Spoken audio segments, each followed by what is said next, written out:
Chapter 1. The water is truly sweet. Taoyuan Village. Ever since Chen Yan became a fool, his sister-in-law, Su Qilan, has kept by her side, even during her bathing rituals. Women, after all, have those few days each month when discomfort visits them. Having just finished her monthly cycle, Su Qilan reclined in the large wooden basin in the main room, her knees pressed together, cleansing herself of the sweat and grime accumulated over the days. Delicious gulp. The village fool, Chen Yin, scooped water from the basin with an enamel cup, revealing 2 rows of pearly white teeth, and began to drink heartily. Silly Dinyan, Su Qilan, covering herself with one hand, playfully pinched Chen Yin's arm, chiding him, "Sister-in-law only meant for you to drink water, not the water I bathed in." The water contained not only shower gel, but also remnants from her menstrual period, exuding a uniquely feminine scent, all swallowed by the foolish Dinyan. Drinking from the basin, Chen Yin effectively. The thought alone was enough to evoke profound embarrassment. Sister-in-law's water is truly sweet. Chen Yin smacked his lips, his face unpretentious and pure, yet dazed and simple, resembling a 3-year-old child. 3 years ago, after being struck in school, Chen Yin was sent back to Taoyuan Village. With no immediate family left, he took refuge in his cousin Chen Hai's home, under the care of his sister-in-law, Su Qilan. Cousin Chen Hai, a man of no profession, roamed the county for years, rarely returning home except to demand money. Recently, he had been jailed for drunkenly injuring someone in an accident. This dilapidated home constituted the world shared solely by Chen Yin and his sister-in-law, Su Qilan. Dinyan still wants to drink water. Chen Yin let out a contented burp, oblivious to the beauty in the basin, perceiving only the water's rich, sweet flavor that lingered delightfully. With the enamel cup in hand, he scooped another cup of water and drank eagerly. Su Qilan, feeling a mix of anger and frustration, pondered how, as a delicate woman, every bachelor in the village had feelings for her. Yet in the eyes of the fool, she was worth less than a basin of bathwater. In a moment of pique, Su Qilan bit down on a few damp strands of hair and curled her pinky. "Dinyan, would you like to drink something even tastier?" Upon hearing of something more delightful, Chen Yin immediately nodded, discarding the enamel cup and grabbing a piece of clothing to wipe his mouth. As he dabbed at his lips, he instinctively inhaled deeply. The clothes smell so good. These were the garments Su Qilan had just worn, still warm from her body. Watching the palm-sized fabric in Chen Yin's hands, crumpled and dampened by his saliva, Su Qilan felt her throat tighten, as if he were holding not mere fabric, but her very essence. With this thought, her throat felt parched, as if flames were igniting within her. Su Qilan craved a man's presence. Her husband, Chen Hai, had long since exhausted himself, incapable of fulfilling his marital duties. After toiling together for hours, drenched in sweat, yet only able to scratch the surface of satisfaction, she felt more tormented than if she were a widow. Blossoms are meant to be picked, yet none come to gather them. Su Qilan's delicate lips curled into a smile. "Listen to your sister-in-law. Whatever I ask you to do later, you shall do, understand? If you please me, I shall prepare honey water for you." Upon hearing the mention of honey water, Chen Yin's eyes immediately lit up, and he patted his chest, exclaiming, "Sister-in-law, Dinyan is quite capable." Having labored in the fields for many years, Chen Yin possessed a robust physique, with muscular shoulders and powerful pectorals, veins bulging like wriggling earthworms across his sun-kissed, bronze skin. This man was as strong as an ox, far more competent than Su Qilan's ineffectual husband. Moreover, Chen Yin was a simpleton. No matter what he did, he could not divulge it. Su Qilan, with her flirtatious gaze, seemed to yearn for him, beckoning with a finger. "Now, Dinyan, just lie down and don't move. Dinyan will listen, sister-in-law."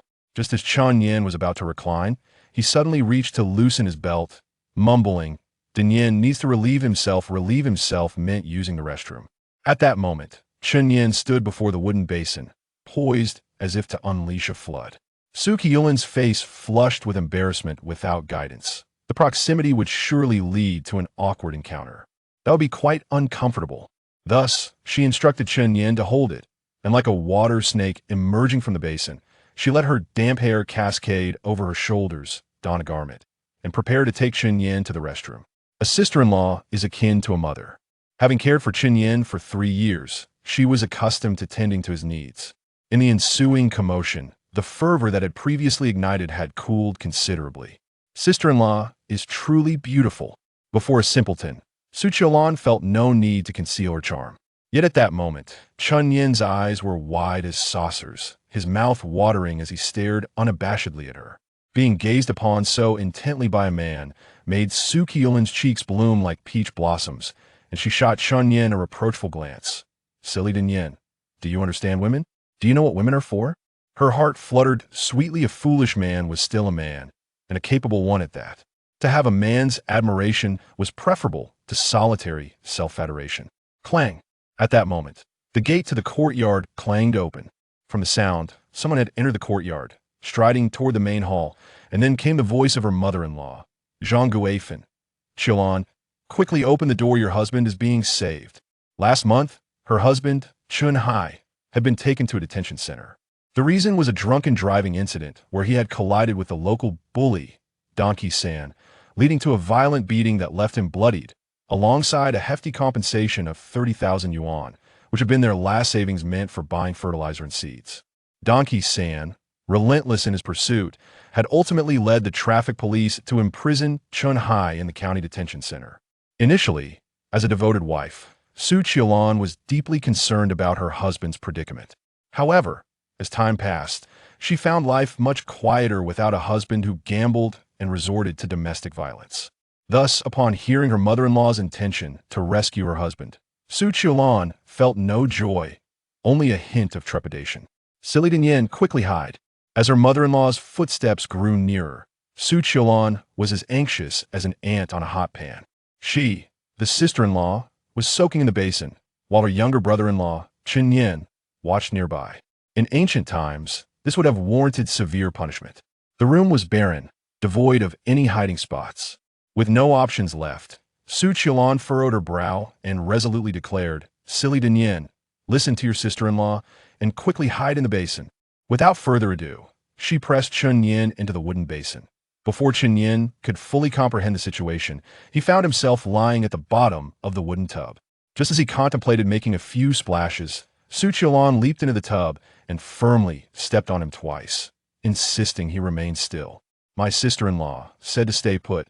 He recalled her words, and thus he became as immovable as a rock, obediently lying at the bottom of the water. At that moment, his mother-in-law, Zhang Guifan, entered the room. With an expression of skepticism, she clasped her hands behind her back and approached the wooden tub. Her murky eyes first glared at her bathing daughter-in-law, then scrutinized the tub brimming with water. She dipped her hand into the water and, with a disdainful pout, remarked, This old water is such a waste. Once Qiulan finishes her soak, I would like to have a turn as well. Chapter 1. The water is truly sweet. Taoyuan Village. Ever since Chun Yin became simple-minded, his sister-in-law, Su Qiulan, has kept him by her side, even during her baths. Women inevitably experience discomfort for several days each month. Having just bid farewell to her menstruation, Su Qiulan reclined in the large wooden basin in the main room, her knees pressed together, cleansing the sweat and grime accumulated over the past days. So refreshing, gulp. The village simpleton, Chun Yin, scooped up water from the basin with an enamel mug, revealing 2 rows of pearly white teeth, and began to drink heartily. Silly Din Yin, Su Qiulan, covering herself with one hand while playfully pinching Chun Yin's arm, chided him. Sister-in-law lets you drink water, not her bath water. In that water, mingled with shower gel, were remnants from her menstrual period, exuding a distinctly feminine scent, all of which the simpleton had unwittingly consumed. Had he just drunk his sister-in-law's water, it would indeed be. The thought alone was enough to provoke a blush. Sister-in-law's water is truly sweet. Chun Yin smacked his lips, his face innocent and clean, yet naively childlike, akin to a 3-year-old. 3 years ago, after being struck in school, Chun Yin was sent back to Taoyuan Village. Lacking immediate family, he was taken in by his cousin Chun Hai, under the care of his sister-in-law, Su Qiulan. Cousin Chun Hai, inirritable, spent most of his days in the county, rarely returning home unless he needed money. Recently, he had been sent to the county detention center for drunkenly causing an accident. This dilapidated home became the solitary world shared by Chun Yin and his sister-in-law, Su Qiulan. Din Yin still wants to drink water. Chen Yin belched contentedly. He ignored the beauty of the basin, savoring only the rich, sweet flavor of the water, lingering on his palate. With the enamel mug in hand, he scooped up another mug of water to drink greedily. Su Qiulan felt a mix of anger and frustration as a delicate woman. She was the object of affection for many bachelors in the village. How could she be seen as less appealing than a mere basin of bathwater in the eyes of a fool? In a huff, Su Qiulan bit her damp strands of hair and teasingly beckoned with her pinky. Dinyin, would you like to drink something even tastier? Upon hearing of something more delicious, Chen Yin eagerly nodded, tossing aside the enamel mug and wiping his mouth with a piece of clothing. As he wiped his mouth, he instinctively inhaled deeply. The clothes smelled good. These were the garments Su Qiulan had just worn, still imbued with her warmth. As he gazed at the palm-sized fabric, crumpled in Chen Yin's hand and dampened by his saliva, Su Qiulan felt her throat tighten, as if he were holding not mere fabric, but her very self. The thought sent a wave of heat coursing through her, igniting a fire within. Su Qiulan was in dire need of a man. Her husband, Chen Hai, had long since ruined his health and could not fulfill his marital duties. Each time they toiled together, drenched in sweat yet unable to experience true pleasure, she felt more tormented than a widow. Flowers bloomed to be picked, yet none came to gather them. Su Qiulan curled her luscious red lips. Listen to sister-in-law, whatever I ask you to do later, you shall do, understand? If you satisfy me, sister-in-law will prepare honey water for you. Upon hearing the mention of honey water, Chen Yin's eyes sparkled with excitement, and he patted his chest, exclaiming, sister-in-law, Dinyin is quite capable. Due to years of hard labor in the fields, Chen Yin possessed a robust physique, with muscular arms and a powerful chest, veins bulging like worms beneath his sun-kissed, healthy bronze skin. This man was as strong as an ox, far more competent than Su Qiulan's feckless husband. Moreover, Chen Yin was simple-minded no matter what he did. He could not articulate it. Su Qiulan, with her sultry gaze, beckoned him with a coy finger. Now, Dinyin, lie down and don't move. Dinyin will listen to sister-in-law. Just as Chen Yin was about to recline, he suddenly reached for his belt, mumbling, Dinyin needs to relieve himself. Relieving himself meant using the toilet. At that moment, Chen Yin stood before the wooden basin, adopting a stance as if ready to unleash a flood. Su Qiulan's face flushed crimson if left unchecked. This situation could lead to an embarrassing incident. To avoid such awkwardness, she urged Chen Yin to hold it in, then slithered out of the basin like a water snake, her damp hair cascading over her shoulders. Draping a garment over herself, she prepared to escort Chen Yin to the restroom, embodying the nurturing role of an elder sister-in-law. Having cared for Chen Yin for 3 years, she had grown accustomed to tending to his needs, including the most intimate ones. With this commotion, the earlier fervor had cooled considerably. Sister-in-law is truly beautiful. In the presence of a simpleton, Su Qiulan felt no need to guard her modesty. Yet at that moment, Chen Yin's eyes were wide as saucers, his mouth slightly drooling, fixated on her. Under the gaze of such a man, Su Qiulan's cheeks blossomed with color, and she shot Chen Yin a sidelong glance. Silly Dinyin, do you understand women? Do you know what women are for? With a heart brimming with sweetness, she acknowledged that even a simple-minded man is still a man, and a capable one at that. To have a man's admiration was far better than being a solitary flower. Clang! Suddenly, the sound of the courtyard gate echoed. From the noise, it was evident someone had entered the yard and was striding toward the main room. Then, the voice of her mother-in-law, Zhang Guifan, rang out. Qiulan, quickly open the door. Your husband is being rescued. Last month, her husband, Chen Hai, had been taken into custody. The reason was a drunken driving incident where he had collided with the village bully, Donkey San.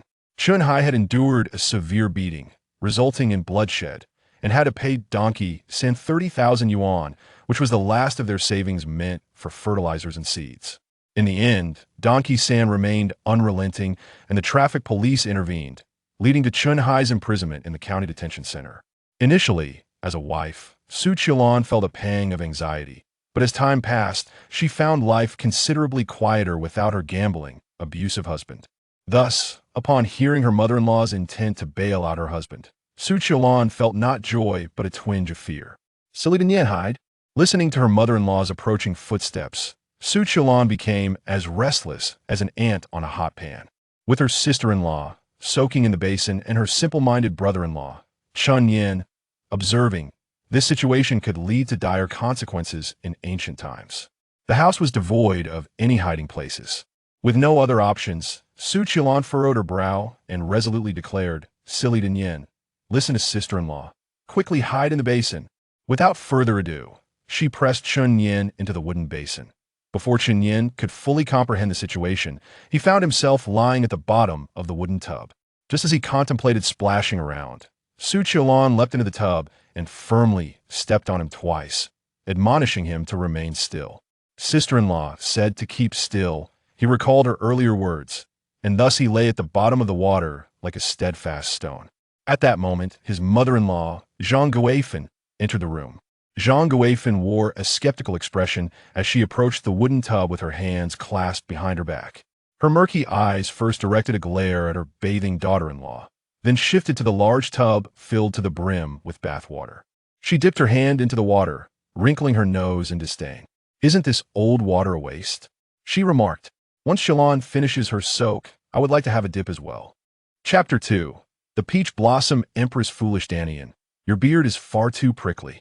Within the confines of her mind, Su Qilan found herself engulfed in a tempest of anxiety, dreadfully concerned that Chun Yin might be stifled. His beard, thick and coarse, pricked her skin with a painful intensity akin to the sharp jab of a needle. She struggled to quell her restlessness, lamenting her recent negligence in tending to Chun Yin's facial hair. Nearby, her mother-in-law, Zhang Guifan, sat with an expression rife with skepticism. Qilan, what on earth is troubling you? Can you not find solace, even while bathing? Su Qilan feigned tranquility, responding, Mother, I am perfectly well. Yet her demeanor betrayed her words, as if she were ensnared upon a bed of nails.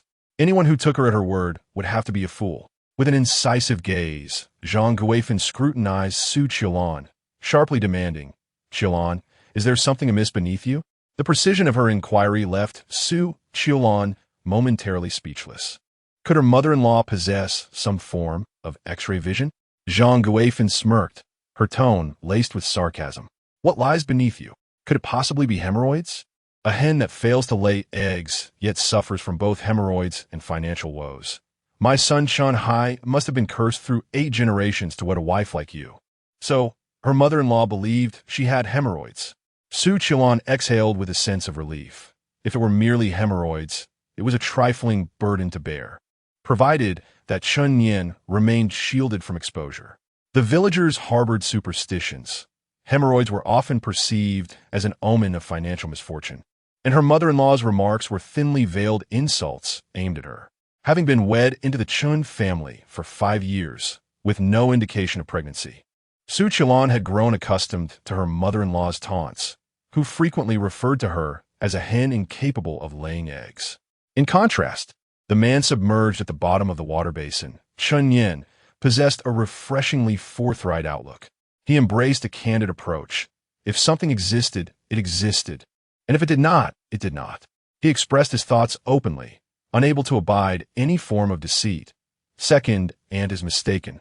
I assure you, my sister-in-law does not suffer from hemorrhoids. Meanwhile, Su Qilan did not squander her time and inquired earnestly about how to rescue her husband, Chun Hai.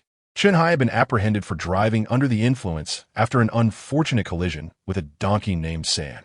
Due to the remote nature of Taoyuan village, the traffic police were unable to arrive promptly to administer a breathalyzer test, rendering the DUI charge unsubstantiated, provided that both parties could reach a compensation agreement, and the donkey's owner affixed his signature to a letter of understanding. The traffic police would endorse it, facilitating Chun Hai's immediate release from custody. The crux of the issue lay in how to appease the donkey's owner, San. San asserted that his family required a compensation of 200,000, and in exchange, he would sign a letter of understanding to secure Chun Hai's release. Zhang Guifan raised 2 fingers. 200,000. Su Qilan was engulfed by a tide of despair. Apart from their agricultural land and homestead, they had divested themselves of all valuable possessions, and they were struggling to procure even seeds and fertilizer. How could she possibly amass 20,000? She possessed some savings, but those were earmarked for Chun Yin's sustenance. However, another option presented itself. Zhang Guifan narrowed her eyes, appraising her daughter-in-law Qilan, noting her captivating allure, and remarked that it was no surprise San had developed an interest in her. San had insinuated that it would not pose a challenge for their family. All that was required was for her to yield to his desires and ensure his comfort. He purported that for each encounter, he would bestow 10,000, and after a mere 20 encounters, their debt would be extinguished. At that juncture, Chun Hai would be liberated. Su Qilan's visage was one of profound indignation. Disbelief etched across her countenance. What did it signify that she had enticed the donkey San? Mother-in-law, you are seething with rage. Furthermore, in a desperate bid to save her son, the mother-in-law permits her daughter-in-law to share a bed with another man. Su Qilan felt a wave of indignation, tears brimming in her eyes. Mother, I cannot bring myself to do such a thing. The figure of San, dark and disheveled, bore a striking resemblance to a wretched donkey. Merely contemplating the prospect of lying with such a man was enough to incite a wave of nausea within Su Qilan. In an instant, Zhang Guifan's hand met Su Qilan's face with a resounding slap, leaving behind 5 vivid imprints. Enraged and humiliated, Zhang Guifan proclaimed, Qilan, you have been wed to the Chun family for 5 years without offering any contribution. The lineage of the Chun family teeters on the brink of extinction due to your negligence. Now that your husband faces adversity as a daughter-in-law, should you not extend your support? In her perception, a daughter-in-law is ultimately an outsider, significantly less cherished than her beloved son. Moreover, a daughter-in-law who is unable to bear children is fated to be cast aside, destined to share her life with another man. What significance lies in her choice of companion? This is merely a notice for you. In a few days, Donkey San shall return from the county. You ought to extend him a warm reception, and who knows, he may graciously reward you with some monetary gain. With a disdainful snort, mother-in-law Zhang Guifan pushed the door open and exited. Donkey San, you rogue. Chun Yin grumbled in frustration, perceiving Qilan quaking with indignation, tears incessantly cascading into the water. With his constrained intellect, he dimly grasped that Donkey San harbored intentions to torment Qilan, igniting a torrent of wrath within him that made his gums bleed. Unbeknownst to him, a trickle of blood escaped from the corner of his mouth, seeping into a pendant shaped like a peach blossom resting against his chest. Shortly thereafter, the pendant emitted a soft hum and dissolved, transforming into a stream of light that surged into Chun Yin's being. Chun Yin felt a shroud of darkness envelop him, causing him to lose consciousness. When he next opened his eyes, he discovered himself in a vibrant forest of peach blossoms, their hues resplendent and varied, with an ethereal mist swirling around, reminiscent of a scene from the journey to the west. Petals drifted gracefully to the ground as delicate, otherworldly figures danced beneath the peach trees. Even more astonishingly, the fairies donned garments crafted from peach petals, swirling and leaping in the breeze, igniting a flush of warmth upon Chun Yin's cheeks. These fairies were utterly enchanting. He mused silently. Simultaneously, he recognized that he was no longer the Na'vi boy he once was. Why not express your gratitude to this empress? A soft, melodious voice resonated through the air. Chun Yin then beheld a graceful peach blossom fairy standing at the heart of the grove. Her eyes sparkled like the autumn sky, and her visage radiated the luminous glow of dawn. A vivid peach blossom adorned her brow, and a gentle smile danced at the corners of her lips. Foolish boy, why do you remain there like an unyielding post? I am the Peach Blossom Empress, long ensconced within your pendant, and I have finally awakened, thanks to your blood. With merely a flick of my hand, I have dispelled your foolishness. How is it that you cannot even express a word of gratitude? The Peach Blossom Empress spoke with an enchanting allure that captivated the very essence of the soul. Thank you, your majesty. Chun Yin steadied himself, sensing no malevolence from her, and hastily stepped forward to bow in reverence. From the depths of his heart, Chun Yin conveyed his profound gratitude towards the Peach Blossom Empress. Not only had she cured his foolish affliction, but her healing had also liberated him from being a burden to Sister Qilan. allowing him to safeguard her instead. Chun Yin recognized the necessity of cultivating a sense of gratitude in life. Thus, he lowered his head even further, displaying the utmost respect, while contemplating the most fitting way to express his appreciation to the Empress. However, with his recent recovery, his mind remained somewhat clouded. After much contemplation, he recalled the matter of the donkey's third request for his sister-in-law to repay debts with her body, and he found himself echoing that sentiment. Young man, I am willing to repay my gratitude with my service to the esteemed Empress. The Peach Blossom Empress was amused by Chun Yin's antics, covering her alluring crimson lips with a delicate hand as she chuckled lightly. You foolish boy, what nonsensical words are you uttering? You fail to comprehend the seriousness of the circumstances. I, the Empress, have bestowed my mercy upon you, and yet you seek to exploit my benevolence? Awakened by the essence of Chun Yin's blood, the Empress found herself inexplicably drawn to him. In that instant, she discerned his genuine desire to repay her benevolence, and a mischievous smile illuminated her countenance as she jested. Foolish boy, your current prowess is woefully insufficient to serve me. Now, permit me to confer upon you a legacy, known as the Peach Blossom Empress Legacy, which shall aid you on your quest to become the strongest man in the realm. When that time arrives, you may come to serve me. With that, the Peach Blossom Empress gracefully lifted her hand, and radiant orbs of light burst forth from her fingertips, permeating the very core of Chun Yin's brow. In an instant, Chun Yin experienced an overwhelming surge of profound wisdom inundating his mind, geomancy and divination, intricate formations, the mastery of thunder and electricity, esoteric martial arts, and divine healing techniques capable of resurrecting the departed. Indeed, the Peach Blossom Empress had spoken truly. With this legacy, it was but a matter of time before Chun Yin ascended to become the preeminent figure in existence. Yet in this moment, what Chun Yin longed for most was to return to the corporeal world, to safeguard Sister Qilan, who had nurtured him for the past 3 years. Chapter 3. Do not terrify Sister Young Man Chun Yin. I express my gratitude to you, revered Empress. Overcome with exhilaration upon receiving the cherished legacy, Chun Yin swiftly knelt, bowing his head repeatedly in profound reverence.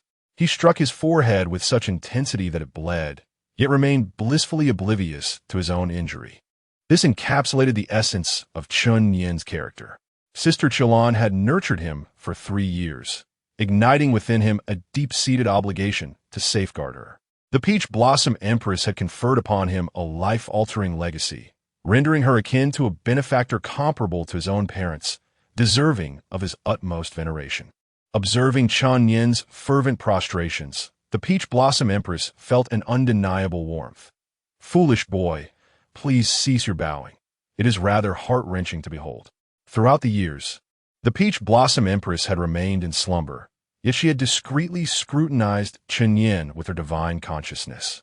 She found his character commendable, and through a fortuitous twist of fate, she ultimately chose to bestow upon him the legacy. Meanwhile, having just awakened and conferred the legacy, the Empress appeared pale and unsteady, struggling to maintain her equilibrium. Esteemed Empress, what troubles you? Chun Yin promptly rose to his feet, hastening to support the Peach Blossom Empress. The instant his hand brushed against her, he was enveloped by a delicate softness that ignited his imagination. Internally, he reprimanded himself for entertaining such notions. The Peach Blossom Empress had granted him a grace that could transform his existence, yet he found himself with ignoble thoughts towards her. Attuned to Chun Yin's previous indiscretions and musings, the Peach Blossom Empress observed him intently, her cheeks blooming with warmth. Though utterly fatigued, she found herself ensconced within Chun Yin's robust embrace, rendering her immobile. Fortunately, he gently laid her upon the couch, and after she regained her composure, she admonished him. Foolish boy, should you desire to truly master the legacy of the Peach Blossom, you must seek out all 12 of my sacred Peach Blossom marks. These 12 sacred marks are dispersed throughout the world, residing solely within the dansions of women. Those women who bear the Peach Blossom marks are referred to as Peach Blossom Fairies. Remember, foolish boy, if you aspire to become the most formidable man, You must refine all 12 peach blossom marks. Chun Yin listened with his head bowed. Yet, as the empress spoke, a look of distress crossed his countenance. He was acutely aware that this world was inhabited by 7 billion souls, half of whom were women, an astonishing 35 billion. The 12 sacred marks were randomly hidden within the abdomens of these 35 billion women. How was he to uncover them? Was he truly expected to touch the abdomens of every woman across the globe? Wouldn't his hands become calloused from such an arduous task? Foolish boy, she continued. Those women who can attain the peach blossom marks are anything but ordinary. Each one embodies a paragon of beauty and talent, captivating and unparalleled. By merely engaging with them and channeling your true energy into their dances day and night, you can refine the sacred marks and augment your strength. Foolish boy, this is both your trial and your blessing. Observing Chun Yin's troubled expression, the peach blossom empress shook her head slightly, a look of exasperation crossing her features. The pursuit of 12 peach blossom fairies represented a monumental fortune for a man, yet this foolish boy appeared oblivious to his immense good fortune. After a moment's contemplation, enlightenment struck him. Peach blossom empress, are you suggesting that I seek the company of beautiful women, the most exquisite among them? As the empress had elucidated, the refinement of the peach blossom marks necessitated an intimate connection, akin to that of ardent lovers. The peach blossom empress was compelling him to pursue romantic destiny. She spoke once more. Your peach blossom true energy possesses extraordinary healing capabilities, facilitating both the pursuit and enhancement of the sacred marks. With an enlightened smile, she added, naive youth, the peach blossom true energy harmonizes the dual forces of yin and yang, revealing numerous wondrous applications awaiting your exploration. The peach blossom true energy was an exquisite essence nurtured from the empress's heritage. Chun Yin was filled with joy to discover its potential for healing.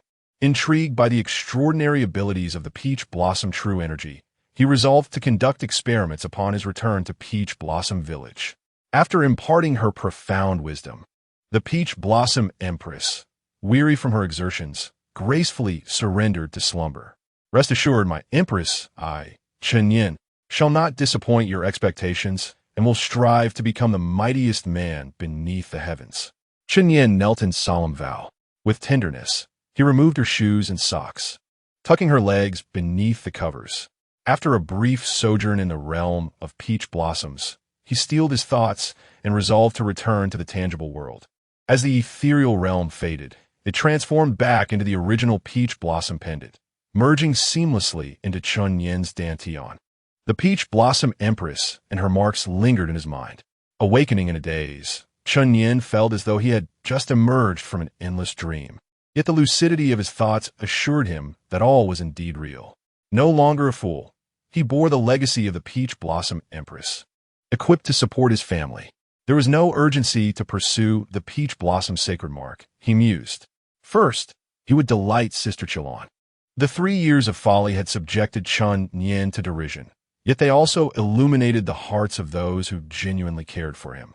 At that moment, a woman's anxious voice resonated from the outer room. Dinyin, if anything were to befall you, how could I endure? Her voice quivered with emotion, unmistakably imbued with concern. Yet, inexplicably, Chun Yin discovered solace in her tone. Despite having been a fool for 3 years and feeling forsaken by the world, he recognized that there remained one person who treasured him, who cared for his well-being. He reclined, eyes shut, upon the pristine couch. At that moment, Su Qilan entered, parting the curtain, and leaned over the bed, speaking as she wiped her tears. Heaven help us, Dinyin. You must not come to harm. Sister, I have summoned the doctor from the village clinic. They will arrive shortly. Hold on, just a little longer. Hot tears cascaded down Chun Yin's cheek, salty and slightly bitter, yet he found them to be sweet, relishing the moment. However, he gradually ceased to draw breath. Having received the Empress's legacy, he had acquired a protective energy that enabled him to breathe through his skin, rendering the necessity for air through his mouth and nose obsolete. To Su Qilan, it seemed as though Chun Yin hovered on the precipice of death. In a frantic outburst, she declared, "No, Dinyin, I cannot permit you to perish." In her desperation, She formulated a plan. Sister, I shall perform artificial respiration upon you. She arched her delicate neck, inhaling deeply and reserving the air in her mouth, then leaned forward to transfer it to Chen Yin, delivering it to his lungs. She was resolute that he should not succumb. At that moment, Chen Yin, with wide eyes, beheld Su Qiulan bracing for another round of artificial respiration and inquired, Sister, what are you doing? Was she truly attempting to administer artificial respiration to a fully living man? In that moment, Su Qiulan, her cheeks inflated with air, flushed a deep crimson, resembling an affronted pufferfish, feeling utterly humiliated and wishing to vanish into the earth. Chen Yin fixed his gaze upon Sister Qiulan, declaring earnestly, Sister, Din Yin is no longer naive. Din Yin shall never permit air, sand, to torment you again. Chapter 4. Unconventional medical skills. Upon discovering that Chen Yin had regained his senses, Su Qiulan's initial response was one of joy for his recovery. Her subsequent realization, however, was the necessity for prudence. She could no longer disrobe or bathe in his presence without modesty, no longer exposing her beauty so freely. The current Chen Yin was a robust man, as strong as an ox, and she harbored concerns that he might succumb to his impulses. Din Yin, I shall go change my attire, she acknowledged, recognizing that her revealing tank top was ill-suited as Chen Yin's gaze lingered upon her, his eyes alight with fervor. During the interval in which Su Qiulan was changing her clothes, Chen Yin rose from the couch, stretching his limbs, a sense of melancholy washing over him. His sister-in-law had grown distant. Once, she would change without a second thought to his presence. Su Qiulan emerged in a new ensemble, a blue floral tank top that gracefully showcased her delicate arms, complemented by high-waisted, form-fitting jeans that accentuated her captivating figure and elongated legs. Her lustrous hair was elegantly styled at the back, harmonizing beautifully with her petite, doll-like visage, which radiated an air of femininity. Chen Yin gazed at her intently and remarked, Sister-in-law, as soon as I begin to earn, I shall procure new garments for you. Su Qiulan teasingly prodded his forehead with her finger and replied, Silly boy, I'm already wed. For whom would I don new attire? A married woman, after all, ought to dedicate herself to the lives of her husband and children, leading a life rooted in reality. Adorning oneself in lavish garments would merely serve to attract wayward men. She then spoke with sincerity. Furthermore, when one possesses wealth, one's heart shall undoubtedly belong solely to one's own wife. Long sisters-in-law bear a resemblance to mothers. While Su Qiulan cherished the naive boy she had nurtured for 3 years, she was also acutely aware of the necessity to plan for Chen Yin's future, diligently saving to assist him in securing a bride. Yet, Chen Yin secretly admired the delicate features of Su Qiulan and chuckled to himself, When I seek a wife, I shall only desire one as lovely as you. Naturally, he refrained from uttering this sentiment, for Su Qiulan was fundamentally a conservative and devoted rural wife. Such words might incite her displeasure and lead to a reprimand. Following their discussion, Su Qiulan returned to the main room, leaning against the weathered door as she commenced her needlework, meticulously stitching a cross-stitch pattern. Meanwhile, Chen Yin retreated to the courtyard to refresh himself beneath the shade. He lingered in the tub for quite some time, enveloped in the lingering fragrance of Su Qiulan, which rendered him somewhat self-conscious, prompting her to insist he rinse off thereafter. Sister-in-law, what seems to be the matter with your complexion? Chen Yin, now dressed in pristine garments, observed that Su Qiulan, while engaged in her sewing, was perspiring lightly and appeared pallid, clearly in poor health. It is nothing. I am perfectly well, Su Qiulan responded, unwilling to expend funds on a physician, perpetually suffering her afflictions in silence. Allow me to take your pulse. Din Yin, do you truly possess the knowledge to treat ailments? Su Qiulan set aside her needlework, her astonishment unmistakable. I was a distinguished scholar at the Provincial Medical College. Chen Yin responded with an enigmatic smile. The Provincial Medical College stood as a distinguished institution within the nation, celebrated in the medical realm, with its alumni frequently ascending to esteemed positions as physicians in the province's premier hospitals. His acceptance had ignited considerable excitement back in the county, with many foreseeing his rise to the future directorship of the county hospital. Unfortunately, A brawl had thwarted all his aspirations. With a palpable sense of urgency, Su Qilan extended her delicate hand. "Very well then, do give a try." "Peach Blossom Medical Cannon," Chen Yin proclaimed with unwavering confidence, embodying the essence of the Empress's legacy, transmuting his presence into something both profound and ethereal. He gently placed his fingers upon her wrist. The Peach Blossom Medical Cannon, which possesses the power to resurrect the deceased, could effortlessly address Su Qilan's affliction. After a moment of thoughtful reflection, Chen Yin articulated, "You possess a frail constitution, suffer from spontaneous perspiration, exhibit sensitivity to both cold and heat, lack vitality, and experience irregular menstruation. And you frequently encounter lascivious dreams during the night." Initially, Su Qilan listened with rapt attention. However, upon the mention of lascivious dreams, her countenance transformed into one of dismay. How could Chen Yin possibly be privy to her nocturnal reveries? Had he been clandestinely observing her slumber? Fortunately, he remained oblivious to the particulars of her dreams. Otherwise, as her brother-in-law, her reputation would be irreparably tarnished, rendering her perceived wanton. The treatment swiftly commenced. Chen Yin observed, "The aforementioned ailments arise from a frail constitution. An appropriate regimen to enhance your vitality will be adequate. I shall attend to your treatment first, followed by nutritional supplements." He paused briefly, then with a mischievous grin remarked, "Regarding the subsequent matter of sensual dreams, it is neither exceedingly challenging nor overly simplistic. In essence, sister-in-law, you ought to seek a vigorous man to nurture your well-being." Su Qilan swallowed with difficulty, her lips dry. Chen Yin's insinuation was clear. He implied that she was devoid of male companionship. The Empress has declared that the peach blossom true qi I cultivate harmonizes the yin and yang, possessing limitless efficacy. I ponder the effects it may have on sister-in-law Qilan. Chen Yin sought to employ the peach blossom true qi to heal Su Qilan. This extraordinary essence possesses remarkable restorative and curative qualities.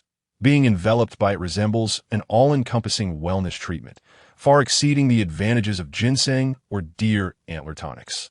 Consequently, Chen Yin concentrated his true energy, gathering it within his palms, and directed streams of peach blossom true qi into Su Qilan's lower back, skillfully massaging her vital points through the intricate network of meridians. As the peach blossom true qi flowed through her, a soothing warmth enveloped Su Qilan. By concentrating on essential points such as the heavenly pool and Guanyuan, an exquisite sensation of comfort radiated through her limbs, dissipating her weariness and leaving her feeling revitalized. Su Qilan narrowed her eyes in delight, confessing, "I must acknowledge, Chen Yin, your medical skills are truly commendable." Yet, as time passed, her demeanor grew tense, and with a slight bite of her lip, she whispered, "Chen Yin, please be gentle." Sensing a possible imperfection in his technique, Chen Yin inquired patiently, "Sister-in-law Qilan, does it cause you pain?" With great difficulty, Su Qilan managed to articulate a single word, "Yes." Chen Yin exhaled softly. "Might we take a brief respite?" Su Qilan cast him a piercing glance. "Do not falter." Chen Yin. The treatment endured for a quarter of an hour. The peach blossom true qi coursed through her meridians, eliciting a myriad of expressions from Su Qilan. One moment her brow would furrow, the next her lips would curl, as if she were grappling with an intense sensation, all the while feeling an urgent compulsion. He reflected on the matter. Although Chen Yin's treatment proved effective, it was rather unconventional in nature. As the treatment drew to a close, she promptly grasped a tissue and rushed towards the restroom in the courtyard. Treatment concluded, and she hastened directly to the restroom? Could this be the peculiar aftermath of the peach blossom true qi? Chen Yin pondered, her thoughts swirling in confusion. Meanwhile, sister-in-law Qilan lingered within, refraining from stepping outside. Chen Yin resolved to stretch his limbs and ambled out of the courtyard, wandering through the village of Peach Blossom. Nestled against majestic mountains and adorned by tranquil reservoir, this locale exemplifies a harmonious equilibrium of nature, esteemed in feng shui as a land blessed with both mountains and water. The mountains are abundant with wild fruits, game, and medicinal herbs. while the reservoir brims with delectable river delicacies such as fish, shrimp, turtles, and clams. True to its name, Peach Blossom Village once resembled a paradise untainted by worldly tribulations. However, the rugged mountain paths and lack of convenient transport rendered its economy impoverished and stagnant. Chen Yin, one of the few university graduates in the village, once stood as a beacon of hope for many villagers who aspired for him to guide them towards prosperity and alleviate their poverty. Alas, he later succumbed to misfortune and became a simpleton. Despite Peach Blossom Village's poverty, it is rich in resources, brimming with nourishing provisions for Sister Qiulan. Chen Yin contemplated as he approached the village entrance. Sister Qiulan's frail health had been temporarily alleviated by his spiritual energy, yet she required dietary remedies for a complete recovery. After a moment of reflection, Chen Yin devised a nutritious dietary plan. With one of the principal ingredients sourced from the reservoir at the foot of the mountains, Peach Blossom Reservoir, which spanned several dozen miles. The reservoir, caressed by gentle breezes, lured many villagers seeking respite from the summer heat. Upon reaching a particular pool, Chen Yin observed its murky water, rife with a pungent odor. Fishermen were well aware that such murkiness often signified a treasure trove of fish, a veritable angler's paradise. This pond, frequently visited by wild turtles, was colloquially known as the Turtle Pond. Chen Yin beamed with delight. Wild turtles are excellent for nourishing the kidneys. I shall prepare turtle soup for Sister Qiulan tonight. Chapter 5. The discontented Tian Yue. Catching turtles required the use of a fishing net. Chen Yin infused his ears with spiritual energy, significantly enhancing his auditory perception. He discerned sounds emanating from the distant reeds and made his way there, hoping to procure a fishing net. As he traversed the landscape, he channeled energy through his feet, enabling him to move swiftly and silently, his agile movements reminiscent of the most graceful leopards in the mountains. In an instant, he reached his destination, and from across the reeds, he beheld a woman swimming in the reservoir. Her hair was elegantly coiled, her neck long and graceful like that of swan, and her rosy complexion radiated with a luminous glow, her lips plump and red as ripe cherries. It was Sister Yue. Chen Yin's eyes sparkled with recognition. The woman was Tian Yue, the wife of Zhao Dashuan and the goddess of Chen Yin's high school days. Tian Yue had matured rapidly, exuding a womanly allure that distinguished her among her peers. The boys of her age could hardly resist her charm. Chen Yin recalled the countless nights he and his classmates had spent in the privacy of their beds, admiring her photographs, expending untold amounts of tissue in their youthful fervor. Yet, fate had not been kind to Tian Yue. She had married the carpenter Zhao Dashuan, only to have her new husband suffer a tragic accident before they could consummate their marriage, leaving him paralyzed from the waist down. It was no simple task for Sister Yue to sustain her family alone, Chen Yin mused. She must have ventured forth to gather pigweed, hoping to catch a few fish to enhance their meager meals. The heat must have compelled her to the reservoir for a swim. His gaze swept across the shore, where he spotted her clothing, a sickle for cutting grass, several fertilizer bags filled with pigweed, and a fishing net. Chen Yin contemplated borrowing the net. However, he hesitated to approach, fearing that Tian Yue might perceive him as a lecher. The woman's garments still lay on the shore, and the sight of her swimming was decidedly improper for children. Chen Yin resolved to remain concealed amidst the reeds a while longer, reflecting, Sister Yue, I truly did not intend to intrude upon your privacy. The surface of the water shimmered like a tapestry of light. Tian Yue floated serenely on her back, basking in the warm embrace of the sun, as if gentle hands were bestowing upon her a soothing massage, alleviating the anguish wrought by her husband's shortcomings. Who goes there? At the sound of a disturbance, Tian Yue directed her gaze toward the shore, only to encounter the fervent stare of a man.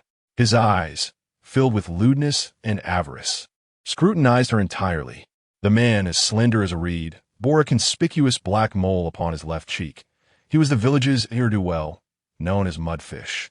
Mudfish, whose true name was Chun Ernie, beheld the figure gliding gracefully through the water, saliva trickling for the corner of his mouth. Tian Yue, with that expression of bliss upon your face, are you contemplating a man? Instantly, Tian Yui's face turned a deep shade of crimson, as though her innermost thoughts had been exposed.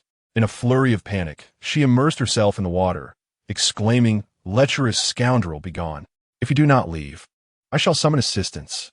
In a moment of desperation, Mudfish, emboldened, seized a light garment from the ground, fervently wiping his face with the scant fabric before inhaling deeply. He savored the lingering scent that clung to the clothing, a wave of exhilaration washing over his features. With a lascivious grin, he taunted Tian Yui. "To whom will you call for aid? Your husband, incapacitated below the waist? In this village, when men falter, it is the women who bear the brunt of suffering." Without a man to support her, Tian Yui, indeed, felt too intimidated to summon help. Mudfish was merely a henchman of the local bully, Ersan, a figure she could ill afford to provoke. Mudfish's arrogance swelled, akin to a wild beast, as he relentlessly tormented Tian Yui's garments. With her lips pressed tightly in frustration, she could no longer contain herself. "Mudfish, you depraved wretch, relinquish my clothes at once." Having grown weary of her attire, Mudfish's gaze hungrily fixated upon the figure of Tian Yui in the water, revealing his crooked yellow teeth. "Tian Yui, you little minx, have you yet to experience the touch of a man? If you grant me this indulgence, not only shall I return your garments, but I shall also bestow upon you the genuine experience of a woman." A pang of shame pierced through Tian Yui as his words struck a chord. Her husband, Deshuan, required her assistance even with the most mundane tasks, let alone anything of a more intimate nature. Indignant, she retorted, "I would sooner spit. Even in my most desperate moments, I would never seek the company of a scrawny wretch such as yourself. I prefer someone of more substantial stature." When robust men were mentioned, Mudfish's thoughts immediately drifted to the village fool, Chun Yin. As he mocked, "I say, Tian Yui, you haven't developed an affection for the simpleton, have you? He may possess the strength of an ox, but does he possess the knowledge of how to please a woman?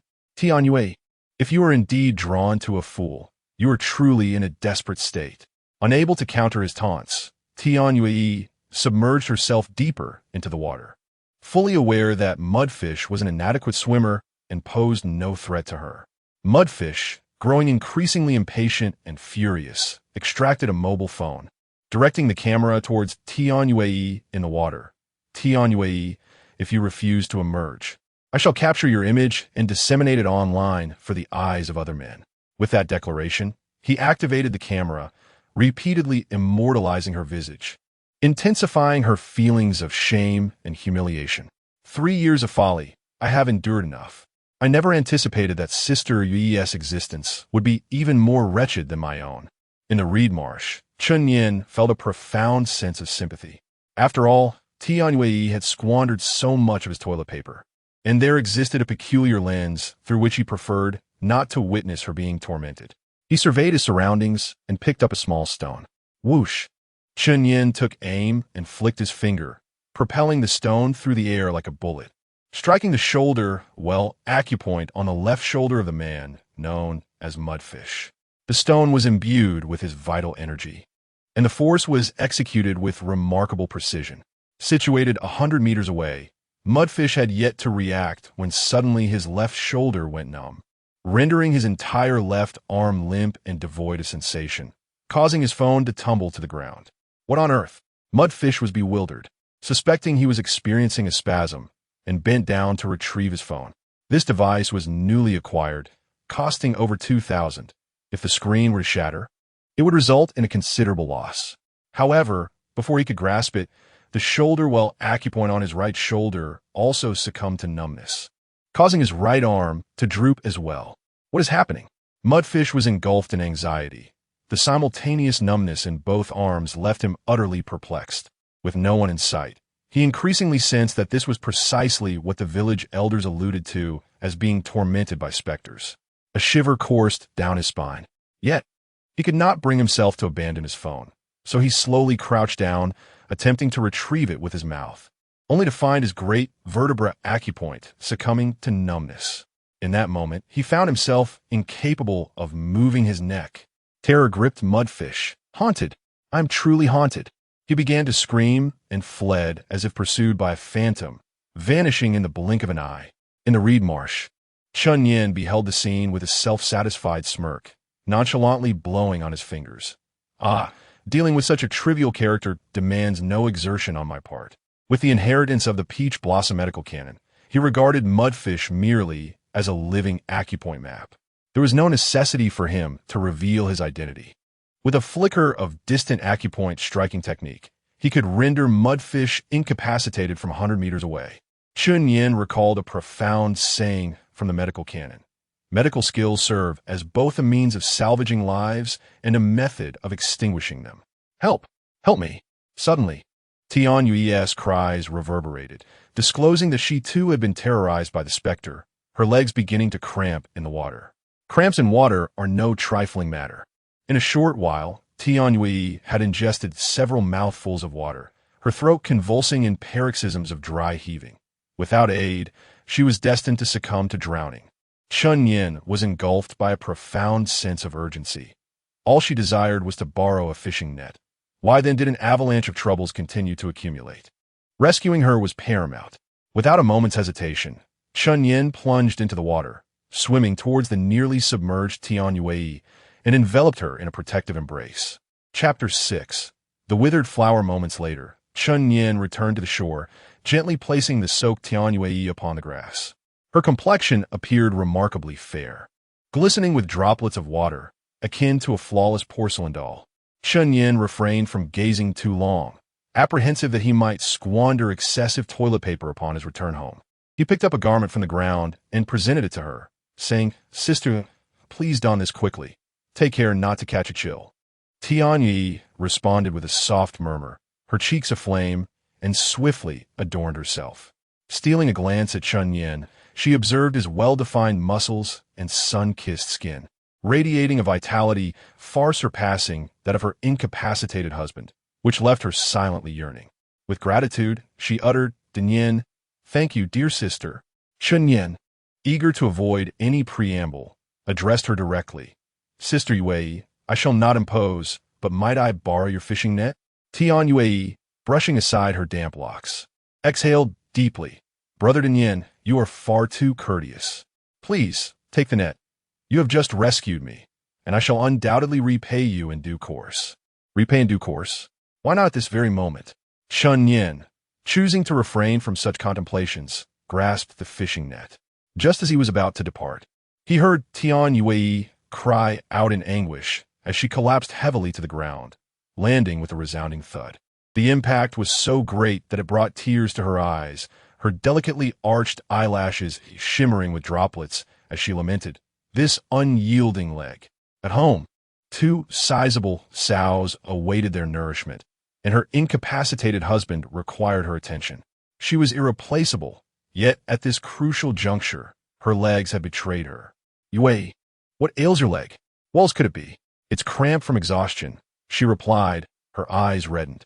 Throughout her years as a member of the Zhao family, Tian Yui, a devoted woman, had upheld the household, nurturing 2 sows and ensuring their prosperity, albeit at the expense of developing this debilitating ailment in her legs. She had visited the county hospital, yet upon encountering the exorbitant fees, she had quietly returned to Taiyuan village. Observing the tear-streaked face of Tian Yui, Chun Yin felt a pang of compassion. "Sister Yui, if you trust me, I can examine your leg." In agony, she gazed up at Chun Yin, her eyes wide with hope. "Oh, Brother Dinyin, do you possess the knowledge to treat it?" Recalling that Chun Yin had once distinguished himself as an exemplary student at the provincial medical college, she resolved to allow him to conduct an examination, regarding the circumstance as a final recourse. Gazing down at Tian Yui, her damp attire accentuating her captivating figure nearly rendered him breathless, igniting a profound yearning within him. He moistened his parched lips and cautioned, "Sister Yui, I must forewarn you, my medical expertise may induce some discomfort. Please prepare yourself mentally." He remained uncertain about the efficacy of the special properties of the peach blossom energy. Nevertheless, after Su Qilan's treatment, she had hastily retreated to the restroom and remained there, necessitating a precautionary warning for Tian Yui. Unfazed by pain yet cautious of expenses, Tian Yui boldly proclaimed, "No worries, Brother Dinyan. Whatever you may do, proceed without hesitation."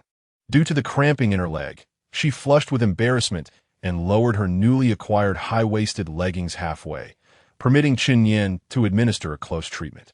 The procedure commenced as Chen Yin concentrated his energy in his palms, positioning them upon Tian Yi's blood sea acupoint, probing into the meridians to examine the significant acupoints surrounding the affected area. Utilizing his medical expertise, Chen Yin channeled the peach blossom energy into various acupoints. His brow slightly knitted in concentration. Sister Wei, what we commonly refer to as cramping, is merely a blockage within the acupoints. My medical abilities can alleviate the congestion in your acupoints, ultimately clearing them. Given the fatigue you have accumulated, the blockage is rather pronounced, and I shall need to perform this procedure multiple times. Women are akin to water, while men resemble clay. However, Tian Yui's acupoints are akin to hardened cement. Her tireless labor has long since strained her physical condition, leading to the accumulation and solidification of toxins at the blood sea point. In order to clear Tian Yui's acupoints, Chen Yin exerted considerable effort. After a brief period of treatment, with a light sheen of perspiration upon his brow, he inquired, "Sister Yi, has it cleared?" Tian Yui, breathless from the exertion of qi manipulation, responded, "It is nearly complete." Chen Yin urged on, "Then I shall amplify my efforts." Tian Yi pressed her lips together, "Brother Danian, your strength is formidable. The acupoints are almost unblocked." Yet, as the qi continued to accumulate, Tian Yui became increasingly agitated. She felt an overwhelming urge to visit the restroom. Dreading an embarrassing incident before Chen Yin, she reflected, "Brother Danian's treatment technique is unexpectedly soothing. In fact, it is so soothing that it becomes quite improper, inciting an urgent necessity." Once the treatment concluded, her cheeks flushed from the pressure.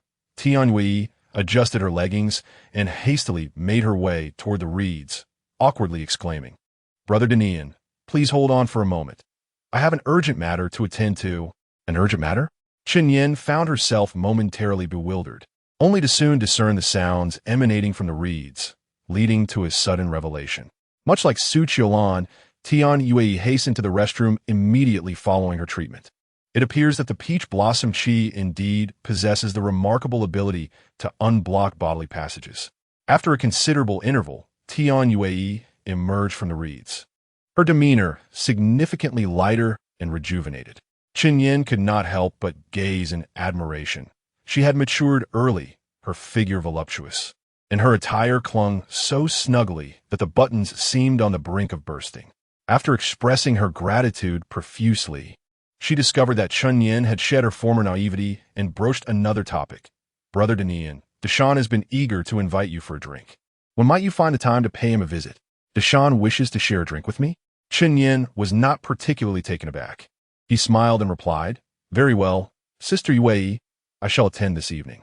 Ever since Zhao Dashan had become incapacitated, he had become the target of derision in the village. The only confidant he had was the village simpleton, Chen Yin, which led them to share drinks on occasion. Now that Chen Yin had regained his composure, he was reluctant to refuse Dashan's invitation, for it was not an easy circumstance for him either. Furthermore, there was an additional motivation. Tonight he would have the chance to see Tian Yui once more, who always donned casual attire at home and never hesitated to engage with Chen Yin. After Tian Yui had taken her leave, Chen Yin noticed a mobile phone resting on the grass nearby. If memory served him right, it was the device that the mud eel had discarded. Let's see what images it holds. Intrigued by mud eel's photographic prowess, Chen Yin grasped the phone, his fingertip gliding effortlessly across the screen. As it was a brand new device devoid of a password, he swiftly unlocked it. He then proceeded to access the photo gallery. Upon perusing a compilation of audacious images, one is immediately captivated by the diverse angles of Tian Yui, which Chen Yin examined with a discerning gaze. Indeed, she epitomizes the high school goddess who has consumed a multitude of Chen Yin's tissues, and in these candid captures, Tian Yui radiates an even greater allure than during her school days. Now, she has flourished like a ripe, crimson apple, full and fragrant. Yet, It is a lamentable truth that such a woman is destined to wither beneath the neglect of her husband, De Schwann, who is unworthy of her essence, allowing her to fade gradually, a sight that is undeniably tragic. She embodies a bloom on the brink of decay. Furthermore, Chun Yin stumbled upon additional photographs within the album, predominantly showcasing the women of the village. Astonishingly, the sheer volume of images indicates that the rogue, An-I Cho, had indiscriminately captured the women of nearly half the village, amassing an impressive collection exceeding 10 gigabytes. While Chun Yin admonished An-I Cho for his savage conduct, he found himself unable to overlook the artistic elegance embodied in certain images. It is indeed a lamentable reality that An-I Cho refrains from journeying to the islands to create short films. As he gazed upon a photograph of a woman with a delicate, palm-sized visage, Chun Yin could not restrain a frown. Is this an unguarded capture of Sister Qiulan? Chapter 7. The art of catching soft-shelled turtles within the confines of his mobile device. Chun Yin discovered not only photographs of Sister Qiulan, but also images of his cousin, Chen Hai, behind the wheel. A thought crossed his mind. Could An-I Cho harbor an inclination towards men? The presence of these candid photographs of his cousin appeared quite unusual. However, upon deeper reflection, it occurred to him that An-I Cho, as a subordinate of the infamous Donkey San, might have been gathering intelligence. The incident involving his cousin, Chen Hai, who was apprehended for driving under the influence and subsequently causing an accident, could indeed have been a deliberate setup. Chen Hai has brought this predicament upon himself. He merits no sympathy for his entrapment, Chun Yin reflected. It is merely unfortunate for Sister Qiulan. Despite his scant concern for his cousin, he felt profound compassion for Sister Su Qiulan, who was innocently ensnared in this unfortunate circumstance, attracting the unwelcome attention of Donkey San. Unless a sum of 200,000 yuan was secured, Donkey San would not relent, leaving Su Qiulan in a state of perpetual anguish. Given my cousin Chen Hai's failure to safeguard his beloved, I must assume responsibility myself. The immediate priority is to amass some funds. As Chen Hai has proven inadequate, Chun Yin resolved to intervene directly. One must act with integrity. After all, Sister Qiulan had cared for him for 3 years. He could not permit his benefactor to be tormented by malevolent individuals. With determination, Chun Yin tucked his phone into his pocket and proceeded towards the soft-shelled turtle pond, ruminating on his thoughts along the way. The countryside possesses both a rustic charm and a darker underbelly. The villagers tend to be pragmatic and drawn to power. To avoid being oppressed in the village, one has 2 options. Firstly, one must wield a formidable fist. Secondly, one must be affluent, immensely affluent. Thus, Chun Yin resolved to pursue wealth. Upon returning to the turtle pond, he observed villagers on the adjacent embankment casting nets into the water. They were not fishing for soft-shelled turtles, but for various freshwater fish such as crucian carp, grass carp, and blackfish. The village elders often remarked, 1,000-year-old turtle and a 10,000-year-old soft-shelled turtle. In nature, the longevity of certain creatures is no mere happenstance. Wild soft-shelled turtles are particularly cunning, rendering the villagers' rudimentary fishing nets inadequate for their capture. In the realm of ancient legacies, Chun Yin possessed the heritage of the Peach Blossom Empress, as well as methods for procuring soft-shelled turtles. Thus, he busied himself by the turtle pond. Look at that foolish Dinyin, still hoping to catch turtles? Turtles are renowned for their ability to nourish the kidneys. However, Dinyin, lacking a spouse, what significance does this hold? Considering Dinyin's formidable physique, should he indeed fortify his kidneys, might he not end up breaking through the floor in the dead of night? The villagers indulged in a fit of coarse jesting. The young wives, engaged in laundering by the water's edge, felt their cheeks suffuse with crimson upon overhearing the jest regarding Chun Yin's kidney-nourishing pursuits.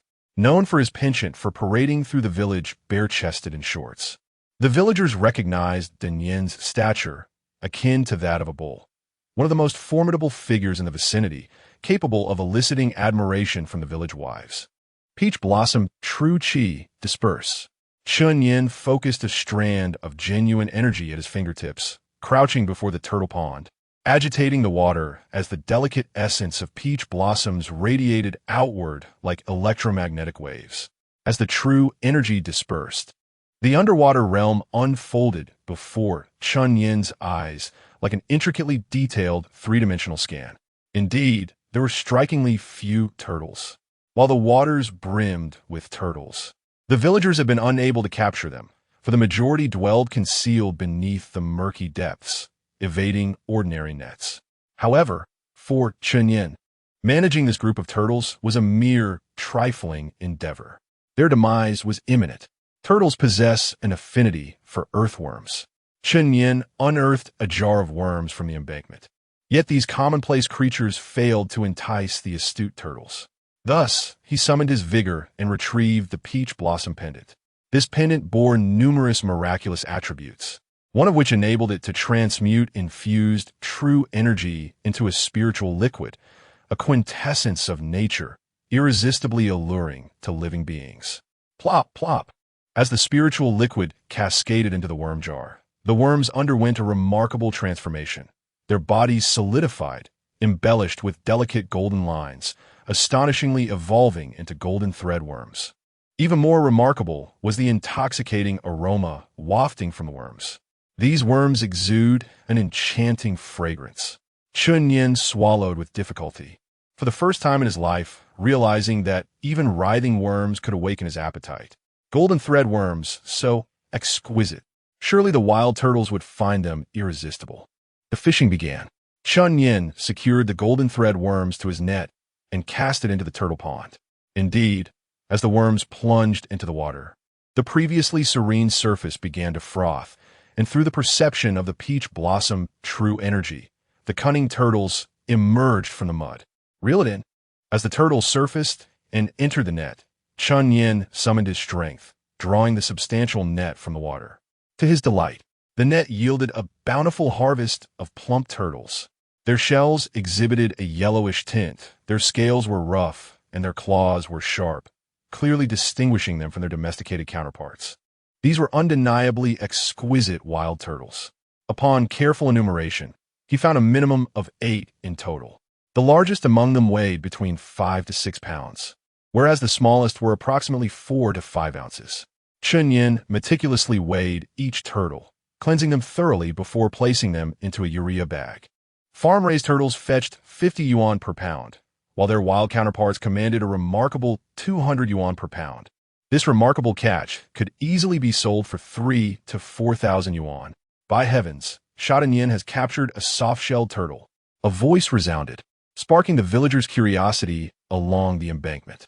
They quickly congregated, their eyes wide with disbelief and envy as they beheld the turtle nestled within the urea bag. Taoyuan Village, a place characterized by poverty, witnessed Sha Yin's net yielding 3 to 4,000 yuan in a single cast, more lucrative than robbing a bank. The villagers toiled under the scorching sun, struggling to scrape by with meager returns from their fields. How could they possibly compare to Sha Yin's extraordinary fortune? Thus, one by one, the villagers cast their nets in pursuit of turtles. If a simpleton like Chun Yin could ensnare thousands, surely they could achieve even greater success. Yet, they misjudged their abilities. Without exception, the villagers returned empty-handed. Some cast their nets multiple times, yet not a single turtle honored their endeavors. Meanwhile, Chun Yin continued to thrive, netting 9 turtles in a single haul, securing 4 to 5,000 yuan. Had the turtles consumed some magical elixir, compelling them to swim into Chun Yin's net?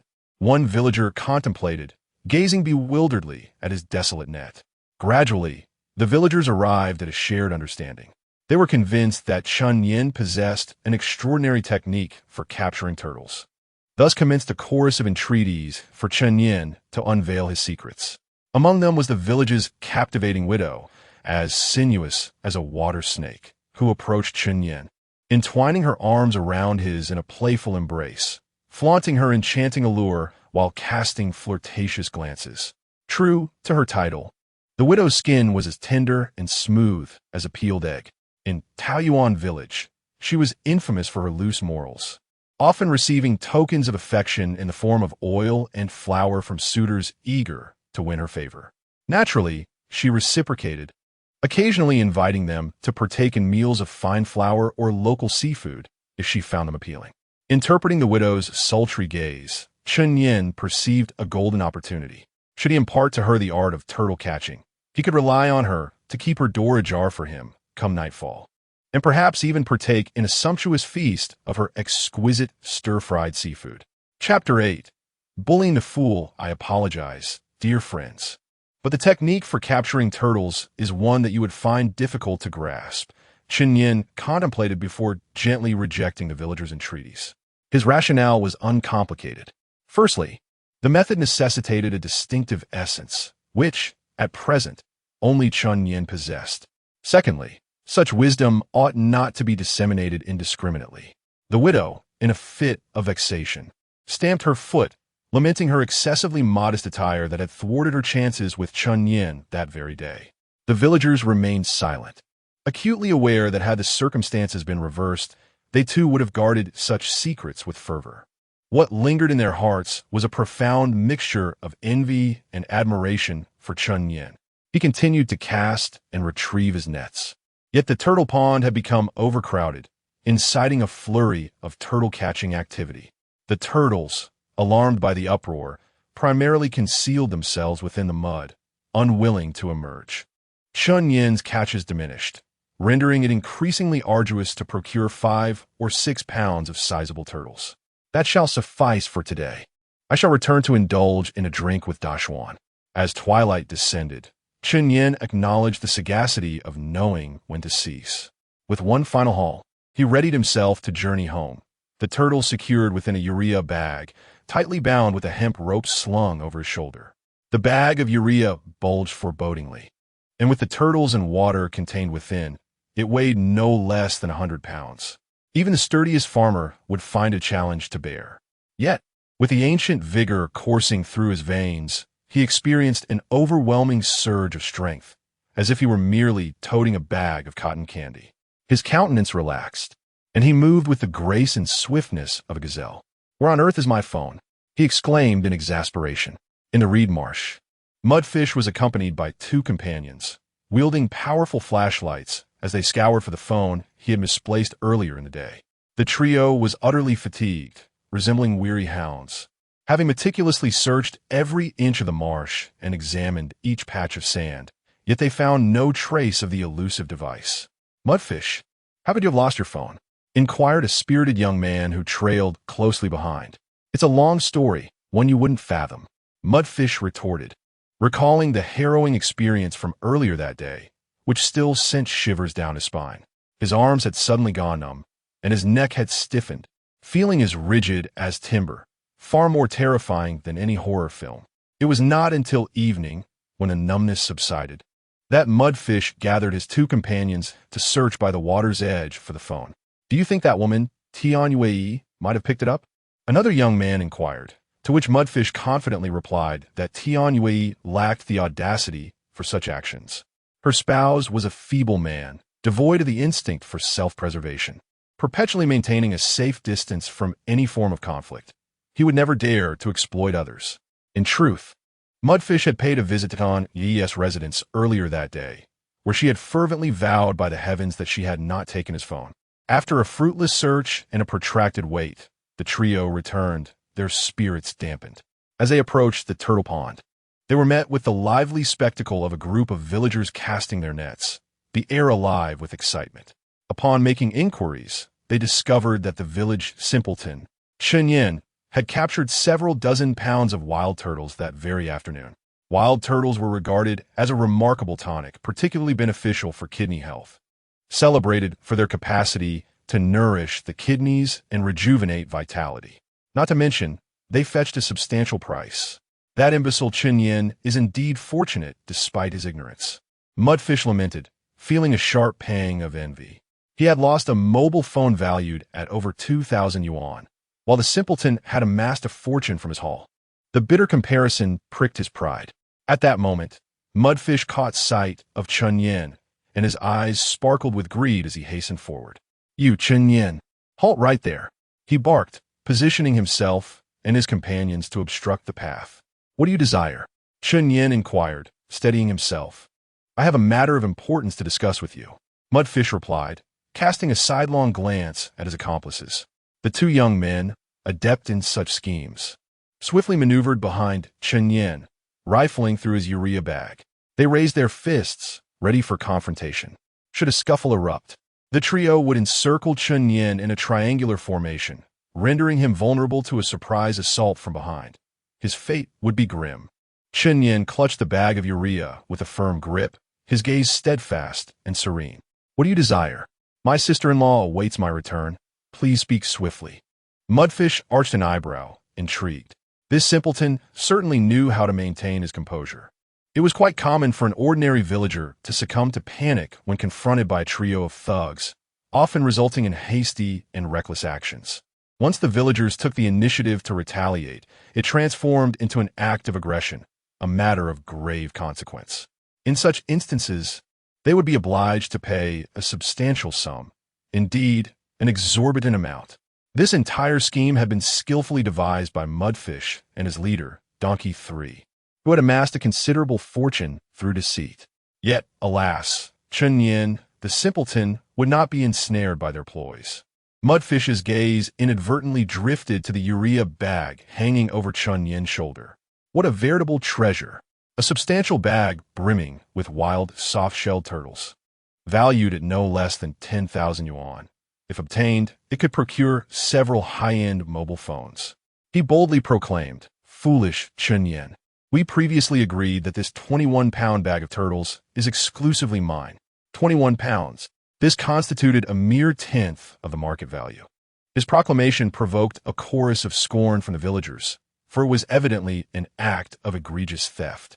Yet, Mudfish audaciously asserted that this was the agreed price, silencing the villagers while openly exhibiting his contempt for Chen Yin, whom he regarded as too simple-minded to retaliate. However, Chen Yin was not as foolish as they presumed. With a cold smirk, he countered, "Mudfish, your words are but hollow. If you assert it weighs 21 pounds, produce the contract. Otherwise, be gone. You imbecile, you dare to retort." Taken aback by Chen Yin's incisive retorts, Mudfish resolved to forego any semblance of pretense. "Foolish Chen Yin, as you choose to disregard our agreement, I find no justification to restrain myself. Let's seize that bag of turtles."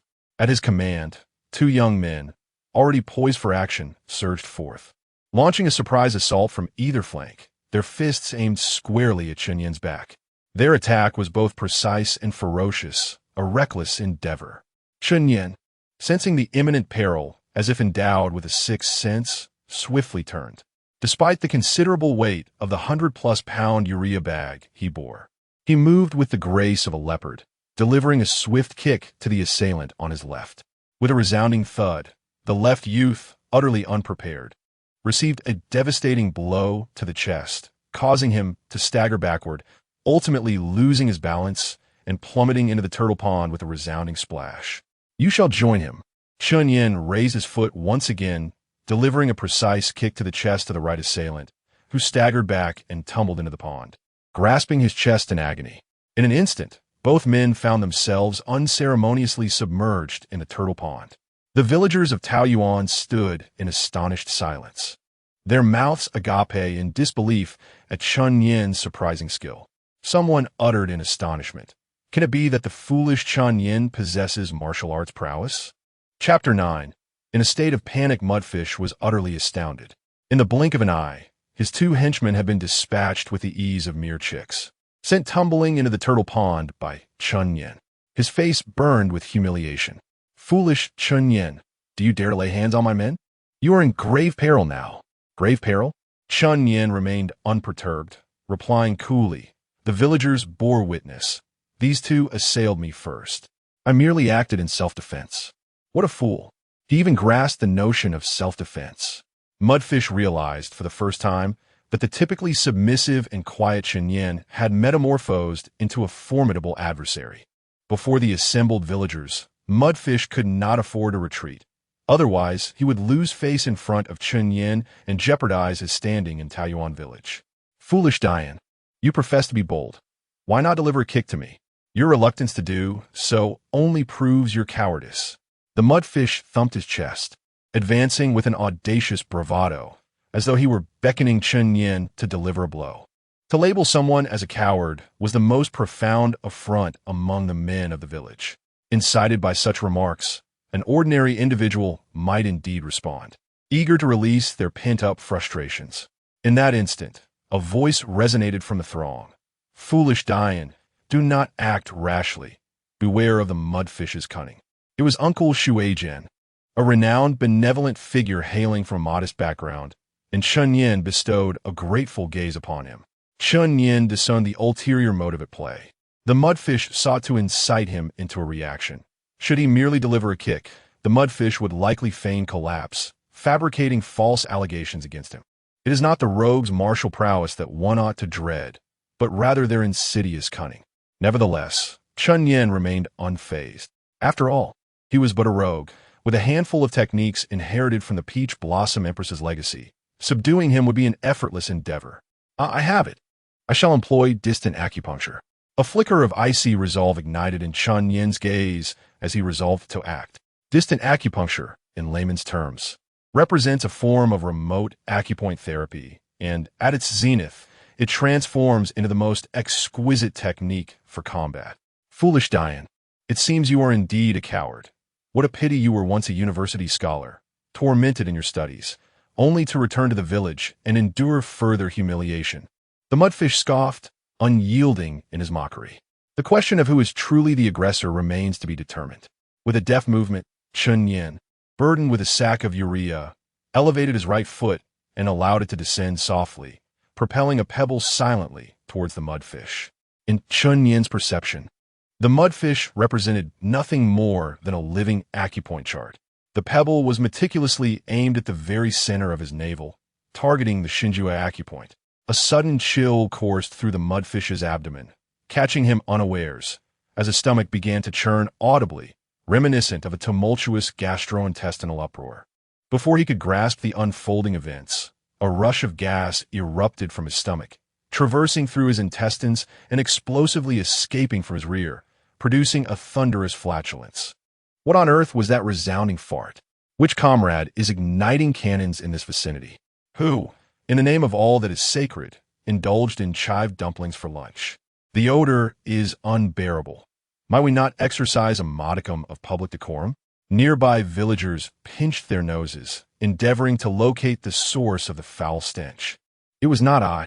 The mudfish grasped his posterior, fervently hoping to evade detection. Yet soon his rear end erupted like a cascade of firecrackers, unleashing a noxious miasma. The villagers recoiled as though confronted with a biological assault, retreating in haste. Why is it unable to cease? The mudfish pressed his hands against his rear. However, the overwhelming pressure left him powerless to halt the relentless assault, causing his head to spin. He bore a striking resemblance to a loathsome gas bomb, inciting disgust and repulsion among the villagers, who swiftly retreated. The effect is indeed remarkable. Chen Yin beamed with delight. The Shinjue acupoint, regarded as the foundation of the blood vessels, possesses the extraordinary capability to invigorate the spleen and stomach, as well as to warm the yang and stabilize the body.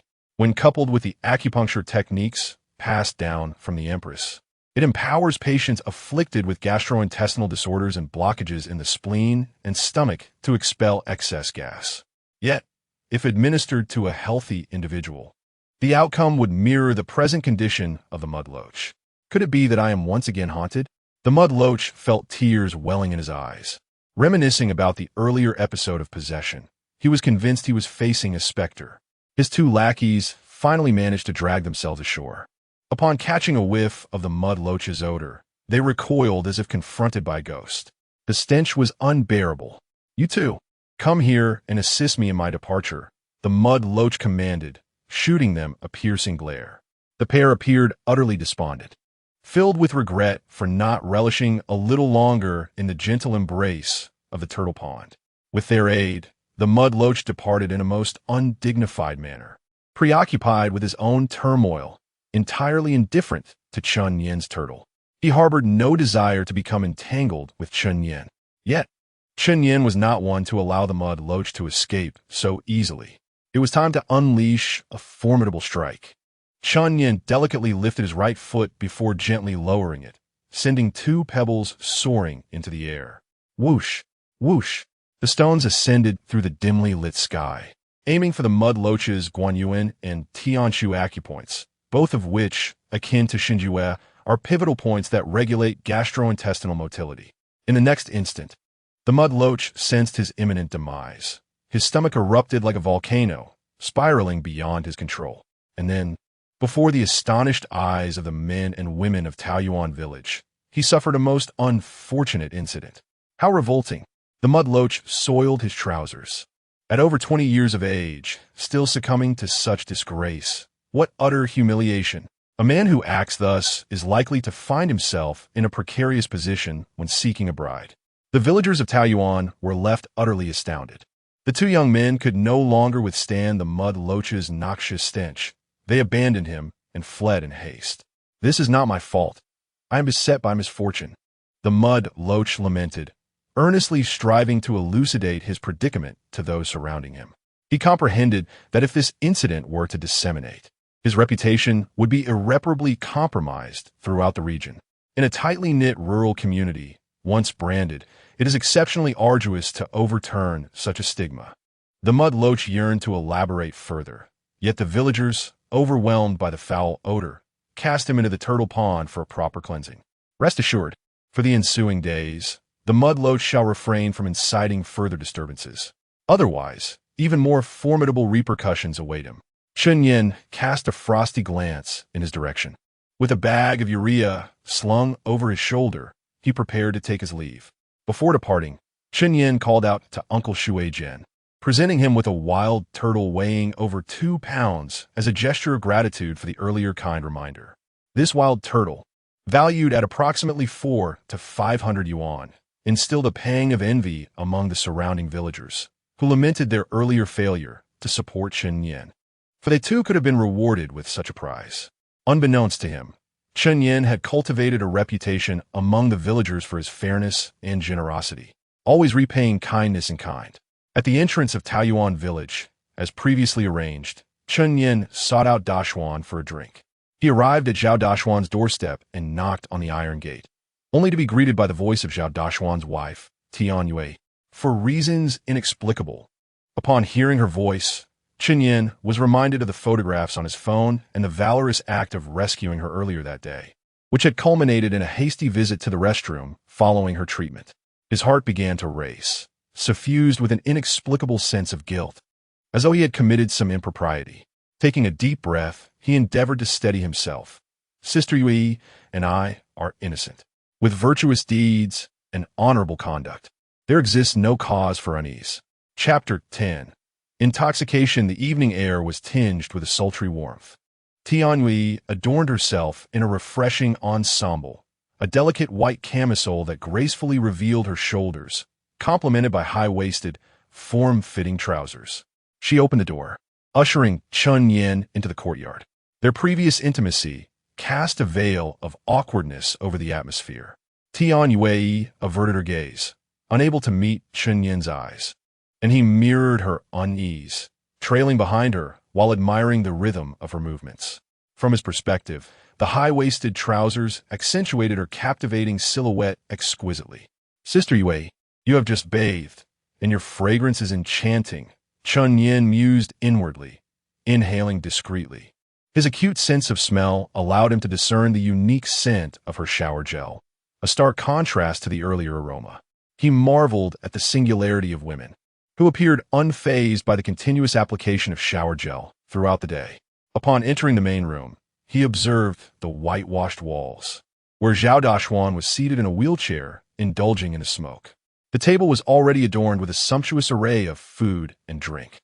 "Brother Dashuan," Chun Yin greeted, taking a seat and pouring Zhao Dashuan a drink. His eyes then fell upon the lavish spread, and he exclaimed, "Brother Dashuan, this feast is exceedingly extravagant. I could never partake in such opulence." What a magnificent spread it was.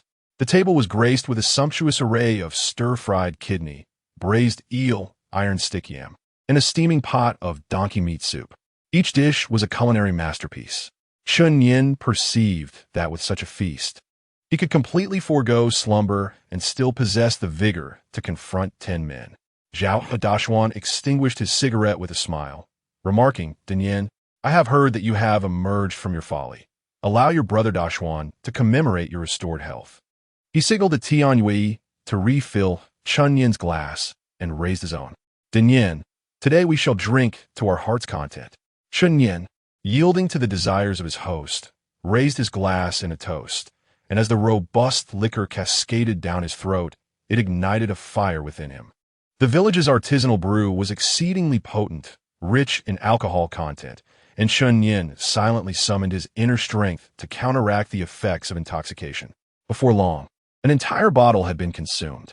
Zhao Dashwan maneuvered his wheelchair into the inner chamber to procure more spirits. During this fleeting moment, Tian Yui rose to clear the remnants of their meal.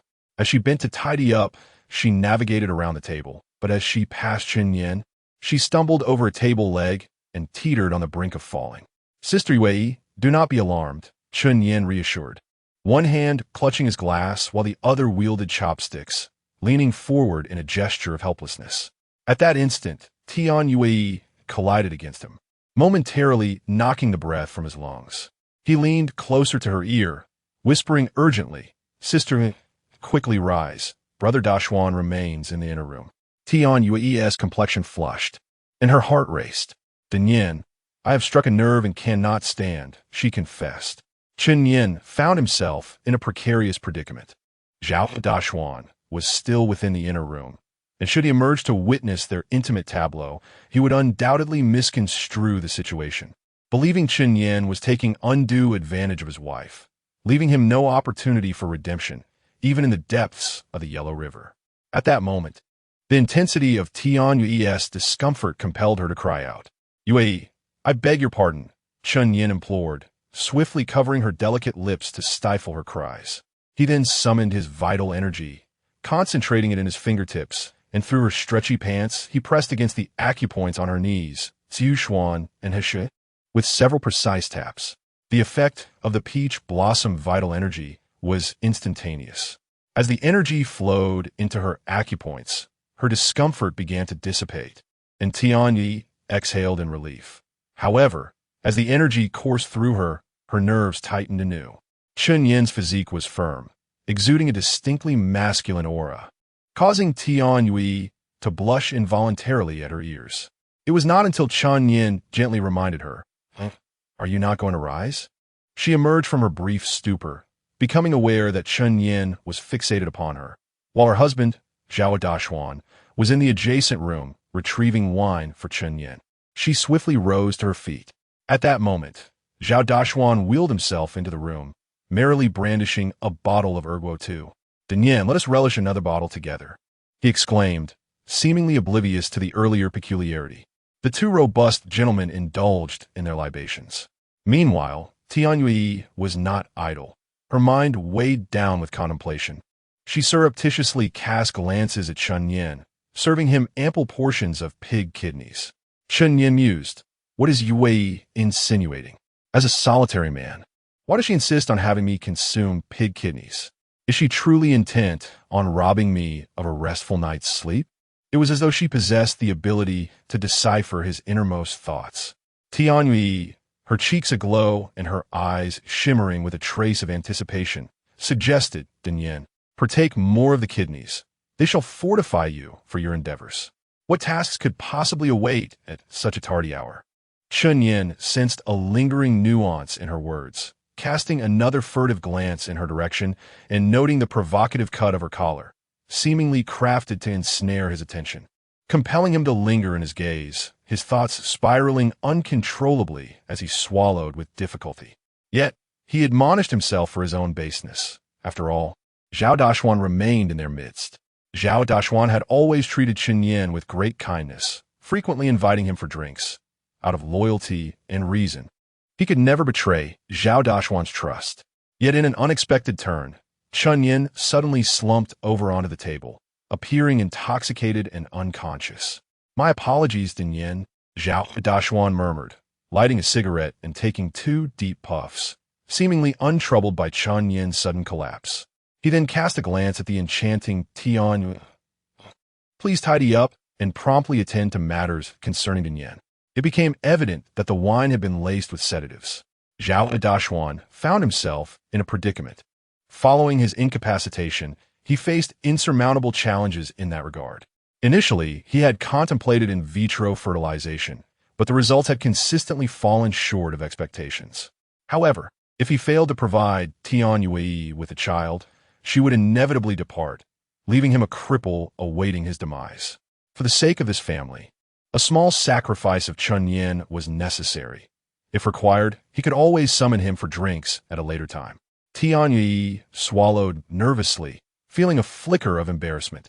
Dashuan, I believe, perhaps we should reconsider. As a woman, she found it inappropriate to be too direct. Zhao Dashuan, sensing Tian Yue's hesitation, offered her reassurance. Yue, Dinyan is my brother. We share a profound bond. Just envision him as me for a moment. He then inquired, what troubles you, Yue? Do you not hold a fondness for Chun Yin? His situation was hardly disadvantageous. He stood as one of the select university graduates in the village. Strong as an ox, and having once been somewhat Na'vi, he would refrain from uttering anything untoward. Indeed, he was the quintessential aide. Who could have anticipated that Chun Yin had transcended his former limitations? However, this posed no considerable hindrance. A brief slumber would suffice for him, allowing the endeavor to unfold without Tian Yue's awareness. Zhao Dashuan's sole lament was a faint sense of disloyalty towards his dear friend Chun Yin. Yet, as Dinyan slumbered, Tian Yue voiced her apprehensions, for it was her inaugural experience in such affairs. Nevertheless, a mere glance at Chun Yin swiftly alleviated her doubts. Very well, you shall prepare. Observing the eager expression on his wife Tian Yue's visage, Zhao Dashuan realized that the plan was set in motion, fervently wishing that Chun Yin would extend his support for a favorable outcome. While Tian Yue busied herself with arrangements, he cast a contemplative gaze at Chun Yin seated at the table, sighing, Dinyan, your brother Dashuan has never been particularly fortunate. Certain matters cannot be undertaken personally and must be fulfilled by you in my stead. Chapter 11. An inescapable hospitality, Chun Yin reclined languidly across the table, absorbing the dialogue between Zhao Dashuan and Tian Yue, a tumult of exhilaration and astonishment coursing through him. As long as he maintained the pretense of slumber, the enchanting and captivating Yue would be his to savor this evening. No wonder Sister Yue has been treating me to those exquisite pig kidneys. They proclaim that I am destined for greatness. It seems that greatness refers to Sister Yue herself. Chun Yin swallowed reflexively. The vision of Tian Yue in her form-fitting high-waisted pants twirled in his imagination. To yearn for her would indeed be a fallacy. Yet after indulging in an abundance of kidneys, his stamina had become remarkably formidable. Chapter 12. Chun Yin is in demand out of the blue. Why did the widow suddenly come knocking? Zhao Dashuan was taken aback.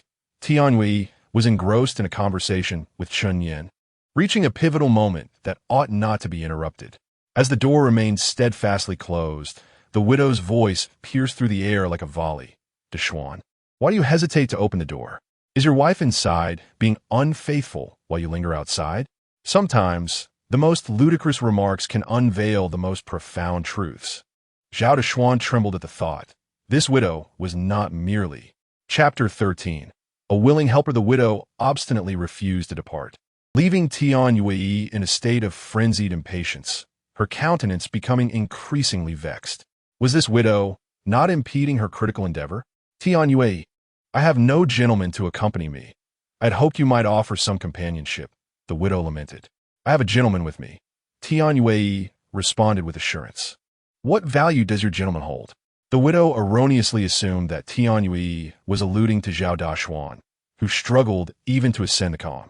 Could he genuinely be deemed a man? Observing Tian Yue's demeanor, the white widow grasped the circumstances. Chapter 14. The mutated golden soft-shelled turtle, technically speaking. Chun Yin could be considered a second-generation affluent individual in Taoyuan village. His wealth was substantial, comprising the most extensive homestead in the village and over 40 acres of fertile farmland. However, following Chun Yin's decline in mental faculties, The land inherited from his parents was overseen by his cousin, Chun Hai, who had leased it to the village chief, Li Chang'e, for an astonishing duration of 20 years. Chun Yin was not naive. He had ample grounds to suspect that his cousin, Chun Hai, who had ostensibly taken him in, was in collusion with the village chief, Li Chang'e, to appropriate everything for themselves. Su Qiulan also felt a profound sense of regret. Chapter 15. A debt of gratitude to Chun Yin half an hour later. When the golden soft-shelled turtle was presented, its alluring aroma captivated even the village's wild felines. Chun Yin first ladled a bowl of soup for Su Qiulan, smiling as he remarked, "Carp feast on flesh, while soft-shelled turtles relish the broth. All the essence of the turtle resides within this elixir." Su Qiulan inhaled the fragrance and was instantly enchanted, taking a delicate sip with her spoon, her face illuminating with delight. She smacked her lips and wiped the grease from the corners of her mouth, exclaiming, "Dinyan, I have never savored such exquisite soup before." Chapter 16. The intricacies of urban life, the quality of Chun Yin's soft-shelled turtles was unparalleled, and as soon as they graced the market, a throng of customers encircled him. "This turtle is colossal. Behold that exquisite shell and the intricate patterns. It is undeniably a superior specimen of a wild soft-shelled turtle. My dear boss, from whence did you procure this remarkable creature?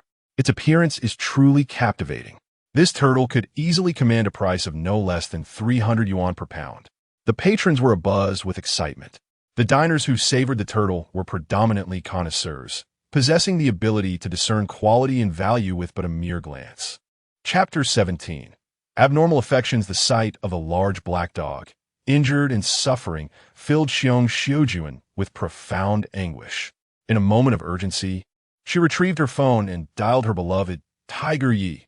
Tiger Yi, someone has harmed my son. I implore you to send assistance at once." Her demeanor brightened. "Tiger Yi, are you in close proximity? My dear, I eagerly anticipate your arrival."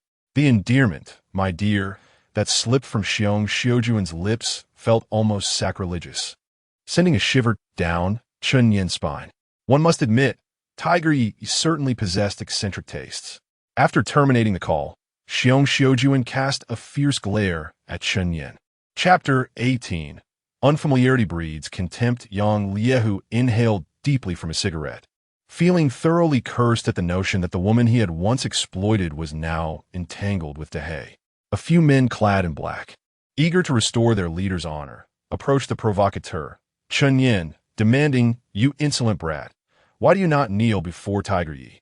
Today's tribulations are all you're doing. Kneel?" Chun Yin bore a defiant expression. While others trembled before Tiger Yi, he, as a descendant of the Peach Blossom Empress, feared no one. He furrowed his brow and retorted, "On what ground should I kneel?" Chapter 19. Medical experiments at the West Suburb Farmers Market.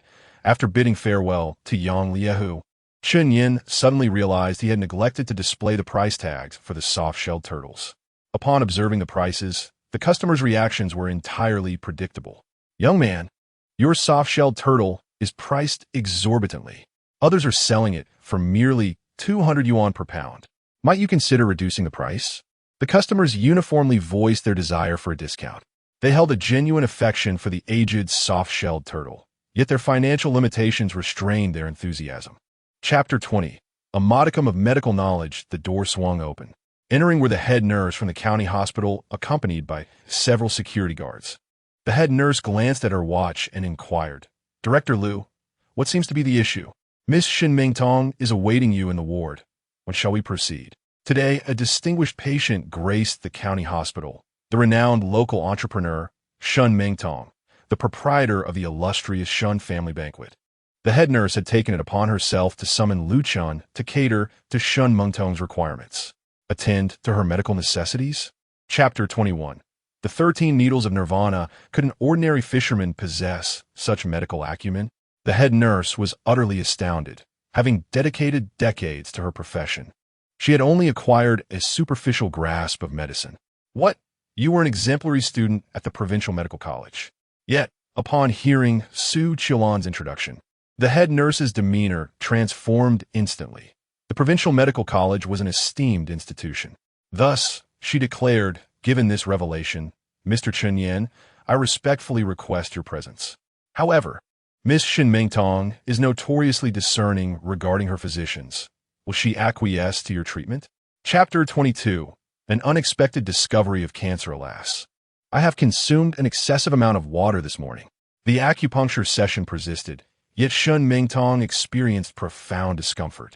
The liquid she had ingested felt as though it were on the verge of overflowing, prompting her to clasp her knees tightly together to avert any unfortunate incidents. Observing the patient's unease, Chen Yan halted and inquired, Is something amiss? Shen Mengtong, caught in the throes of her discomfort, yet relishing Chen Yan's treatment, murmured, It is nothing. Please continue. For reasons unknown, Chen. Chapter 23. The market for soft-shelled turtles. Lu Chun remained rooted in astonishment. Was astounding. He was a revered medical expert from the province, a chief physician, a university professor. Even the director of the hospital would regard him with the utmost deference. After years of dedicated practice, patients had catered to him, bowing and even presenting themselves to indulge his whims. How could he possibly kneel before a mere rustic? With a resounding thud, Lu Chun knelt resolutely on the ground, his face flushed with humiliation, uttering, I apologize, I was mistaken. Upon witnessing this. Chapter 24. The crisis at the Shun family banquet. Shen Mengtong was a woman of her word. She had vowed to cover the expense of Chen Yan's soft-shelled turtle, even if it was priced at 1,000 yuan per pound. When weighed, the turtle totaled 5 pounds, amounting to an impressive 500 yuan. Miss Shun, let us round it down to 65,000, Chen Yan generously suggested. You are rather gracious, Shen Mengtong replied, rolling her eyes in exasperation. 1,000 yuan per pound for soft-shelled turtle was indeed an exorbitant price, and Chen Yan's discount of a mere 500 yuan seemed rather petty. Of course, she did not acquire a soft-shelled turtle, but rather a profound sense of anticipation. Chapter 25. The golden soft-shelled turtle becomes a sensation in Box 18. The patrons were disheartened to discover that the soft-shelled turtle presented was not of the esteemed wild black variety. Their countenances darkened instantly. Zhang, the host, stood on the precipice of losing his composure. As a contractor, he had extended invitations to several pertinent leaders to secure a pivotal road hardening project.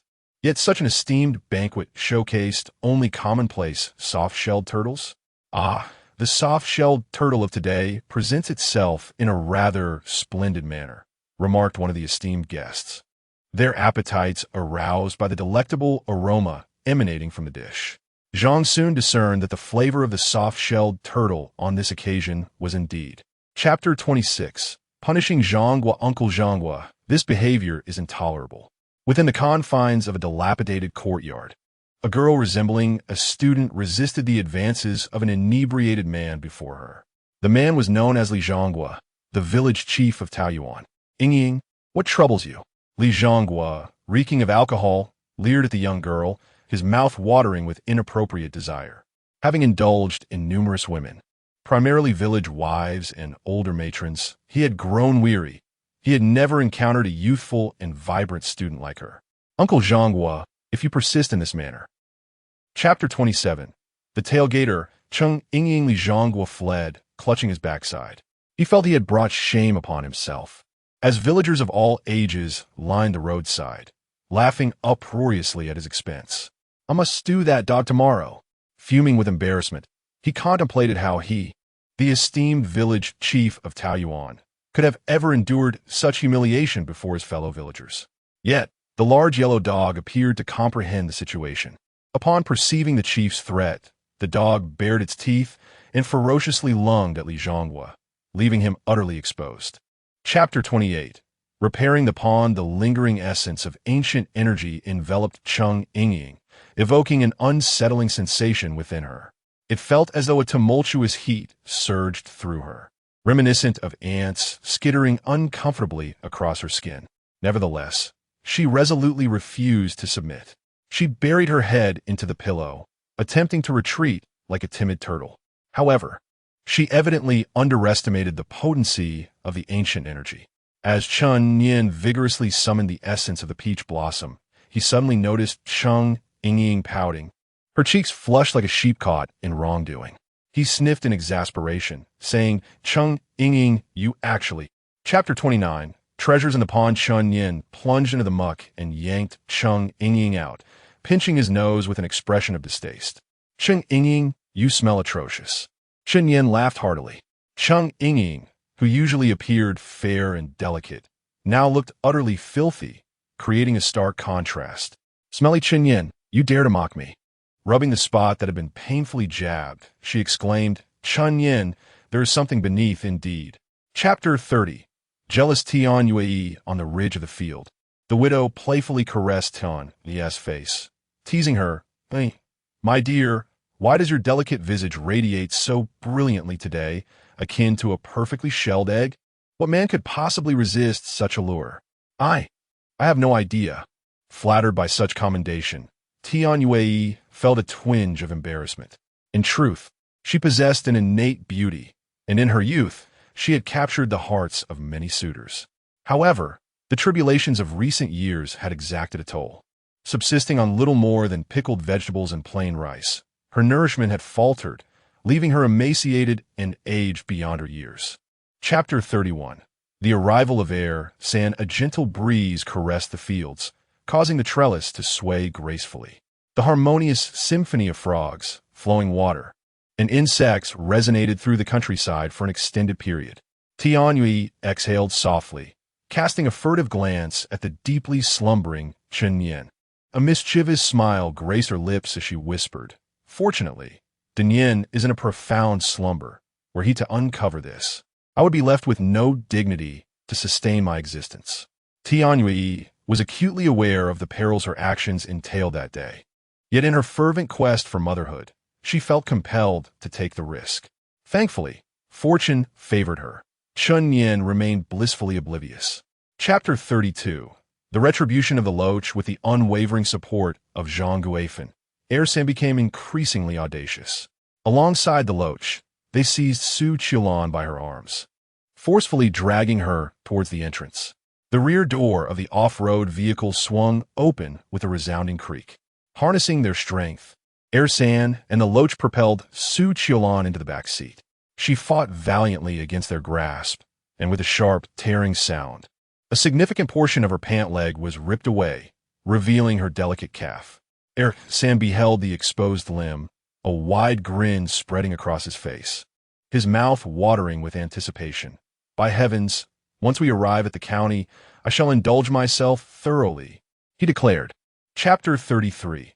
The fear of Yang Liehu. A formidable convoy came to a halt at the entrance of Taoyuan village.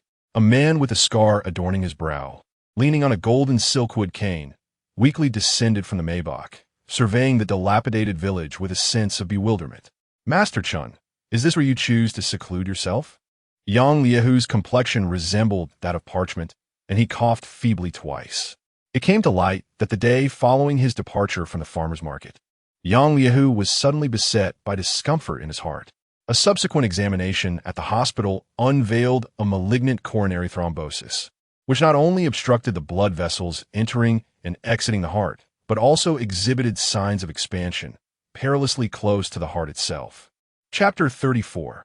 What battlefield hospital? Yang Liehu knelt before Chun Yin.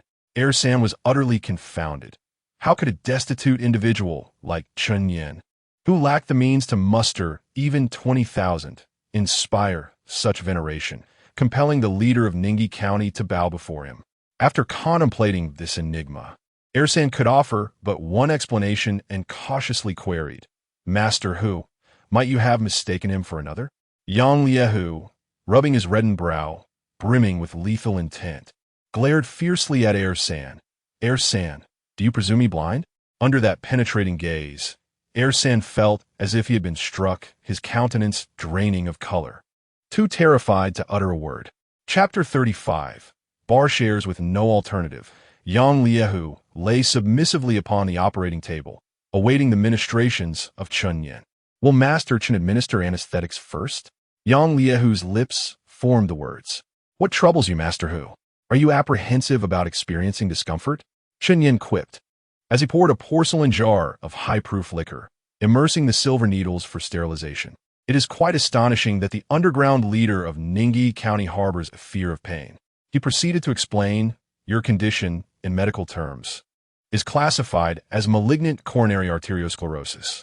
The treatment within the realm of Western medicine. Chapter 36. A medical miracle upon entering the health examination center. Shen Mengtong immediately recognized a familiar figure, silver-haired yet remarkably youthful, with keen, hawk-like eyes, clad in a pristine white lab coat. It was none other than the illustrious medical expert of the province, Hua Changfeng, affectionately referred to as the divine Dr. Hua. Uncle Hua, I did not expect my father to invite you here. Shen Mengtong greeted him warmly. The name of divine Dr. Hua reverberates throughout the provincial capital. His consultation fees begin at no less than 100,000. The mere fact that her father had managed to summon him to Ningyi County to evaluate her condition filled Shen Mengtong with profound gratitude. Chapter 37. The critique of Zhang Guifan taken aback by Chun Yin's incisive remarks. Zhang Guifan found herself momentarily speechless. Nevertheless, Chun Yin continued with fervor. Aunt, how can you remain passive while your daughter-in-law toils in a bathhouse, serving lascivious men? Yet when it pertains to your own conduct, the standards seem to shift. Or is it that you have never truly viewed your daughter-in-law as part of the family? Numerous villagers had gathered in the courtyard. The recent incident in which Zhang Guifan had compelled Su Qiulan to accompany the man known as Donkey Sen lingered in the minds of all present. The villagers exchanged glances and murmured about Zhang Guifan. Indeed, what sort of mother-in-law engages in such behavior? Chapter 38. The astute old classmate, Cheng Yingying, exhibited a certain timidity. A mere fright from Chun Yin caused her to cling to him like a nervous little rabbit. Cheng Yingying, you have truly matured, Chun Yin remarked, his hands steady upon the handlebars of his bicycle, contemplating her remarkable metamorphosis from a once timid follower to an individual of considerable strength. Brother, Chun Yin, you are quite cruel. If you persist in this manner, I shall cease speaking to you. She pouted, her cheeks tinged with embarrassment. She was no longer a child. Chapter 39. A mind full of schemes in the kitchen of the Shun family banquet. Shen Mengtong tugged at her hair in frustration. The lunch hour had just begun, and several tables of patrons had specifically requested the red-braised, golden soft-shelled turtle. Each table ordered 1 or 2 pounds. Enough. I'm not a magician who can conjure golden soft-shelled turtles out of thin air. Shen Mengtong slammed the table in exasperation. The golden soft-shelled turtle was selling like hotcakes. Yet, as the proprietor, she derived no joy from it. The reason was straightforward. At present, no high-end restaurant in Ningyi County could procure golden soft-shelled turtles, including Shun's establishment. Chapter 40. Shen Mengtong's sincerity. President Shun, I have fulfilled the tasks you entrusted to me, Peng Guangxue remarked with a smile, having playfully imitated a dog's bark. In this quarter, concerning the supply contract for Yuanguang fruits and vegetables, could you kindly inform me when we might proceed with its renewal? This knowledge would greatly assist the company in preparing stock ahead of time. Peng Guangxue had attended the Shun family banquet today with the specific intention of finalizing the contract. However, Shen Mengtong shook her head and replied, I regret to inform you, Mr. Peng, that I am unable to sign this contract. She further elucidated, as I previously stated, unless you bark like a dog, I will not endorse the agreement. Chapter 41. An irresistible proposition. Master Chun, we presently have 2 proposals. The first option features the golden soft-shelled turtle, priced at 1,300 yuan per pound. The second option also presents the golden soft-shelled turtle, but at a price of 2,000 yuan per pound. Shen Mengtong spoke plainly, revealing the 2 figures. Both amounts exceeded Chun Yin's psychological expectations. It is significant to note that during the previous transaction, the price was a mere 1,000 yuan per pound. At this juncture, other establishments in the market had only elevated their prices to 1,200 yuan per pound in an attempt to entice patrons for the soft-shelled turtle. This affluent woman had deliberately set the prices exceedingly high, clearly with a purposeful intent. Chapter 42. Shun's sacrifice is profound. The treatment for Chun Yin commenced with a meticulously crafted plan, originating at the Liyuan Point at the foot and ascending through Zisangli, Chichong, and Guangmen, ultimately culminating at the two-way point atop the head. This therapeutic journey traversed the entirety of the body, aligning with the vital foot Yangming stomach meridian. As the procedure began from the legs and feet, and given Shin Mengtong's limited mobility during the treatment, Chun Yin took it upon himself to assist her in arranging her garments, inadvertently pulling harshly at the threads on her knees. Shin Mengtong immediately emitted a soft whimper. Master, you. Chapter 43. Salary deductions. Half an hour earlier, Chung Yingying discreetly positioned herself in the corridor, absorbing her phone while eagerly anticipating Chun Yin's arrival with fried chicken and burgers.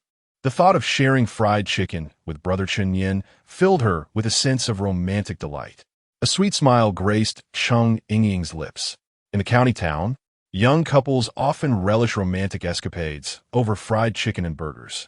Having never experienced a date, Chung Yingying longed to partake in such enchantment, particularly with her childhood companion, brother Chun Yin, which would undoubtedly enhance the allure of the moment. Number 12, please hurry. Jin Xiao has just placed your order. Chapter 44. I am the one to defeat Yu Chao Chong, taken aback. Could scarcely fathom that a mere country bumpkin would dare to trespass upon his wellness center. Was he courting disaster? This country bumpkin was inviting his own demise. With a decisive clap of his hands, Chao Chong summoned the security personnel, gesturing emphatically at Chun Yin.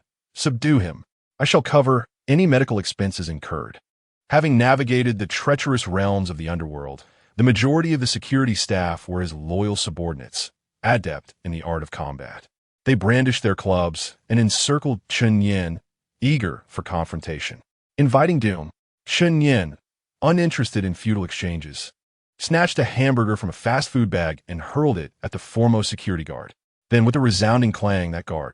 Chapter 45. A call from Tiger Zheng Taitu. Are you experiencing a moment of hesitation?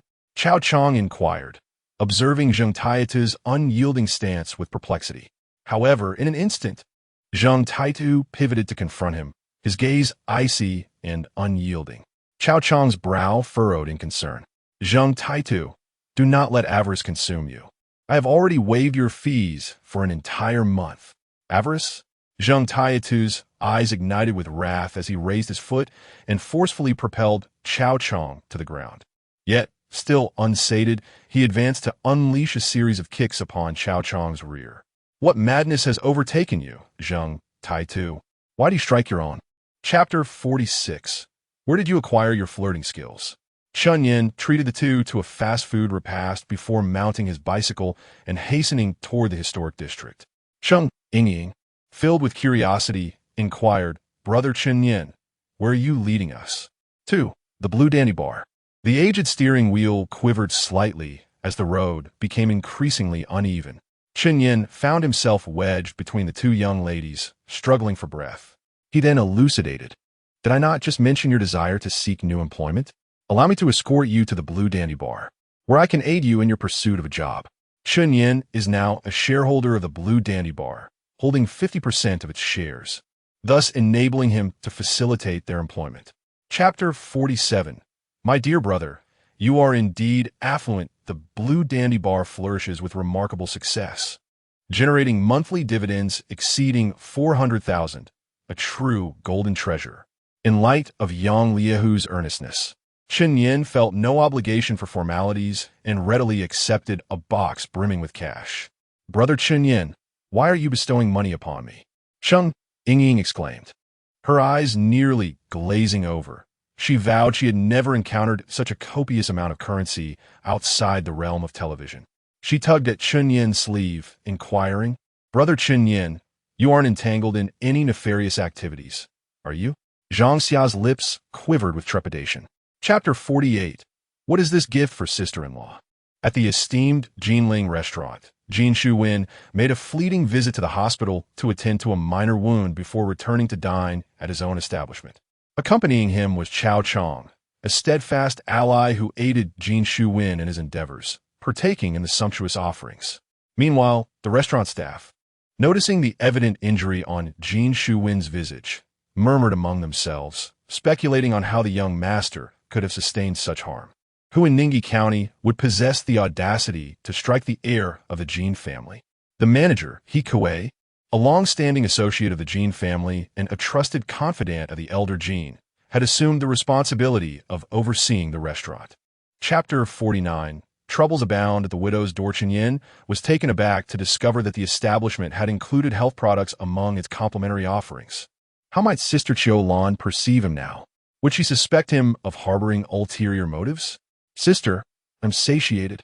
He dared not linger any longer. Employing the wisdom of retreat, he swiftly departed the courtyard, observing Chun Yin's receding figure. Su Qiulan felt a blend of embarrassment and understanding.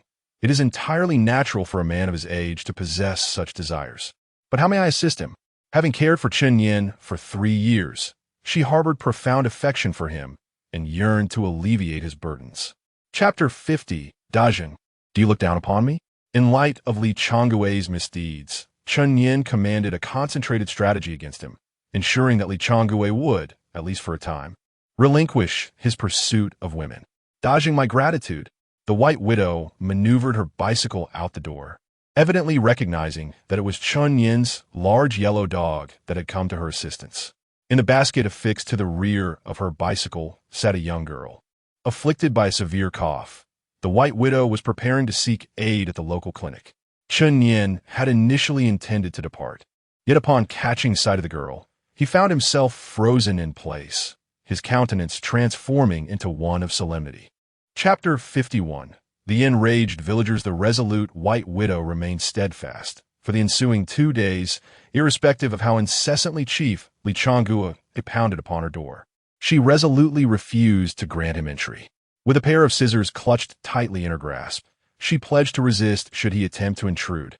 Rendered temporarily powerless, Li Changgui nevertheless sought to assert his masculinity by tormenting the White Widow. His unquenched, twisted desires only served to intensify his fury. On that fateful morning, Li Changgui, as was his custom, commandeered the village's solitary small truck, ostensibly to assist the villagers in peddling their vegetables in the county. Yet, beneath the guise of assistance, he profited from the villagers by purchasing at a meager price and selling at a substantial markup. Chapter 52. Shun Mengtong's growing affection on the ridge. The widow had dedicated herself to working tirelessly at the fish pond for several days, yearning to express her gratitude to Chun Yin for rescuing her daughter. However, Chun Yin regarded her with disdain, perceiving her as unclean and refusing to engage with her, thereby relegating her to menial tasks. At that moment, the village head, Li Changgui, accompanied by a throng of irate villagers, approached the fish pond with fervor, startling both the widow and Cheng Shuijian. Sensing the animosity emanating from Li Changgui and his cohort, the widow and Cheng Shuijian each seized a shovel, positioning themselves defensively before the villagers. Chapter 53. Destructive desires after a day of leisure spent at the reservoir. Chun Yin whistled cheerfully as he made his way home to savor the dumplings prepared by his sister-in-law. As he passed the fish pond, he was struck by the sight of his soft-shelled turtle being mercilessly bled. Approaching the ridge, Chun Yin exclaimed in indignation, "What are you doing?" Lu San, indifferent to the situation, licked the turtle's blood from his knife and replied, "Chun Yin, you are the greatest sinner of the village, causing the villagers' vegetables to remain unsold. This is merely a small lesson for you."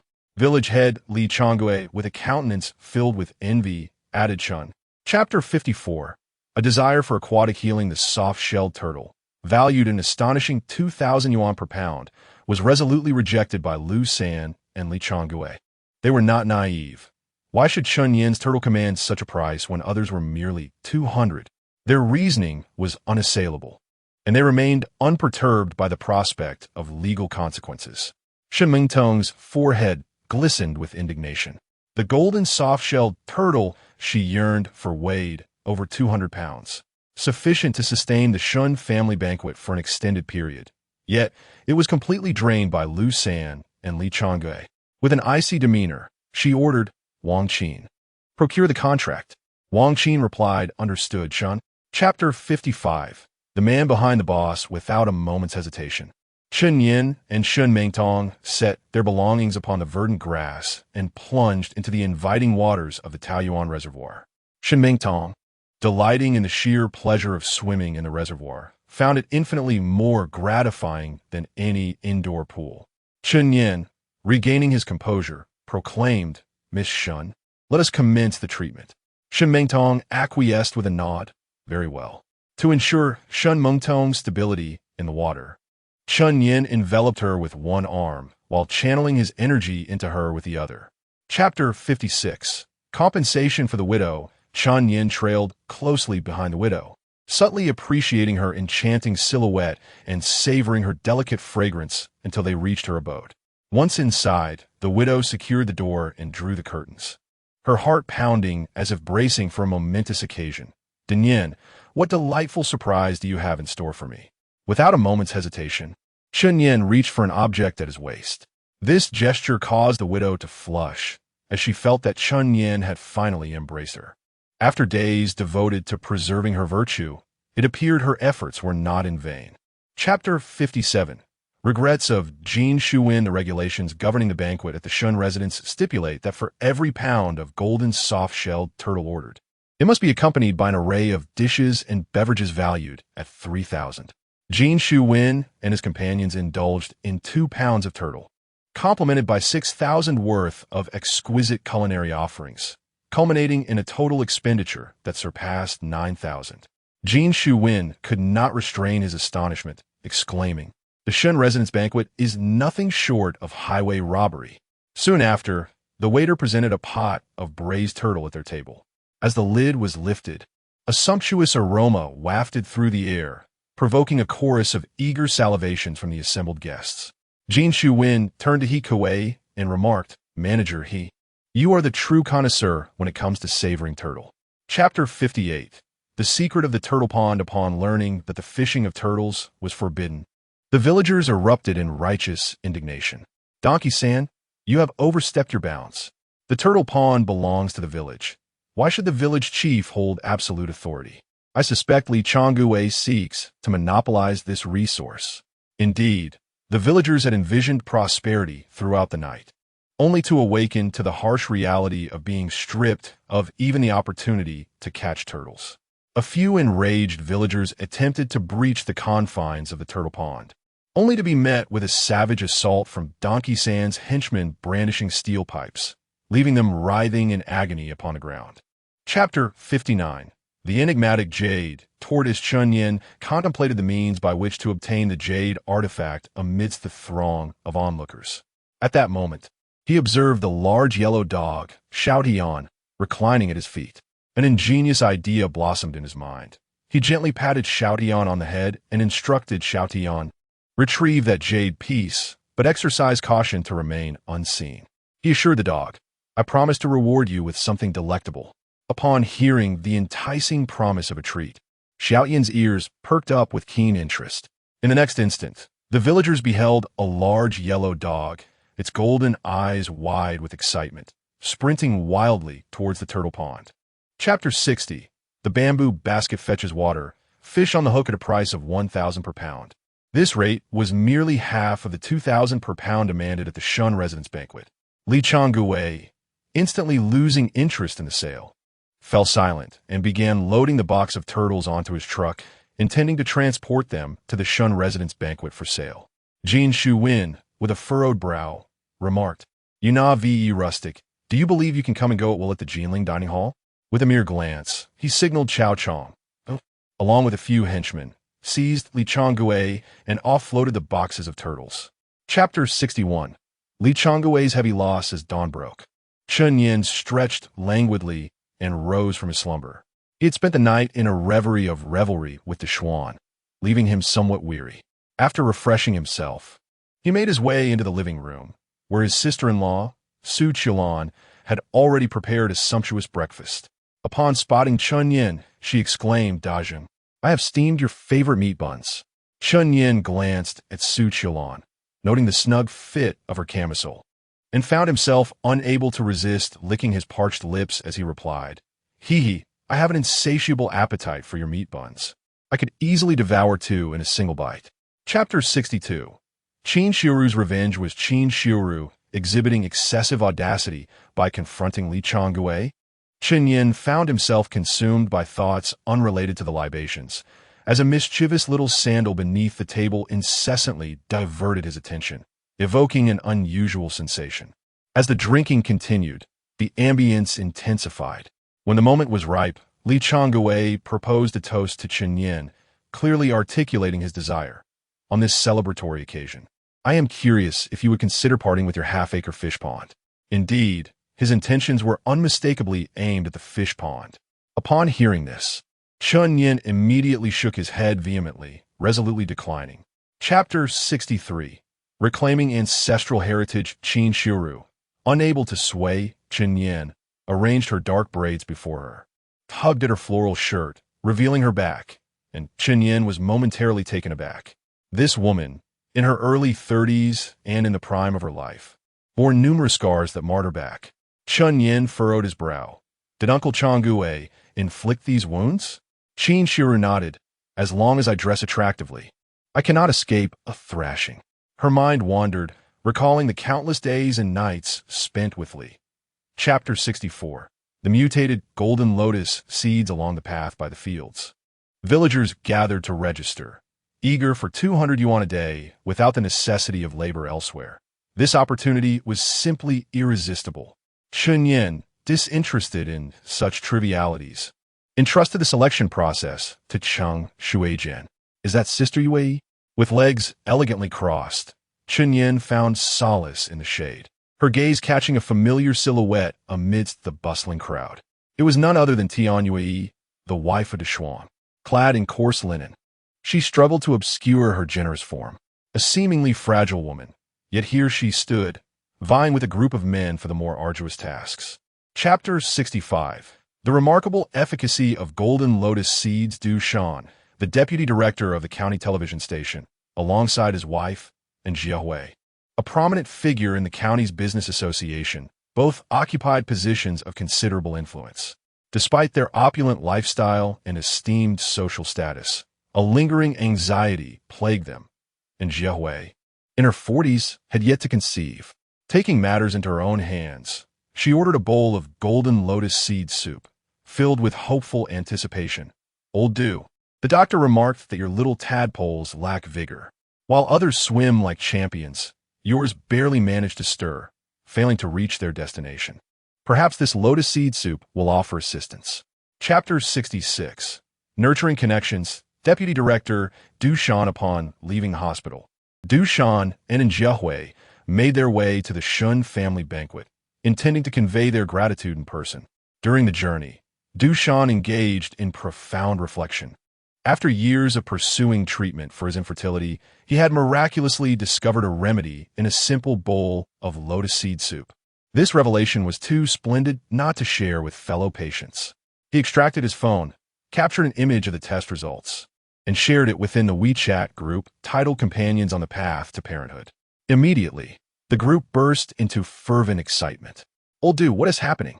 Old Du, you're not being forthright. Chapter 67.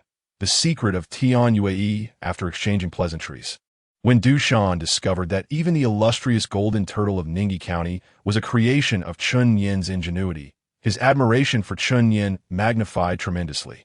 He rummaged through his suit pocket, retrieving a Bulgari wallet, and after a brief search, he produced a business card, presenting it to Chen Yin. Xiao Yin, accept this card. It will significantly ease your transactions in Ningyi County. This was no ordinary card. It was a gilded business card. Shen Mengtong was momentarily taken aback. She was acutely aware that Du Shan's gilded business card represented something of great significance. Chapter 68. The Unsavory Transactions in the Private Room. Sister Yue, are you engaging in a side occupation? Chen Yin stood outside the private chamber, his gaze brimming with intensity as he peered through the slender opening to scrutinize every movement within. He had heard whispers that many respectable women in the city had taken to such side occupations as companions, even establishing an entire industry around it. To his utter astonishment, was Tian Yue entangled in such endeavors? Let us observe for a moment. Chen Yin mused. As a woman, Tian Yue was burdened with the responsibility of supporting a disabled husband, resorting to the treacherous path of selling her body out of sheer desperation. Chapter 69, Dinyan. You truly are valiant upon the sudden intrusion of a peasant into the private chamber. Pang Guang was momentarily taken aback, yet soon recognized his former classmate, Chen Yin. A wave of relief washed over him, quickly replaced by a sneer of malice. Chen Yin, you simpleton, do you believe you can don a mantle of a hero? I almost overlooked the fact that you and Tian Yue are from the same village. I can see the anxiousness etched upon your face. Could it be that there lies an affair? How does it feel to witness your beloved woman being mistreated by others? I can only imagine the torment you endure. Pang Guang reveled in his delight at another's misfortune. Chapter 70. Address him as Master Chun within the confines of the private chamber. Pang Guang knelt upon the floor, his knees throbbing with discomfort, clenching his teeth in bitterness. Yet he dared not rise without the permission of Chen Yin. Suddenly, with a resounding crash, the door flung open. Yang Lihu, his gaze fierce and commanding, burst in accompanied by a cadre of followers. Upon recognizing Yang Lihu, Pang Guang was momentarily taken aback, but then his countenance transformed into one of elation as he hurriedly ascended to his feet. Lowering his head, he appeared akin to a submissive hound at Yang Liu's side, proclaiming, Chen Yin, are you aware of the identity of this individual? Chapter 71. Tian Yui's gratitude upon hearing the ominous threat of having Su Biao and Pang Guang's leg shattered. Tian Yui's complexion drained of color. A humble woman of the countryside like herself possessed no such fortitude, eager to evade further conflict and merely reclaim her rightful compensation. She pondered briefly and articulated, let us forego the notion of breaking legs. If Pang Guang can furnish me with the 50,000 in compensation, that shall suffice. I desire no more.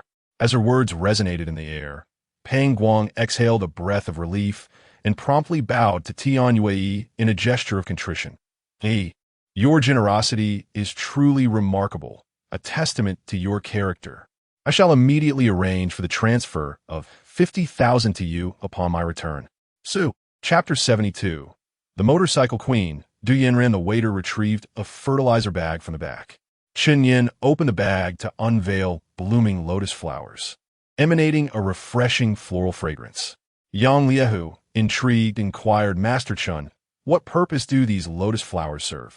Chen Yin delicately plucked a petal and presented it to everyone for closer examination, elucidating, Taoyuan village boasts expansive fields of lotus roots. Today, I ventured into the county to sell soft-shelled turtles and lotus pods, hence I brought along some lotus flowers. These are no ordinary specimens. They have been meticulously cultivated by me. Chapter 73. Temporary couple, is there but one large bedroom remaining? Upon hearing this, Chen Yin steadied the inebriated Tian Yue and prepared to depart in search of an alternative hotel. The female receptionist regarded the duo with skepticism and inquired with curiosity. Pray tell, are you not a couple? What is amiss with sharing a room with a spacious bed? She continued, moreover, today is the weekend. The hotels within the county are fully booked. Even should you seek refuge elsewhere, it is likely that no vacancies remain. A couple? Chen Yin and Tian Yue exchanged glances, each discerning a trace of warmth and embarrassment in the other's gaze. Chapter 74. Sister married the wrong man upon receiving directives from Jin Shuwen. Chao Chong promptly thumped his chest and assured, young Master Jin, you need not worry about the golden lotus seed soup. I shall undoubtedly uncover its origin within the hour. Jin Shuwen, perplexed, inquired, Chao Chong, are you truly that confident? Chao Chong smirked suggestively and replied, young Master Jin, you remain blissfully unaware of certain matters. A chef from the Shun family banquet visited the wellness center for a massage a few days prior. I arranged for the technician to provide him with a complimentary full treatment and discreetly recorded the entire procedure. Chapter 75. Sister, you are a remarkable woman. Chen Yin felt profound compassion for Tian Yue's unfortunate circumstances. A young bride, on her very first day within the household, discovered her husband incapacitated. From that moment forth, she was compelled to endure a life of isolation while simultaneously shouldering the responsibility of supporting the family alone. Yet, what recourse did Chen Yin have? He could not counsel Tian Yue to pursue a divorce, as that would be a disservice to Zhao Deshuan. Hence, he offered her words of solace, stating, Sister Yue, Zhao Dechuan is indeed a commendable man. Tian Yue pondered this, recognizing that Zhao Dechuan was in truth a good man, despite the shadow cast upon his spirit by his paralysis. Chapter 76. Chen Yin, you scoundrel. In light of Chen Yin's presence, the security captain, Shi Daji, hesitated momentarily before disdainfully spitting at Chen Yin, openly exhibiting his contempt. You country bumpkin, what makes you think you deserve respect from me? Laughter erupted among the onlookers. A rural simpleton desires recognition? What a pathetic beggar from the countryside, masquerading as someone of importance. A country bumpkin is precisely that. Return to your rural origins. In that moment, Chen Yin found himself the target of ridicule. Chapter 77. Would you like a Land Rover? Chen Yin awkwardly scratched his head, utterly confounded by the fact that, having only encountered Du Yanran for the second time, he had already been branded a scoundrel. He mumbled, Du Yanran, you are not even my girlfriend. Why should it concern you if I am a scoundrel? His nonchalant tone caused Du Yanran's cheeks to flush. Recalling Du Shan's commendation of Chen Yin from the previous evening, she shook her head and remarked, Chen Yin, you have truly disappointed me. Chen Yin was left in a state of utter bewilderment, finding the woman's rationale incomprehensible, and furrowed his brow as he sought further clarification. Chapter 78. Man, do not bother me again. As Chen Yin and Tian Yue stepped into the 4S dealership, they were greeted with a warm reception from the staff, with the sales manager personally attending to their needs. It was at this moment he discerned that this particular Land Rover dealership was also affiliated with the Du family's enterprises. Chen Yin took a moment to admire the exquisite vehicles on display, his gaze lingering on price tags that soared into the hundreds of thousands, even millions. He could not help but exclaim, Miss Du, as a modest farmer, I would be satisfied with acquiring a second-hand Wuling Hongguang, for I cannot possibly afford a Land Rover. Nevertheless, Chen Yin was not devoid of financial resources. At the Landai Bar and during the Shun family banquet, his monthly dividends amounted to over $1 million, complemented by the more than $1 million he garnered from the sale of golden soft-shelled turtles. Chapter 79. Sure, Erju in critical condition, Chen Yin was fervently driven by the desire to save lives. He imbued his legs with the authentic vitality of peach blossoms, and in the blink of an eye, he surged forward with remarkable swiftness, arriving at the fallen warehouse. The atmosphere was permeated with heart-wrenching cries. Laborers lay ensnared beneath the debris, fervently pleading for aid, including the voice of Shi Erju. Nearby, onlookers striving to help found themselves powerless against the weighty concrete slabs, each weighing hundreds of pounds, engulfed in a sense of helplessness and frustration as they stood by in despair. Chen Yin called out to the spectators, Stand back. Allow me to rescue them. The crowd swiftly parted. Chapter 80. The farmer as a medical master of man is the cornerstone of the family. Should Shi Erju succumb to illness, Ma Huijin's household would, in essence, unravel. Chen Yin, moved by compassion, stepped forward to support Ma Huijin, subtly imparting a fragment of peach blossom energy to her, which alleviated her expression ever so slightly. He reassured her, Huijin, given Erju's condition, if anything were to befall you, who would care for the child? Ma Huijin recognized Chen Yin. She bowed her head, dabbing her tears with the back of her hand, her voice trembling. Chen Yin, I have heard that my family. Chapter 81. A fatal treatment. Hua Changfeng bore a complex expression. It was nearly inconceivable for him to accept that a mere farmer could indeed be a medical master. Such practitioners were exceedingly rare within the realm, their esteem far eclipsing that of divine physicians. Yet, Lu Chun, who stood beside him, was entirely skeptical of Chen Yin's medical prowess. Chen Yin was merely a student who had been expelled from medical school. Lu Chun, a distinguished professor at the medical academy, cleared his throat and pointed an accusatory finger at Chen Yin, vehemently proclaiming, You, a mere country bumpkin, how dare you presume to? Chapter 82. Du Yaran. You missed a great husband. The illustrious Hua Shini actually knelt before a humble farmer, seeking to take him as his master. Should this scene become widely known, it would undoubtedly send shockwaves through the provincial medical community. However, Chen Yin shook his head and asserted, Hua Shini, my medical expertise surpasses your understanding. Chun Yin's intent was unmistakable. It was not that he was reluctant to accept Hua Shini as a disciple, but rather that Hua Shini had yet to prove himself worthy. Yet, such words did not strike harshly upon Hua Shini's ears, for Chun Yin spoke the unvarnished truth. Hua Shini recognized that Chun Yin's miraculous acupuncture techniques were beyond his own capabilities. Chapter 83. Du Yaren's regret observing Hua Shini's departure. Du Yaren was enveloped in a profound sense of remorse. How could she have chosen to distance herself from a man whom even Hua Shini held in high regard? While chastising herself for her folly, she contemplated ways to seek forgiveness. Half an hour later, after offering solace to Ma Huijin, Chen Yin and Tian Yue emerged from the hospital. Just as they crossed the threshold, he slapped his forehead and murmured, "I nearly overlooked a crucial task. I must still procure a second-hand car." Taoyuan Village, nestled in a remote region with treacherous mountain roads, compelled Chen Yin to strategize the acquisition of a second-hand vehicle to facilitate his future journeys to the city for the sale of vegetables. Chapter 84. The Audacious Widow in Taoyuan Village. The villagers, under the guidance of Cheng Shuijian, were diligently engaged in the task of cultivating the ridges and the rice fields when, all at once, the resounding blasts of two horns captured their attention. They turned to behold a splendid champagne gold Land Rover hurtling towards them. A Land Rover. What an epitome of luxury. This is the executive model. Its value must be no less than 2 million. Goodness, it presents a truly formidable presence. The arrival of such an opulent vehicle in the impoverished and remote Taoyuan village undoubtedly stirred a wave of excitement. Chapter 85. The Embarrassing Outfit. The widow, astute in the ways of men, encouraged Chen Yin to grasp the steering wheel with fervor and accelerate to 180, as if both he and the vehicle might ascend into the skies. The thunderous roar of the V8 engine was particularly exhilarating, prompting Chen Yin to quip, "Thank you ever so much, Sister Xinghua." In stark contrast to the innocent Tian Yue, the worldly widow unveiled a plethora of new experiences to Chen Yin.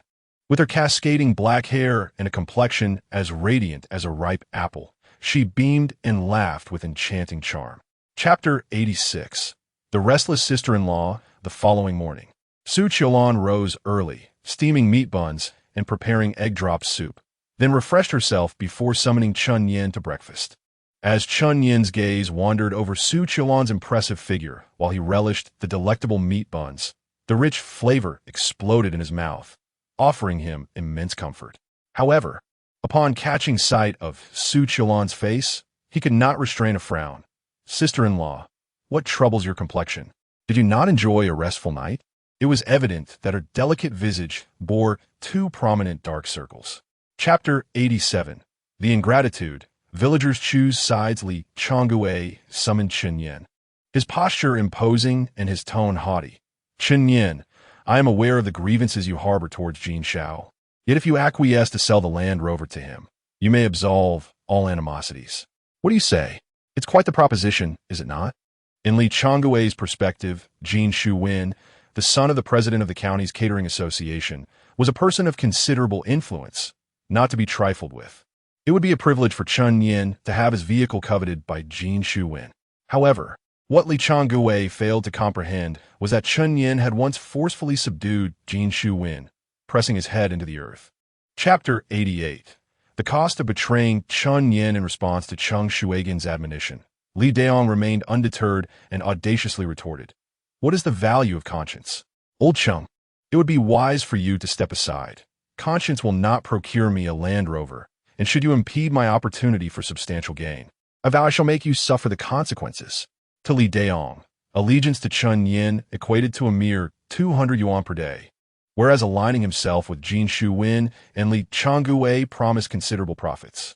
He was acutely aware of the gravity of the choices before him. Li Daong forcefully brushed past Cheng Shuijin and proceeded towards Jin Shui. Chapter 89. Guiding the villagers towards prosperity. Aside from Li Daong, the remaining villagers who had entered into the cooperation agreement with Jinling Shifu were equally astonished.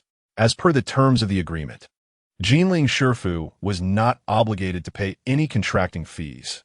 Rather, it was required to allocate 30% of the profits to the villagers.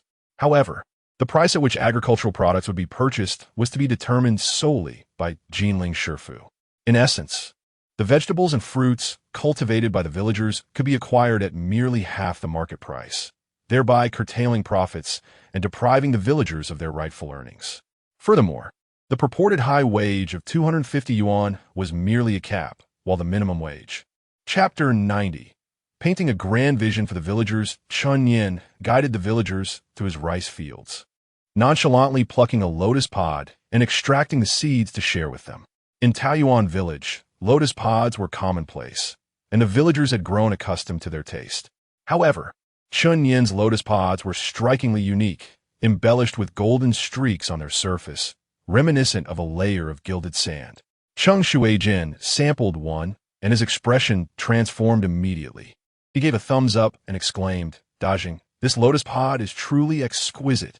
The other villagers echoed his admiration, having savored many lotus pods before. Yet none had ever encountered one as delightful as the one they tasted today. Chapter 91.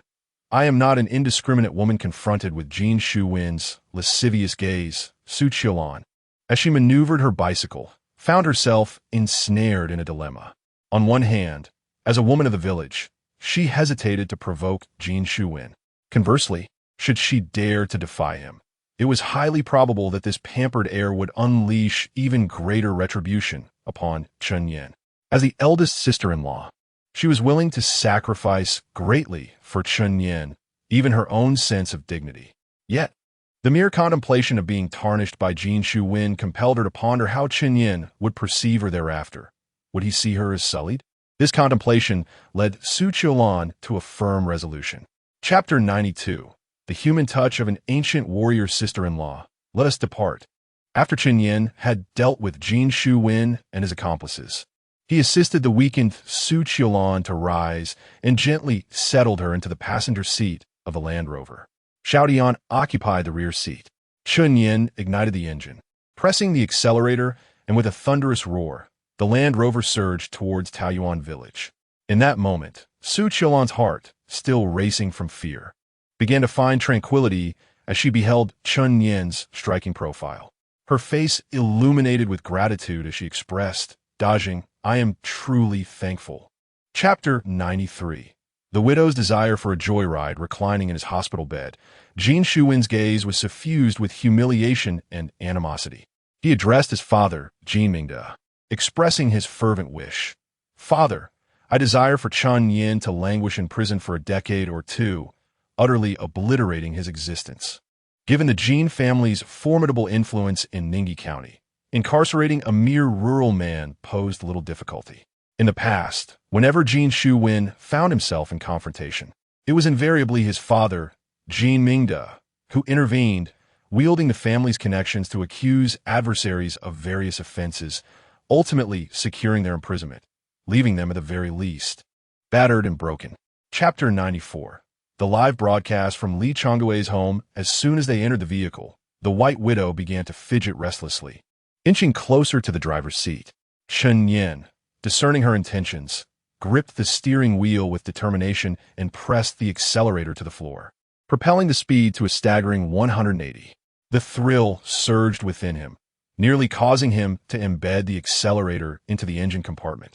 Upon reaching a secluded area by the reservoir, Chun Yin parked the car and exchanged a smoldering glance with the White Widow. They subsequently exited the vehicle and made their way to the back seat of the Land Rover. The spacious back seat, adorned with luxurious leather upholstery and framed by the untamed wilderness, emanated a distinctive allure.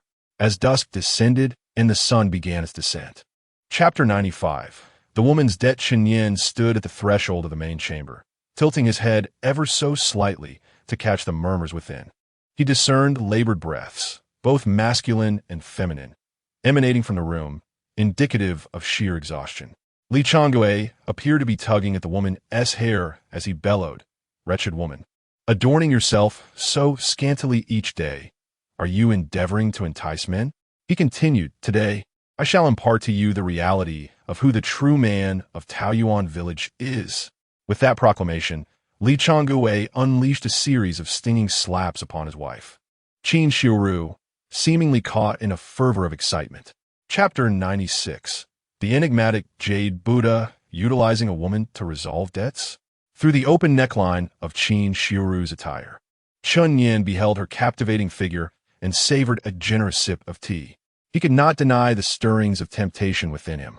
A mere nod of acquiescence could grant him the pleasure of having Qin Shiuru attend to his desires that very night. This notion ignited a fervent passion within him, causing his blood to race. Observing the ardor in Chun Yin's gaze, Li Chonggui discerned an opportunity. He drew Qin Shiuru toward Chun Yin, thrusting her into his embrace. Seizing Chun Yin's hand, he pressed it firmly against Qin Shiuru's delicate waist, a broad grin spreading across his face. Chapter 97. The Awkward Sister-in-Law. Su Qiulan, Chun Yin, returned home in high spirits.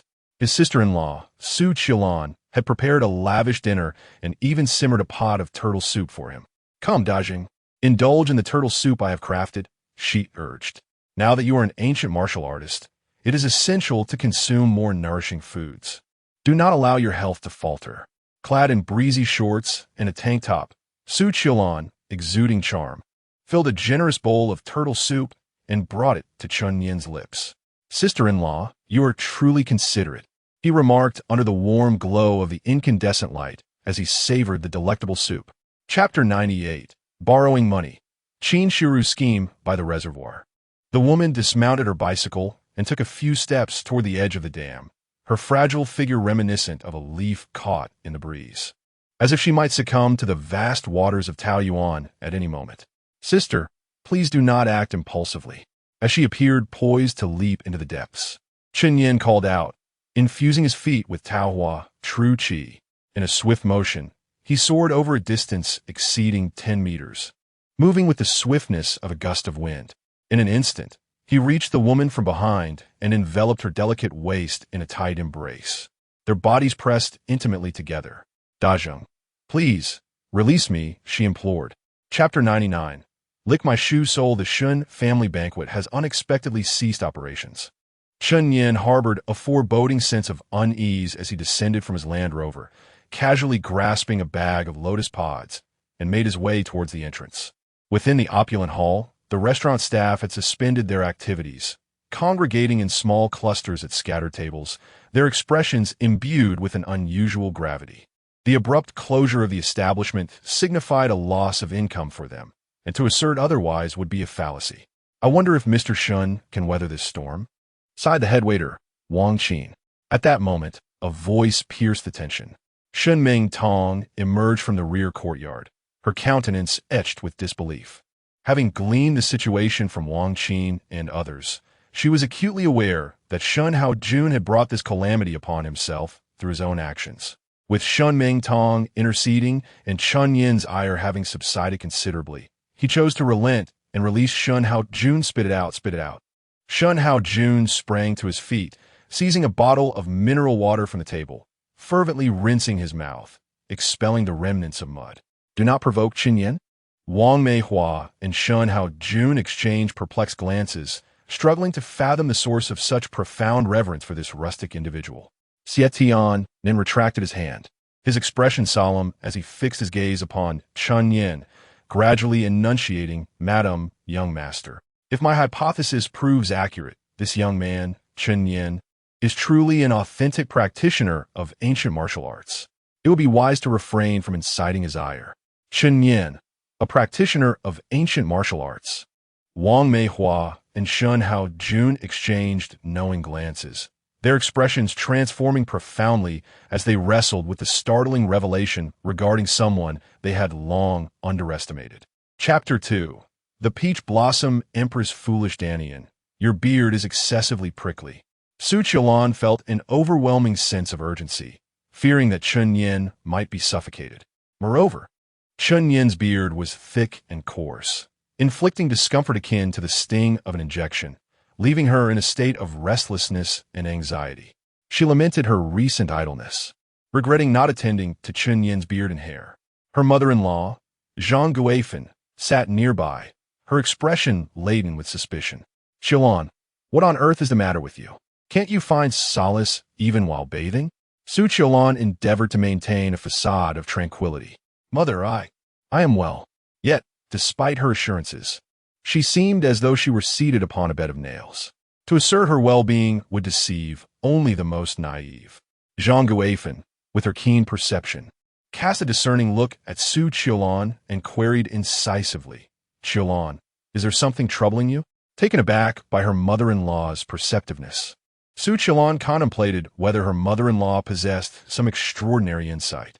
Zhang Guifan then smirked, her voice laced with sarcasm. "Could it be that you have developed hemorrhoids? A hen that cannot lay eggs, yet suffers from such affliction and squanders wealth. My son Chunhai must indeed be unfortunate to have wed you."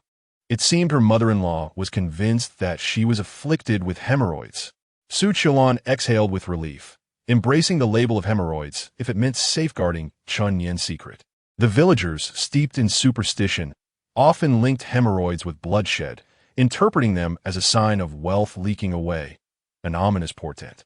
Thus, her mother-in-law's remarks served as a thinly veiled affront. Having been wed to the Chun family for 5 years, Su Qiulan had grown accustomed to her mother-in-law's jibes, likening her to a hen incapable of laying eggs, particularly since her womb had remained silent throughout the years. However, Chun Yan, resting at the bottom of the basin, possessed a contrasting viewpoint.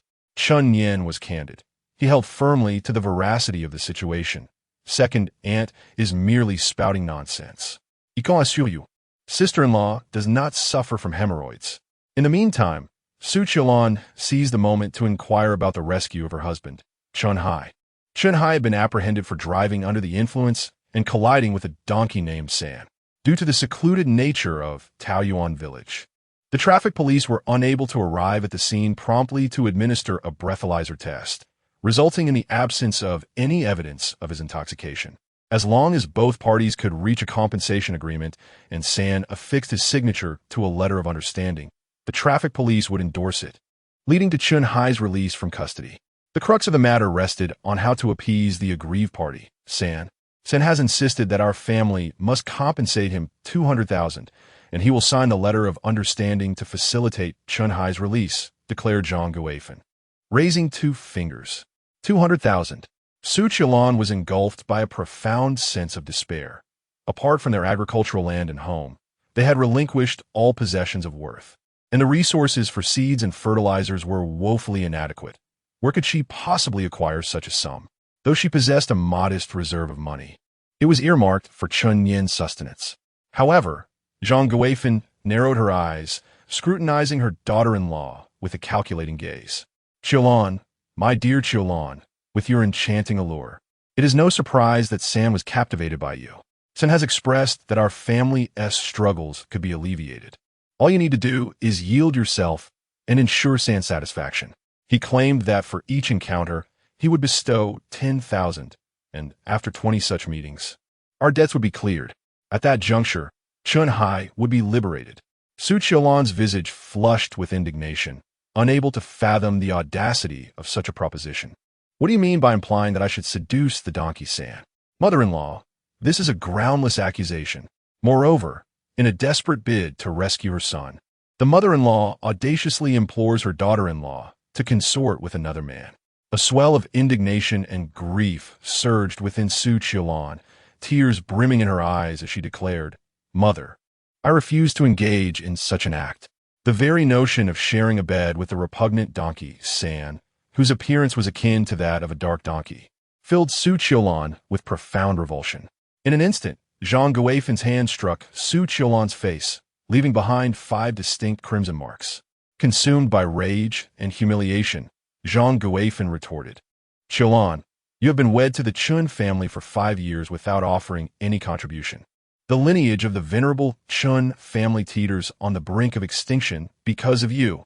Now that your husband is in peril, should you not exhibit some semblance of concern as a daughter-in-law? In the perception of a mother, a daughter-in-law is ultimately perceived as an outsider, far from being as treasured as her beloved son. Furthermore, a daughter-in-law who is unable to bear children will inevitably be discarded to seek companionship with another man. Thus, what difference does it make with whom she chooses to share her bed?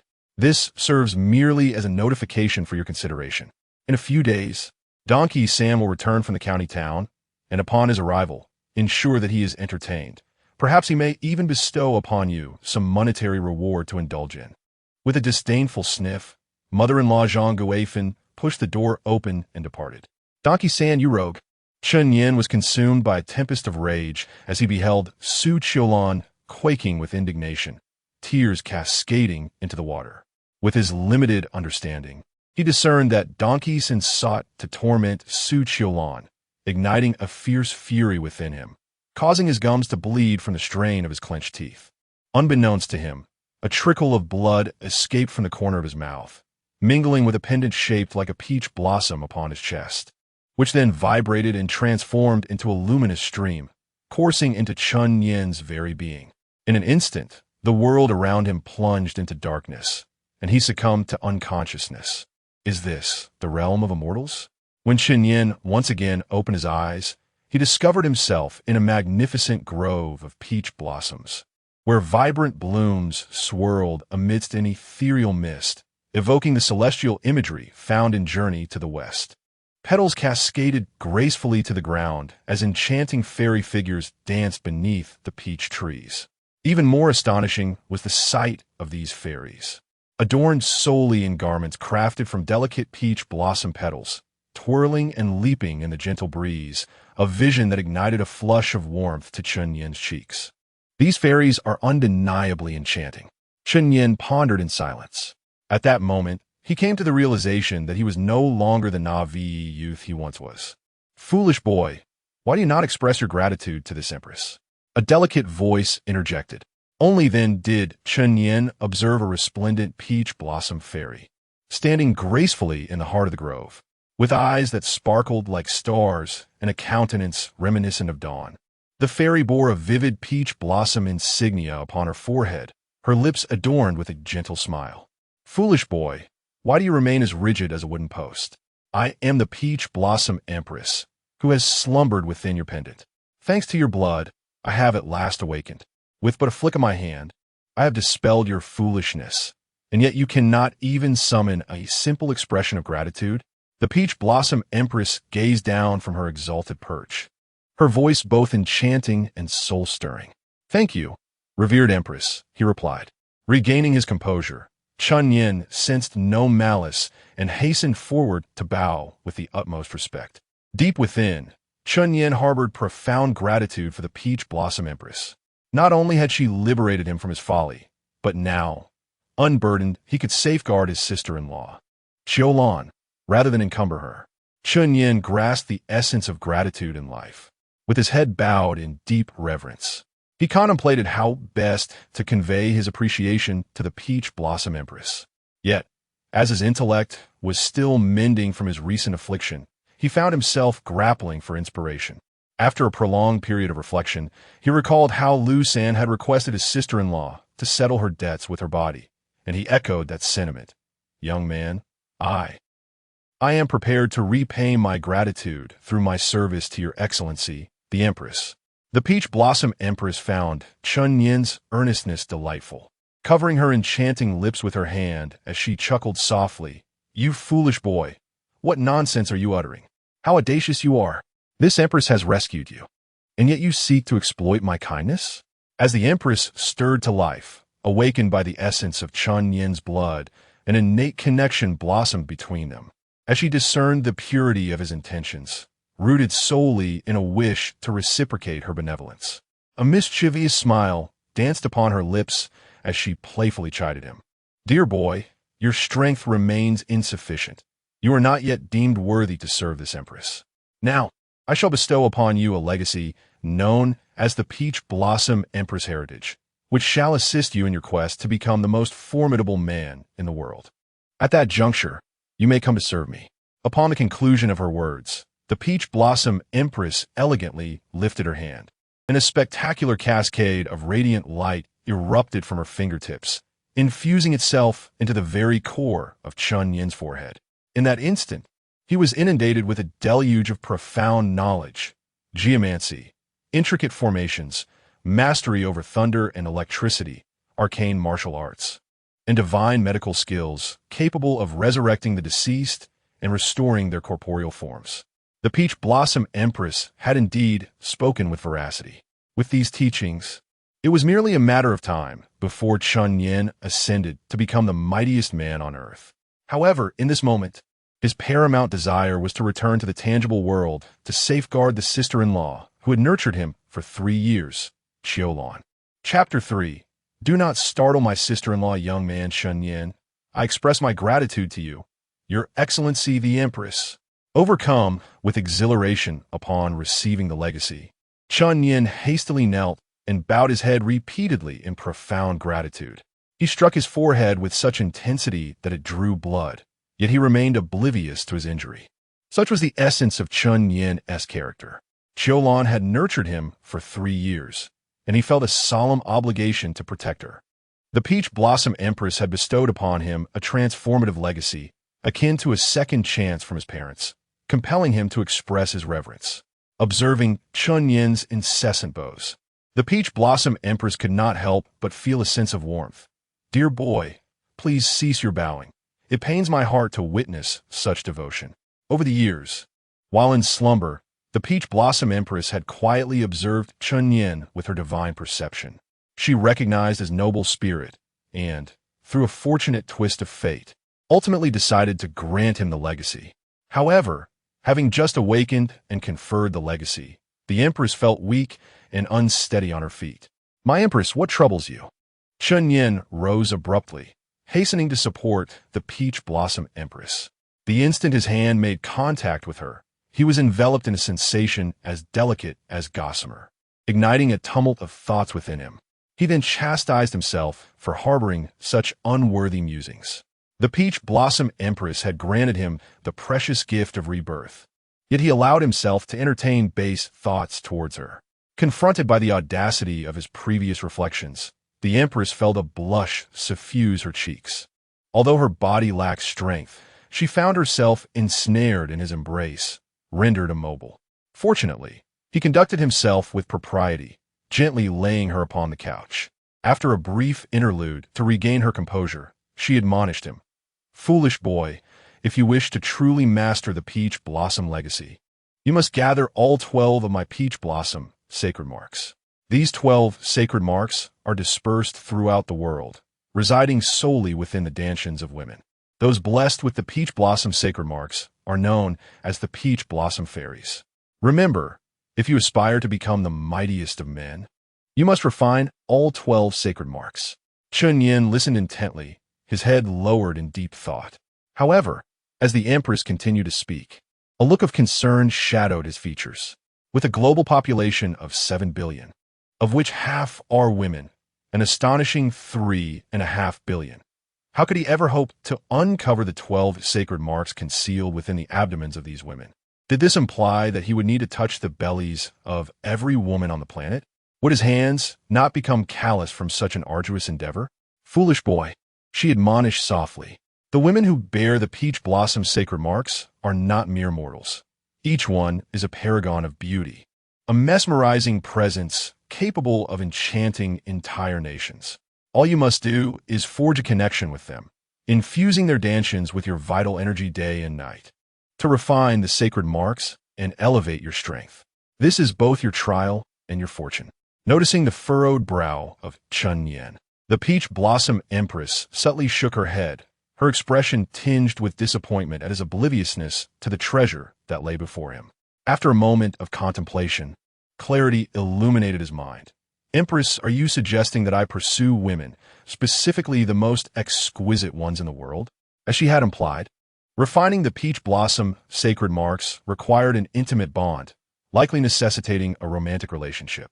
The Peach Blossom Empress was essentially urging him to embark on a journey of romance. She spoke once more. Your Peach Blossom vital energy possesses extraordinary healing properties, assisting you in your endeavor to discover and refine the sacred marks. With a knowing smile, she continued, Foolish boy, the Peach Blossom vital energy harmonizes yin and yang, revealing an array of wondrous applications awaiting your exploration. The Peach Blossom vital energy, a rare essence cultivated through the Empress's legacy, could also serve as a remedy for injuries. This revelation filled Chun Yin with an unexpected elation. His curiosity regarding its unique properties surged, and he resolved to experiment with it upon his return to Peach Blossom Village. After imparting her wisdom, the Peach Blossom Empress exhausted her strength and gradually succumbed to slumber. "Rest assured, Empress," he vowed, kneeling before her, "I, Chen Yin, shall not fail your expectations and shall become the strongest man in the world." He then gently removed her shoes and socks, tucking her legs tenderly beneath the covers. After lingering in the Peach Blossom realm for a moment, he focused and chose to return to the tangible world. The ethereal realm dissolved, reverting to the Peach Blossom pendant, which then melded into his dantian. The Peach Blossom Empress. The Peach Blossom's sacred marks. Chen Yin awoke in a state of bewilderment, as if emerging from a prolonged dream. Yet his lucid mind reminded him that everything was indeed real. He was no longer a fool. He had inherited the legacy of the Peach Blossom Empress and possessed the ability to support his family. There was no urgency to seek the sacred Peach Blossom mark. He mused, "First, I shall surprise Sister Qilan." The 3 years spent as a fool had subjected Chen Yin to scorn, yet they had also illuminated the true nature of those who genuinely cared for him. At that moment, a woman's anxious voice resonated from the outer room. "Fu Daniel, what would become of me if anything were to happen to you?" Her voice quivered with emotion, betraying her profound concern. Yet, inexplicably, Chen Yin experienced an overwhelming warmth at the sound of her voice. Despite 3 years of being rendered a fool, and amidst a world that seemed to forsake him, there remained one individual who cherished him and cared for his welfare. Reclining with his eyes shut upon the pristine bed, Su Qilan lifted the curtain of the door and stepped into the inner chamber. Leaning over the bedside, she spoke while dabbing at her tears. "Heaven help us. Dear Dinyan, you must not come harm. I have summoned the village clinic, and a doctor shall arrive shortly. Hang in there, Dinyan." Her warm tears cascaded onto Chen Yin's cheeks, imbued with a briny and slightly bitter essence. Yet he found a peculiar sweetness in this poignant moment. Gradually, however, Chen Yin's breaths became increasingly shallow. Following the inheritance of the Empress's legacy, he had cultivated a protective, true energy, enabling him to draw breath through his skin, independent of his mouth or nose. To Su Qilan, it seemed as though he teetered on the brink of death, and panic enveloped her like a frightened rabbit. "No, Dinyan, I shan't allow you to perish." In a surge of desperation, she concocted a plan. "Sister, I shall perform artificial respiration." With that, she arched her delicate neck, inhaling deeply to gather air within her mouth, then leaned over the bedside to bestow it upon Chen Yin, resolute in her determination to save him. She was utterly unwilling to witness his demise. Yet in that very moment, Chen Yin opened his wide eyes. Fixing his gaze upon Su Qilan, who was poised to make another attempt at artificial respiration, and exclaimed, "Sister, what are you doing?" Was she genuinely trying to administer mouth-to-mouth resuscitation to a fully grown man? In that moment, Su Qilan, her cheeks inflated with air, was engulfed by a wave of embarrassment, her ears flushing a deep crimson reminiscent of an irate pufferfish, yearning to disappear into a crevice of the earth. Chen Yin directed his unwavering gaze towards Sister Qilan, proclaiming, "Sister, Dinyan is no longer a simpleton. Dinyan shall never permit that donkey sand to torment you again." Chapter 4. The unconventional art of medicine. Upon discovering that Chen Yin had regained his faculties, Su Qilan's initial response was one of elation for his well-being. Her subsequent realization, however, was the necessity of upholding propriety. She could no longer disrobe with nonchalance in his presence, nor could she bathe or exhibit her beauty with abandon.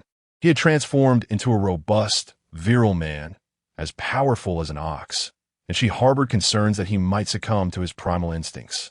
"Dinyan, I shall go change my attire," she declared, suddenly cognizant that her revealing ensemble was ill-suited, particularly with Chen Yin's fervent gaze fixed upon her, his eyes ignited with longing. Seizing the opportunity, while Su Qilan altered her clothing, Chen Yin rose from the couch, stretching his limbs, a pang of melancholy washing over him. His sister-in-law had become somewhat estranged. There was a time when she would change without a trace of hesitation in his company. Su Qilan re-emerged clad in a new outfit, a blue floral tank top that unveiled her delicate arms, paired with high-waisted, form-fitting jeans that accentuated her enchanting silhouette and elongated, toned legs. Her silky tresses were artfully arranged in an elegant updo, harmonizing beautifully with her petite visage, which radiated an essence of femininity. Chun Yin gazed at her with unwavering attention and declared with sincerity, "Sister-in-law, once I begin to earn, I shall procure new garments for you." In a light-hearted manner, Su Qilan playfully prodded his forehead and replied, "Foolish boy, I am already wed. For whom do you think I am dressing?" A married woman, after all, was anticipated to wholeheartedly embrace her role, nurturing her husband and children and leading a life of stability. Even the most extravagant attire could be misinterpreted as an invitation to unwelcome advances from outside admirers.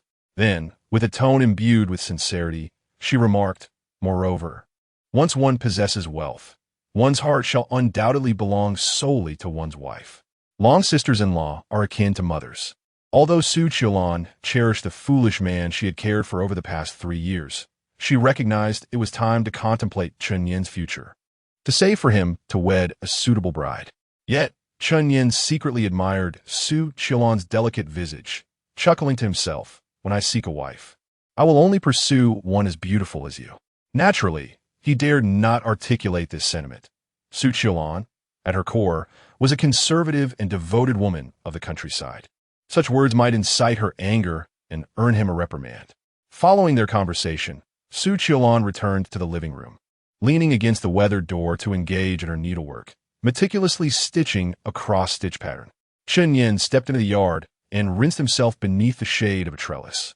He had lingered in the bath for quite some time, still bearing a trace of Su Qilan's fragrance, which made him feel somewhat bashful, prompting her insistence that he cleanse himself once more. "Sister-in-law, what seems to be the matter with your complexion?" Chun Yin, now attired in pristine garments, observed Su Qilan, while engaged in her needlework, was perspiring profusely and appeared quite pallid, indicating her ill health. "It is nothing. I am in perfect health," Su Qilan retorted, averse to expending funds on medical care, perpetually enduring her discomfort and solitude. "Sister-in-law, permit me to examine your pulse. Dianyan, do you even possess the knowledge to treat ailments?" Su Qilan replied, momentarily halting her needlework, taken aback. "I was once the foremost scholar at the Provincial Medical College." Chun Yin responded with an enigmatic smile. The Provincial Medical College stood as a distinguished establishment, celebrated within the medical domain, with its alumni frequently ascending to prominent positions as esteemed physicians in major hospitals. Chun Yin's admission had ignited a considerable commotion within the county, with many forecasting a promising future as the director of the county hospital. Alas, a tumultuous altercation had obliterated all his aspirations. In a moment of desperation, Su Qilan extended her delicate hand. "Very well then, do examine this for me." "The Peach Blossom Medical Classic," Chun Yin declared, radiating a newfound presence as he embodied the essence of the female emperor's teachings, metamorphosing into an enigmatic sage of wisdom. He delicately placed his fingers upon her wrist. "The Peach Blossom Medical Canon, a remedy for the living dead and the flesh of the white bones," appears trivial in the face of Su Qilan's affliction. After a moment of reflection, Chun Yin articulated, "Frail constitution, nocturnal perspiration, sensitivity to temperature variations, fatigue, irregular menstruation. Ah, and you frequently encounter springtime dreams at night." Initially, Su Qilan listened with rapt attention, yet her demeanor shifted to one of distress upon hearing about the springtime dreams. How could Chun Yin possibly be privy to her nighttime reveries? Had he been observing her in her repose? Fortunately, Chun Yin remained oblivious to the dream's contents. Had she been aware, her reputation as a sister-in-law would have been irreparably sullied, casting her as a wanton seductress. Subsequently, the treatment commenced. Chun Yin reflected. The aforementioned symptoms arise from a debilitated constitution. A well-structured regimen of nourishment shall suffice, beginning with my treatment, followed by dietary supplements. He hesitated briefly, then with a mischievous smile, remarked, "Regarding the affliction of spring dreams, it is both intricate and straightforward.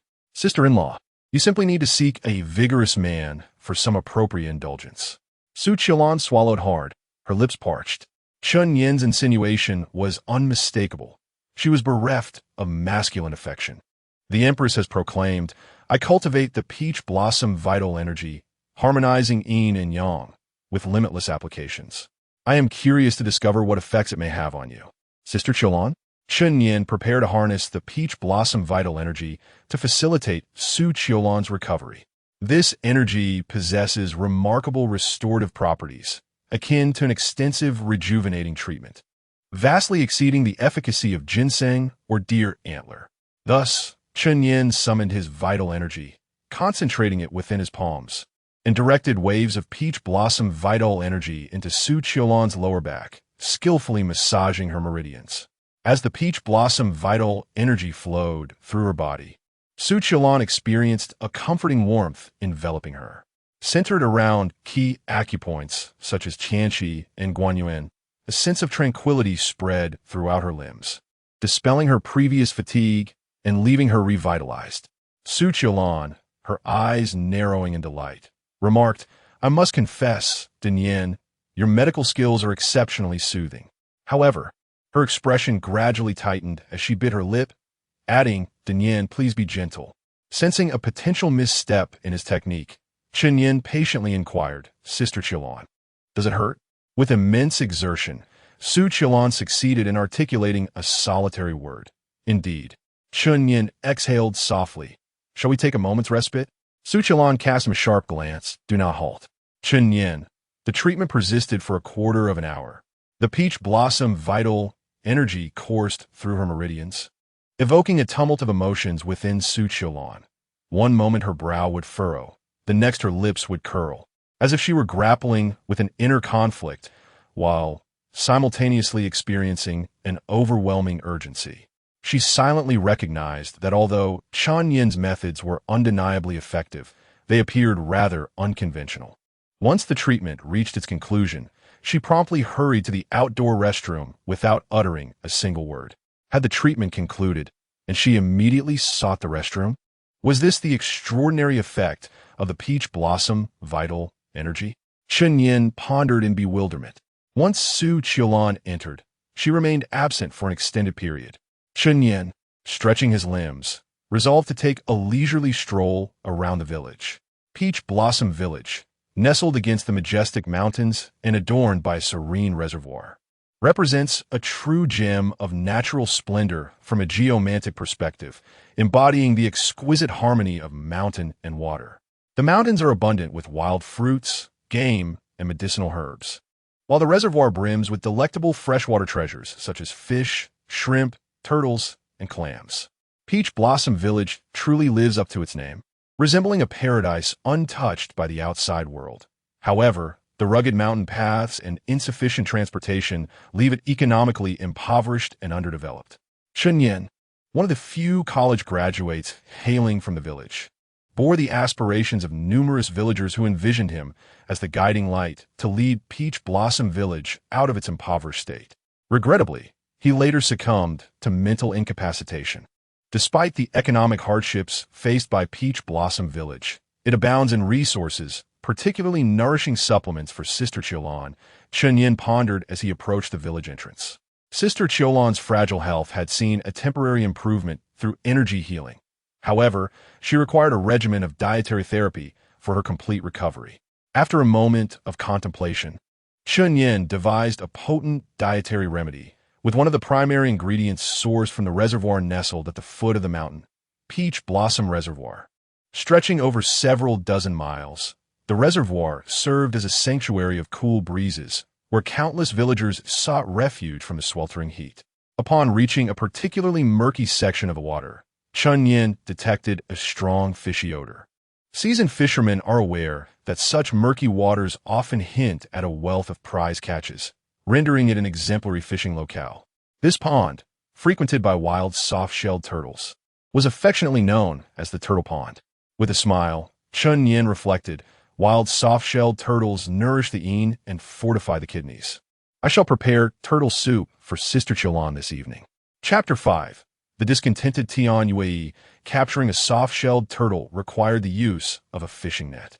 Chen Yin attuned his ears with an infusion of energy, magnifying his auditory perception manifold, enabling him to discern the sounds wafting from the distant reeds. He ventured forth with the intention of procuring a fishing net. As he progressed, he channeled energy into his feet, allowing him to traverse with remarkable swiftness and stealth. His movements were reminiscent of the most graceful mountain leopard.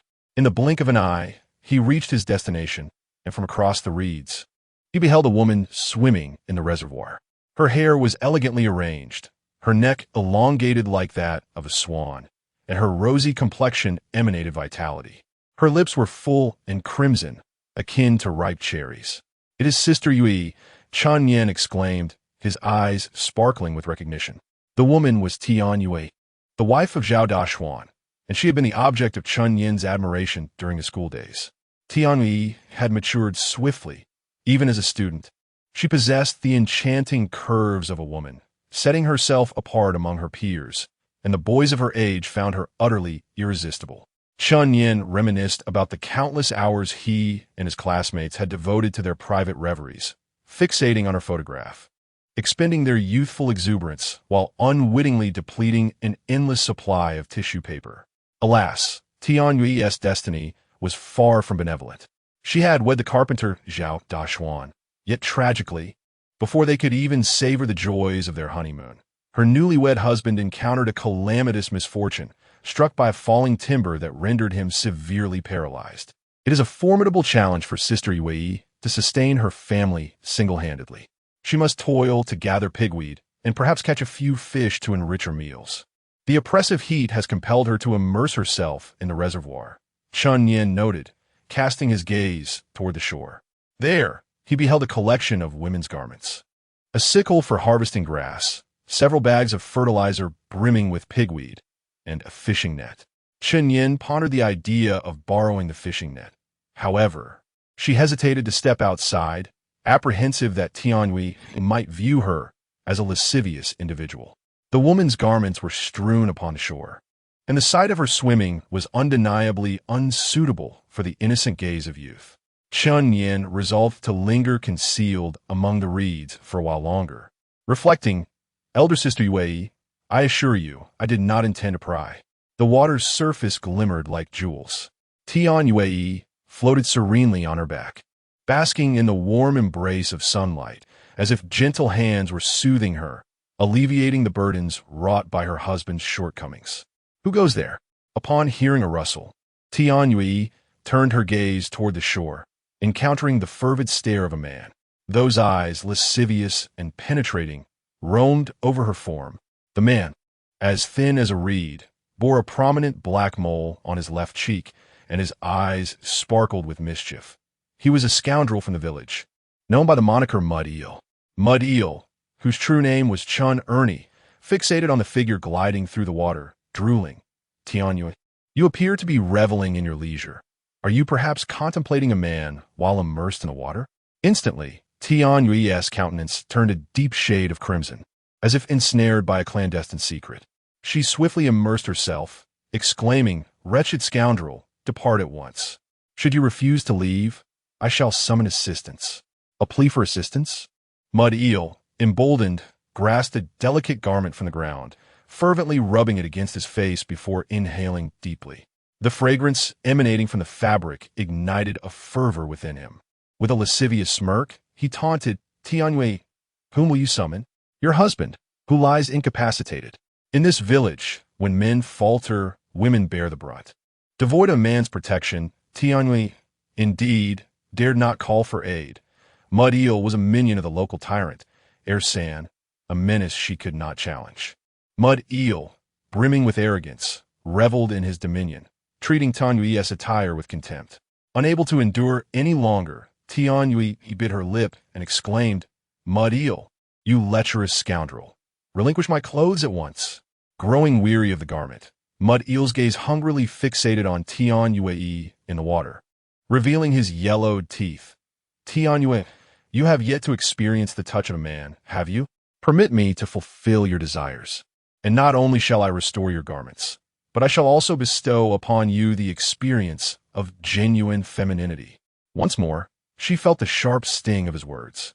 Her husband, Daxuan, required her aid even in the most trivial of tasks, let alone in matters of a more intimate nature. Indignant, she retorted, "Pa, I, Tianyu, may find myself in need of a man, yet I would never seek the companionship of a frail being such as yourself. I prefer one of greater vigor." When contemplating a strong man, Mud Eel immediately envisioned the village simpleton, Chen Yin, and jeered. "I say, Tianyu, you cannot possibly be infatuated with that fool, can you? Though he may possess the physique of an ox, what knowledge does he hold in the art of pleasing a woman? Tianyu, if you are indeed enamored with a simpleton, you are truly in a pitiable state." Unable to counter his taunts, Tianyu submerged herself deeper into the water, assured that Mud Eel, deprived of swimming prowess, could inflict no harm upon her. Mud Eel, growing increasingly impatient and furious, brandished a mobile phone, directing the camera at Tianyu submerged in the water. "Tianyu, should you choose to remain hidden, I shall seize your likeness and disseminate it online for others to behold." With that proclamation, he activated the camera, incessantly capturing images, further intensifying Tianyu's shame and ire. 3 years of folly, I have endured enough. I never anticipated that Sister Yui's existence would be even more miserable than my own. In the reed marsh, Chun Yin felt a profound sense of compassion. After all, Tianyu had squandered so much of his toilet paper, crafting a peculiar lens through which he wished not to witness her torment. He surveyed his surroundings and picked up a small stone. Whoosh! With a delicate aim, Chun Yin deftly flicked the stone, which soared forth like a bullet, striking the shoulder well on the left side of the man, known as Mudfish. The stone was imbued with genuine energy, its force meticulously controlled. Mudfish was positioned over 100 meters away. Before he could react, his shoulder well became numb, and his entire left arm succumbed to a complete lack of sensation, causing his phone to plummet to the ground. How peculiar. Mudfish stood bewildered, contemplating whether he was experiencing a spasm as he bent down to retrieve his phone. This device had recently cost him over 2,000 yuan. If the screen were to shatter, it would represent a substantial loss. Yet, suddenly the shoulder well of his right shoulder also turned numb, and his right arm followed suit, descending limply. What on earth am I cursed? Mudfish pondered with a palpable sense of anxiety. The simultaneous numbness in both arms left him bewildered. Alone in the stillness, he became increasingly convinced that this phenomenon was indeed what the village elders described as being haunted. A shiver coursed down his spine. Reluctantly, he crouched down, attempting to retrieve his phone with his mouth, only to discover that his cervical vertebrae had succumbed to numbness. In that instant, he found himself unable to even turn his neck. Mudfish was engulfed by sheer terror. Haunted. It truly is a haunting. He began to scream, fleeing as if pursued by a specter, dissipating into the ether. In the reed marsh, Chun Yin beheld this spectacle, a self-satisfied smile gracing his lips as he blew gently on his fingers. Ah, engaging with such a lowly individual does not necessitate my direct involvement. Armed with the legacy of the Peach Blossom Medical Canon, Chun Yin regarded Mudfish as nothing more than a living acupoint map. There was no need for his physical presence. With a few deft techniques of remote acupoint manipulation and distant injury infliction, he could incapacitate Mudfish's joints from afar. Chun Yin recalled a profound saying from the medical canon. Medical prowess serves both as a means to preserve life and a method to extinguish it. Suddenly, the desperate cries of Tianyu for assistance reverberated through the air, as she too had been unsettled by the apparition, her legs seizing within the water. Cramping in water is no trifling matter. Before long, Tianyu had ingested several mouthfuls of water, her throat constricted in dry heaves and coughs. Without aid, she was destined to drown. Chun Yin experienced an overwhelming sense of urgency. All I sought was to borrow a fishing net. Yet here I found myself ensnared in such a dire situation. Salvation was of utmost importance. Without a moment's hesitation, Chun Yin plunged into the water, swimming towards the nearly drowning Tianyu, and drew her into his warm embrace. Chapter 6. Withering flowers. A few moments later, Chun Yin returned to the shore, gently laying the delicate Tianyu in his arms upon the grass. Her complexion was remarkably fair, and with glistening droplets of water clinging to her. She resembled a porcelain figurine, exquisite and fragile. Chun Yin dared not linger his gaze too long. apprehensive that it might lead to an unnecessary indulgence upon his return home. He retrieved the garments strewn upon the ground and presented them to her, urging, "Sister, please hasten to wear this. Take care not to catch a chill." Tian Yue responded with a soft murmur of acknowledgement, her cheeks flushed with embarrassment as she quickly adorned herself in her clothing. Stealing a fleeting glance at Chun Yen, she observed his well-defined physique and sun-kissed skin, a stark contrast to her immobile husband, which left her silently yearning. With genuine gratitude, she expressed, "Yin, thank you, dear sister." Chen Yin, eager to avoid prolonging the encounter, addressed the matter directly. "Sister Yue, I shall not impose further. May I borrow your fishing net?" Tian Yue, sweeping her damp hair behind her ear and exhaling heavily, responded, "Brother Yin, you are far too courteous. Please take the net. You have just saved me, and I assure you I will repay you in the future." Repay in the future? Why not now? Not one to dwell on thoughts. Chen Yin seized the fishing net and was on the verge of departing when he heard Tian Yue cry out in distress, collapsing to the ground with a resounding thud. The fall was no trifling matter. It brought tears to her eyes, her long lashes adorned with glistening droplets as she lamented, "These uncooperative legs."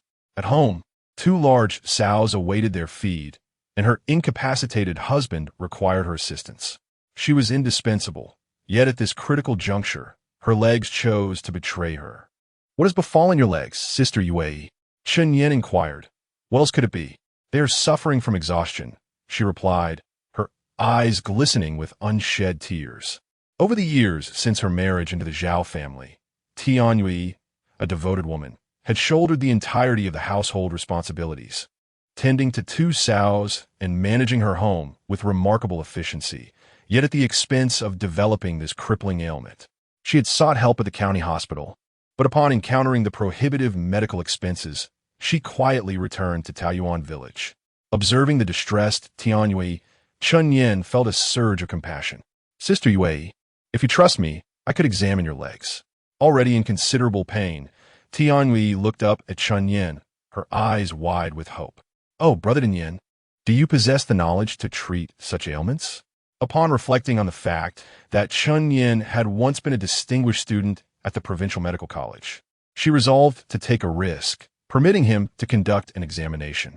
As he gazed down at Tian Yue, her damp attire accentuated her captivating figure, nearly engulfing him in a wave of desire. He moistened his dry lips and cautioned, "Sister Yue, I must begin by stating that my treatment may induce some discomfort, so please prepare yourself mentally." Chun Yin harbored uncertainties regarding the effectiveness of the peach blossom energy. Nonetheless, he deemed it imperative to issue a caution, particularly as Su Qilan had hastily retreated to the restroom following her treatment, without uttering a single word.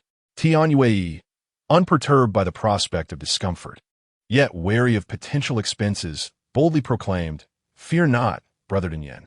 Whatever measures you deem necessary, please proceed." As her legs succumbed to cramping, she modestly lowered her newly adorned high-waisted leggings halfway, permitting Chen Yin to commence his treatment. The procedure began as Chun Yin focused his vital energy within his palms, applying pressure to Tian Yue's blood C point, probing the meridians to evaluate the adjacent acupoints. Drawing upon his medical expertise, he channeled the essence of peach blossoms into various acupoints, his brow furrowed in concentration. "Sister Yue," he explained, "what we refer to as cramping is merely a blockage of the acupoints. My medical proficiency can alleviate the congestion therein, progressively unblocking them in due course. Given your chronic overexertion, the obstruction is rather pronounced. Multiple treatments will be necessary. Women are akin to water, while men are akin to clay. However, Tian Yue's acupoints bore a resemblance to cement. She labored from dawn until dusk, depleting her physical vitality, resulting in a toxic accumulation that rendered her blood C point solid. In his endeavor to clear Tian Yue's acupoints, Chen Yin exerted considerable effort. After a brief interlude of treatment, Chen Yin, slightly perspiring, inquired, "Sister Yue, is the blockage alleviated yet?" Tian Yue, breathless from the influx of vital energy, responded, "Not quite yet." Chen Yin persisted, saying, "Then I shall amplify my efforts." Tian Yi pressed her lips together, remarking, "Brother Danian, you are rather zealous. The acupoint is nearly unblocked." However, as the vital energy coalesced, Tian Yui began to feel a sense of unease. She contemplated a visit to the restroom to avoid any potential embarrassment before Chen Yan. Simultaneously, she mused, "Brother Danian's method of treatment is unexpectedly soothing. In fact, it is so delightfully pleasurable that it feels somewhat improper, instilling within her an urgent desire." Once the treatment was completed, Tian Yui, having restrained herself for a considerable time, returned with a flushed complexion, adjusting her leggings as she hurried towards the reeds, awkwardly exclaiming, "Brother Danian, please wait for me a moment. I must attend to something pressing." Pressing? Chen Yan was momentarily perplexed. But then he heard the rustling among the reeds and suddenly grasped the situation. Much like Su Qiulan, Tian Yui hurried to the restroom immediately following the treatment. It appeared that the peach blossom vital energy indeed possessed the remarkable ability to clear the waterways. After a considerable interval, Tian Yui re-emerged from the reeds, looking notably relieved and revitalized. Chen Yan regarded her, momentarily captivated. Her early maturation had bestowed upon her a curvaceous silhouette, with her garments fitting rather snugly, the buttons of her collar seemingly on the brink of bursting.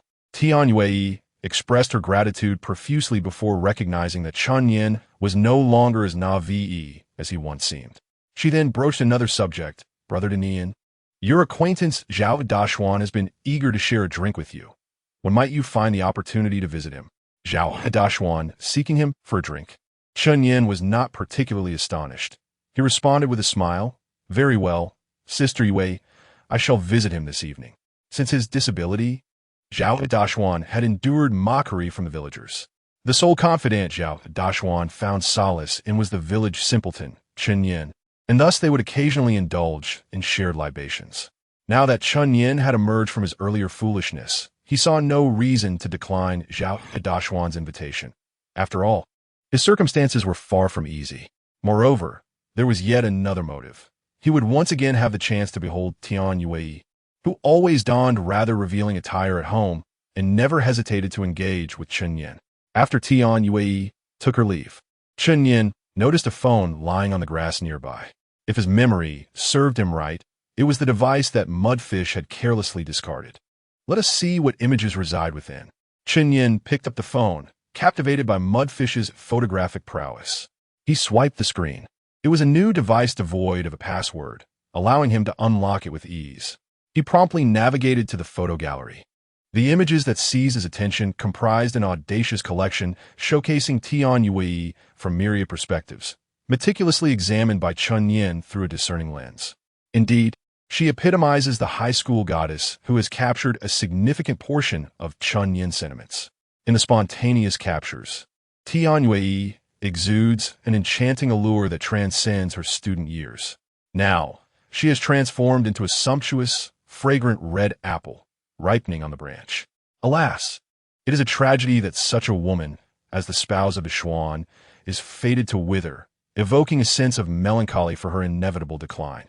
She resembles a flower on the verge of wilting.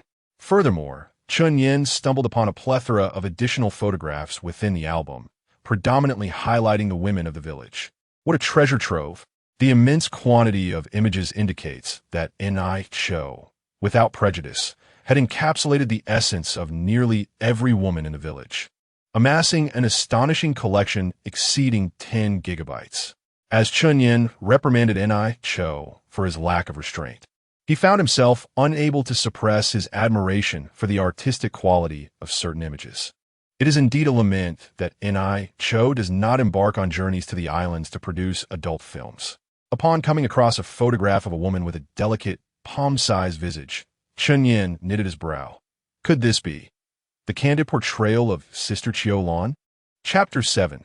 Techniques for capturing soft-shelled turtles within the confines of the phone resided not only images of Sister Qiulan, but also photographs of his cousin Chen Hai at the wheel. Chen Yan contemplated the possibility that Ni Cho harbored an inclination towards men. The existence of these covert images of his cousin appeared rather perplexing. However, upon further reflection, it dawned on him that Ni Cho, as a subordinate of Li San, might have been clandestinely observing Chen Hai while he drove, potentially to orchestrate a trap. Chen Hai, intoxicated and embroiled in an accident, could indeed have fallen prey to a nefarious scheme. Chen Hai's reckless decision to drive under the influence invites dire consequences. He warrants no empathy, mused Chen Yan. Only Sister Qiu Lan deserves compassion. Although Chen Yan harbored little concern for his cousin, he felt profound sympathy for Sister Su Qiu Lan, who was innocently ensnared in the clutches of Li San's avarice. Should a sum of 200,000 yuan remain unprocured, Li San would undoubtedly continue his relentless torment, leaving Su Qiu Lan in a perpetual state of anguish. If my cousin Chen Hai fails to fulfill his duty in safeguarding his beloved, then I shall take matters into my own hands. The immediate course of action is to amass wealth. Chen Hai has proven inadequate. Thus, Chen Yan resolved to act independently. One must uphold a sense of integrity. Sister Qiu Lan had supported Chen Yan for 3 years, and regardless of the circumstances, he could not remain passive while those who nurtured him endured the harshness of malevolence.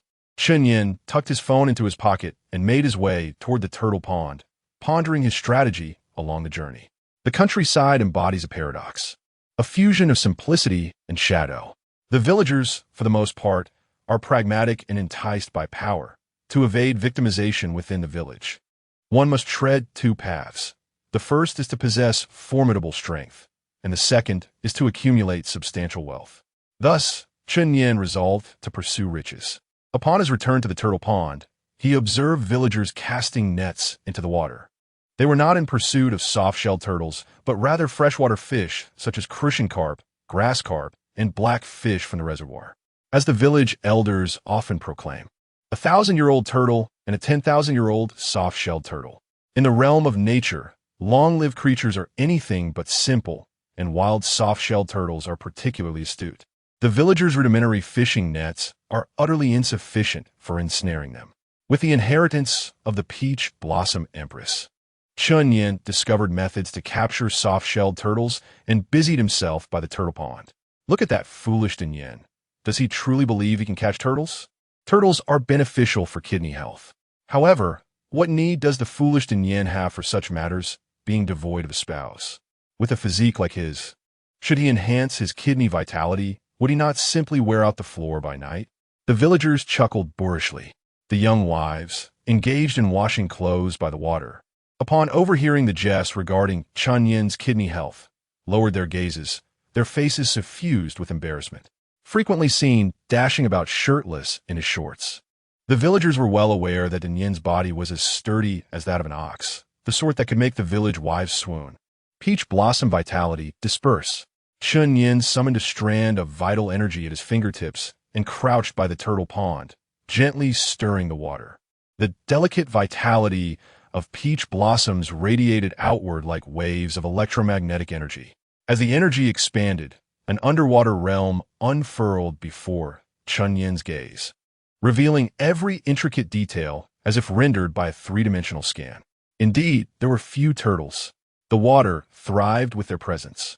The villagers seldom captured any, for the turtles predominantly concealed themselves in the muddy depths, deftly evading ordinary fishing nets. Yet for Chen Yan, engaging with these turtles was remarkably effortless. Their fate was sealed. Turtles had an insatiable fondness for earthworms. Chen Yan unearthed a jar filled with humble earthworms along the embankment. Yet these commonplace creatures proved inadequate to lure the astute turtles. Consequently, he summoned his energy and retrieved the Peach Blossom Pendant. This pendant was endowed with myriad miraculous properties, notably when infused with vital energy. It could transmute into a spiritual liquid, the quintessence of heaven and earth, irresistibly enchanting to all living beings. Drip, drip. As the ethereal liquid cascaded into the jar of earthworms, a remarkable transformation ensued. Their bodies constricted, adorned with a delicate golden thread, evolving into golden-threaded earthworms. Even more astonishingly, these transformed earthworms emanated a sumptuous, meaty fragrance. The scent of these earthworms was nothing short of divine. Chen Yan swallowed hard, coming to the profound realization that even the wriggling of earthworms could ignite his appetite. Golden-threaded earthworms, utterly delectable. Surely wild turtles would find them even more irresistible? Thus, the fishing began. Chun Yin affixed the golden-threaded earthworms to his fishing net and cast it into the turtle pond. Indeed, as the worms submerged into the water, the previously tranquil surface began to froth, and, according to the detection of peach blossom vitality, the cunning turtles emerged from the muck, heaving in the net. As the turtles surfaced, swimming into the net, Chun Yin exerted force with both arms, drawing forth a substantial catch from the depths. To his delight, the net brimmed with several robust turtles. Their shells bore a yellowed hue, their scales were coarse, and their claws sharp, markedly distinct from their farmed counterparts, undeniably high-quality wild turtles. Upon counting, he discovered at least 8 in total. The largest weighed between 5 to 6 pounds, while the smallest tipped the scales at 4 to 5 ounces. Chun Yin meticulously weighed each turtle, cleaned them, and placed them into a urea bag. Farmed turtles commanded a price of 50 yuan per pound, while their wild counterparts fetched an impressive 200 yuan per pound. This remarkable catch could easily yield 3 to 4,000 yuan. By heavens, Sha Yin has captured a soft-shelled turtle, exclaimed a voice, drawing the villagers from the embankment, who gathered around with expressions of astonishment and envy as they beheld the turtle nestled within the urea bag. Taoyuan Village, a place often burdened by hardship, witnessed Sha Yin's extraordinary fortune. To catch soft-shelled turtles valued at 3 to 4,000 yuan in a single haul was akin to striking gold. The villagers labored tirelessly beneath the relentless sun and the pouring rain, scarcely managing to gather a mere handful of coins from a single acre of land. In their desperation, they hastily cast their nets, aspiring to replicate his remarkable fortune. In their minds, if a simpleton like Chun Yin could ensnare thousands, surely their own endeavors would yield even more bountiful rewards. Yet, they gravely miscalculated the circumstances. Without exception, the villagers returned home empty-handed, with some casting their nets repeatedly without even a fleeting glimpse of a turtle. Meanwhile, Chun Yin's fortunes flourished as he effortlessly drew in 9 soft-shelled turtles, amassing a windfall of 4 to 5,000 yuan. Had the turtles been enchanted by Chun Yin's charm, swimming willingly into his nets? One villager contemplated, gazing at his desolate net in confusion. As enlightenment struck, the villagers collectively surmised that Chun Yin must possess some extraordinary technique for capturing turtles. They implored him to unveil his secrets. The village's white widow, as graceful as a water serpent, approached Chun Yin, entwining her arms around his in a playful manner, showcasing her enchanting figure while casting flirtatious glances his way. True to her name, the White Widow boasted skin as smooth and delicate as a peeled egg. In Taoyuan Village, she was infamous for her loose morals, frequently receiving suitors who presented her with oil and flour, eager to win her favor. Naturally, she reciprocated their advances, occasionally inviting them to partake in exquisite local seafood if they piqued her interest. Sensing the tantalizing sparkle in her eyes, Chun Yin recognized an opportunity. If he were to impart the art of turtle catching to the White Widow, he was convinced she would leave her door ajar for him at night. And with a stroke of fortune, he might even relish a meal of her delectable stir-fried seafood. Chapter 8. Bullying the fool, I extend my sincerest apologies, esteemed friends. But the intricate art of capturing turtles transcends your comprehension, Chun Yin reflected, gently declining their entreaties. The rationale was quite simple. Firstly, this technique necessitated a unique essence, which at present was effective solely for Chun Yin. Secondly, such knowledge ought not to be disseminated lightly. The White Widow, in a fit of frustration, stamped her foot, lamenting her overly conservative attire that had failed to captivate Chun Yin's attention. The villagers remained silent, their thoughts guided by empathy. Were they in his position, they too would zealously guard such a secret. What they felt most profoundly was a deep admiration for Chun Yin. He continued to cast and retrieve his nets. Yet the turtle pond had become congested with eager fishermen, compelling the turtles to retreat into the mud, too frightened to emerge. After several attempts with diminishing success, it grew increasingly challenging to capture even a 5 or 6 pound turtle. This shall suffice for today. I shall return and share a drink with Dashuan. He resolved as the day began to fade. Recognizing the wisdom in knowing when to cease, he made one final haul before preparing to return home. The turtle secured in the urea bag slung over his shoulder. The urea bag swelled with the weight of the soft-shelled turtles and water, easily surpassing 100 pounds. Even the most robust farmer would find such a burden formidable. However, suffused with the essence of years gone by, Chun Yin experienced an extraordinary surge of strength, as if he were merely lifting a bag of cotton candy, moving with grace and agility. Blast it, where's my phone? In the reed marsh, Dichio led two companions, wielding a formidable flashlight, in search of the phone lost earlier that day. The trio, weary as hounds, combed through the marsh, meticulously inspecting every patch of sand. Yet they uncovered no sign of the elusive device. Dichio, how could you misplace your phone? Inquired a spirited young man trailing behind. It is a matter beyond your comprehension, Dichio retorted, recalling the unsettling experience from earlier that day, a shiver of dread coursing through him. His arms had suddenly gone numb, his neck stiff and rigid, resembling an unyielding piece of wood, an ordeal far more terrifying than any cinematic horror. It was not until nightfall, when a numbness finally abated, that Dichio beckoned his two companions to the water's edge, hoping to recover the lost phone. Could it be that the cunning little vixen, Tian Yue, has taken possession of it? A recommendation was made for another young man. Dichio confidently asserted that Tian Yue lacked the audacity for such mischief. Her partner was inept. Even the instinct for self-preservation posed a challenge for him, as he would flee at the slightest indication of trouble, never daring to exploit others. In truth, Dichio had visited Tian Yue's residence that very afternoon, and she had sworn by the heavens that she had not taken his phone. After venting their frustrations and searching in vain, the three of them trudged back, their spirits dampened. As they approached the soft-shelled turtle pond, they encountered a group of villagers energetically casting their nets, as if in celebration of a market day.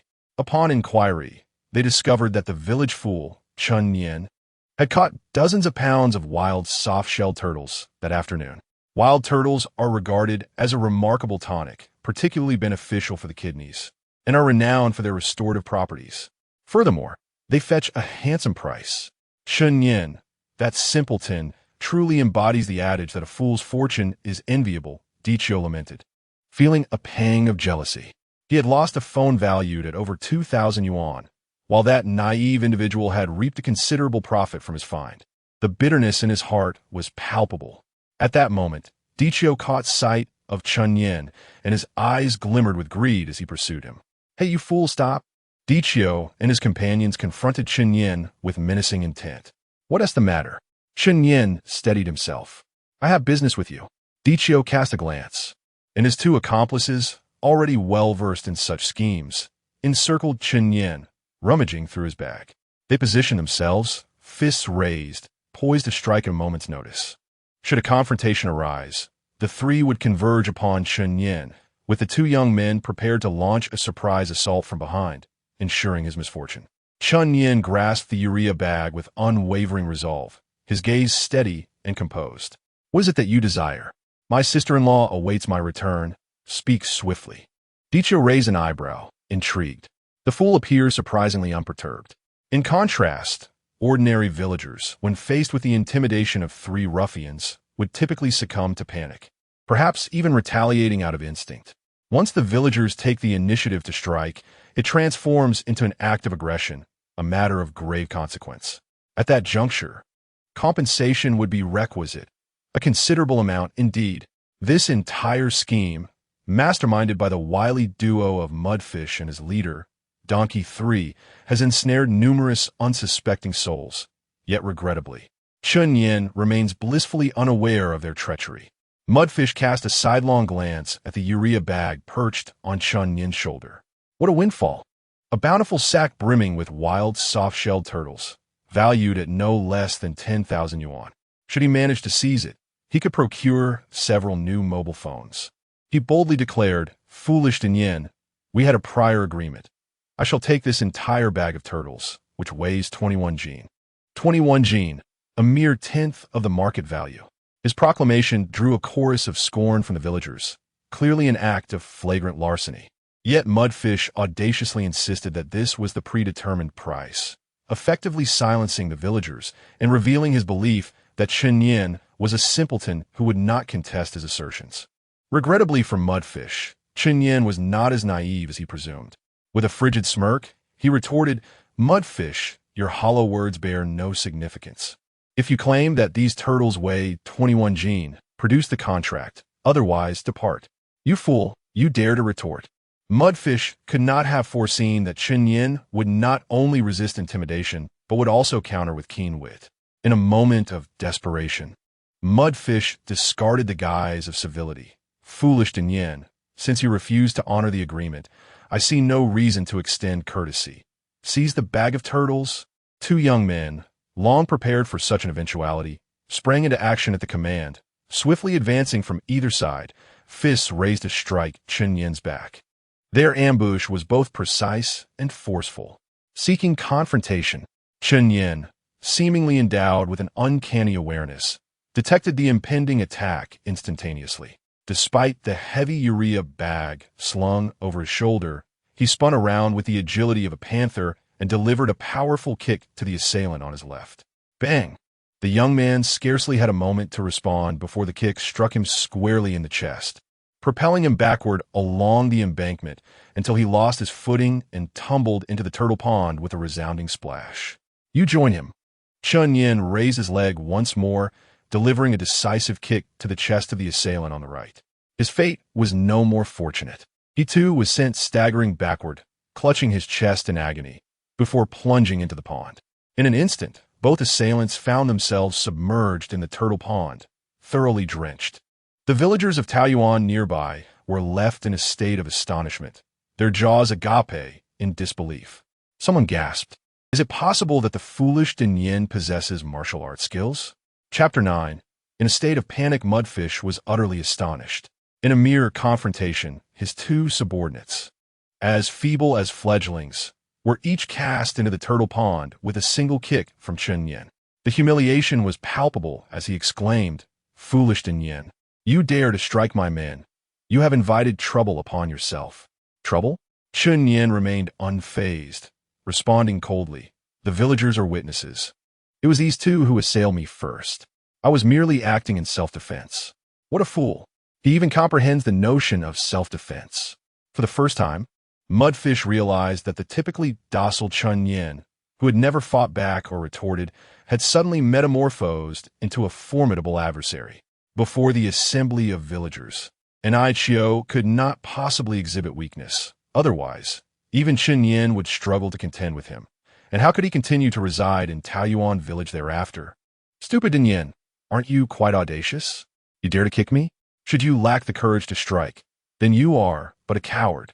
Enai Chiu thumped his chest and advanced, exuding a bold defiance as though beckoning Chen Yin to strike him. To label someone a coward is the utmost affront among the men of the village. An ordinary man, provoked in such a fashion, might indeed retaliate against Enai Chiu, seeking to unleash his pent-up frustrations. At that moment, a voice resonated from the crowd. "Foolish Din Yin, do not act impulsively. Exercise caution, for Enai Chiu may seek to ensnare you." The speaker was Uncle Shui Jin, a well-regarded benefactor of the village, prompting Chen Yin to cast a grateful glance in his direction. Chen Yin comprehended the situation with clarity. Enai Chiu was striving to incite him into action. Should he deliver a kick to Enai Chiu, it was highly probable that Enai Chiu would feign collapse, attempting to extort him. It is not the mere brawlers that one fears, but rather the cunningly educated scoundrels. Nevertheless, Chen Yin remained unfazed. He was merely contending with a rogue, employing a few techniques derived from the legacy of the Peach Blossom Empress. Subduing the adversary would prove to be a trivial endeavor. "I have it. No longer shall acupuncture be practiced from a distance." Chen Yin's gaze narrowed, glimmering with a steely resolve as he resolved to take action. Acupuncture at a distance, in simpler terms, denotes a medical technique of remote pressure point stimulation. Naturally, when perfected, it evolves into the most exquisite form of lethal artistry. "Foolish Din Yin, it seems you are indeed a coward. How lamentable that you once graced the halls of university, yet now find yourself tormented in school and return to the village. Still a victim, Enai Chio continued his relentless taunts. Who can truly ascertain who is the bully? With a bag of urea slung over his shoulder, Chun Yin lifted his right foot, gently placing it back down, propelling a small stone silently toward Enai Chio. In that instant, Enai Chio appeared to Chun Yin as a living acupoint diagram. The stone was aimed with precision at the center of his navel, targeting the Shun K acupoint. With a sudden impact, just as Enai Chio was on the verge of speaking, an unexpected chill coursed through his abdomen, followed by an incessant gurgling, as though his digestive system were laboring excessively. Before he could grasp the gravity of the situation, a surge of gas erupted violently from his stomach, traversing through his small and large intestines, culminating in a thunderous explosion from his rear. Who in the world? Who has emitted such a formidable blast? Which unfortunate soul is unleashing cannon fire in this vicinity? Who, pray tell, indulged in chai-filled dumplings for lunch? The stench is overwhelming. Could one not exhibit a modicum of public decorum? The nearby villagers hastily covered their noses, desperately seeking the source of the odor. It was not I. Enai Chio clasped his posterior, hoping to remain unnoticed, yet soon his rear detonated like a series of firecrackers, releasing an intolerable miasma. The nearby villagers felt as if they were under a biochemical assault, retreating with great haste. Why is it unable to cease? Enai Chio pressed his hands against his rear, yet the overwhelming force prevented him from stopping, his head spinning in a dizzying whirl.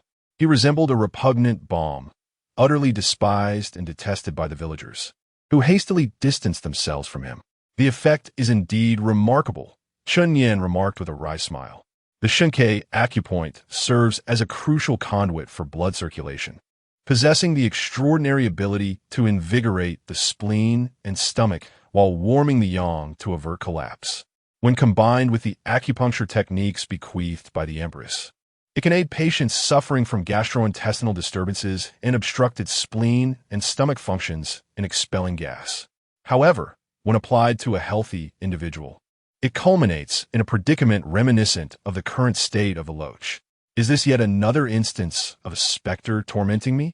The Loach felt tears welling within him as he reminisced about the spectral encounter that afternoon, genuinely believing he had confronted a phantom. Two diminutive lackeys finally crawled ashore.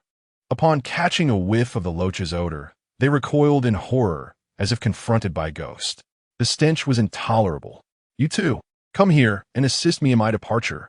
The Loach cast them a piercing glare, commanding their aid. Instantly, the two donned expressions of despair, lamenting their decision not to linger longer in the turtle pond.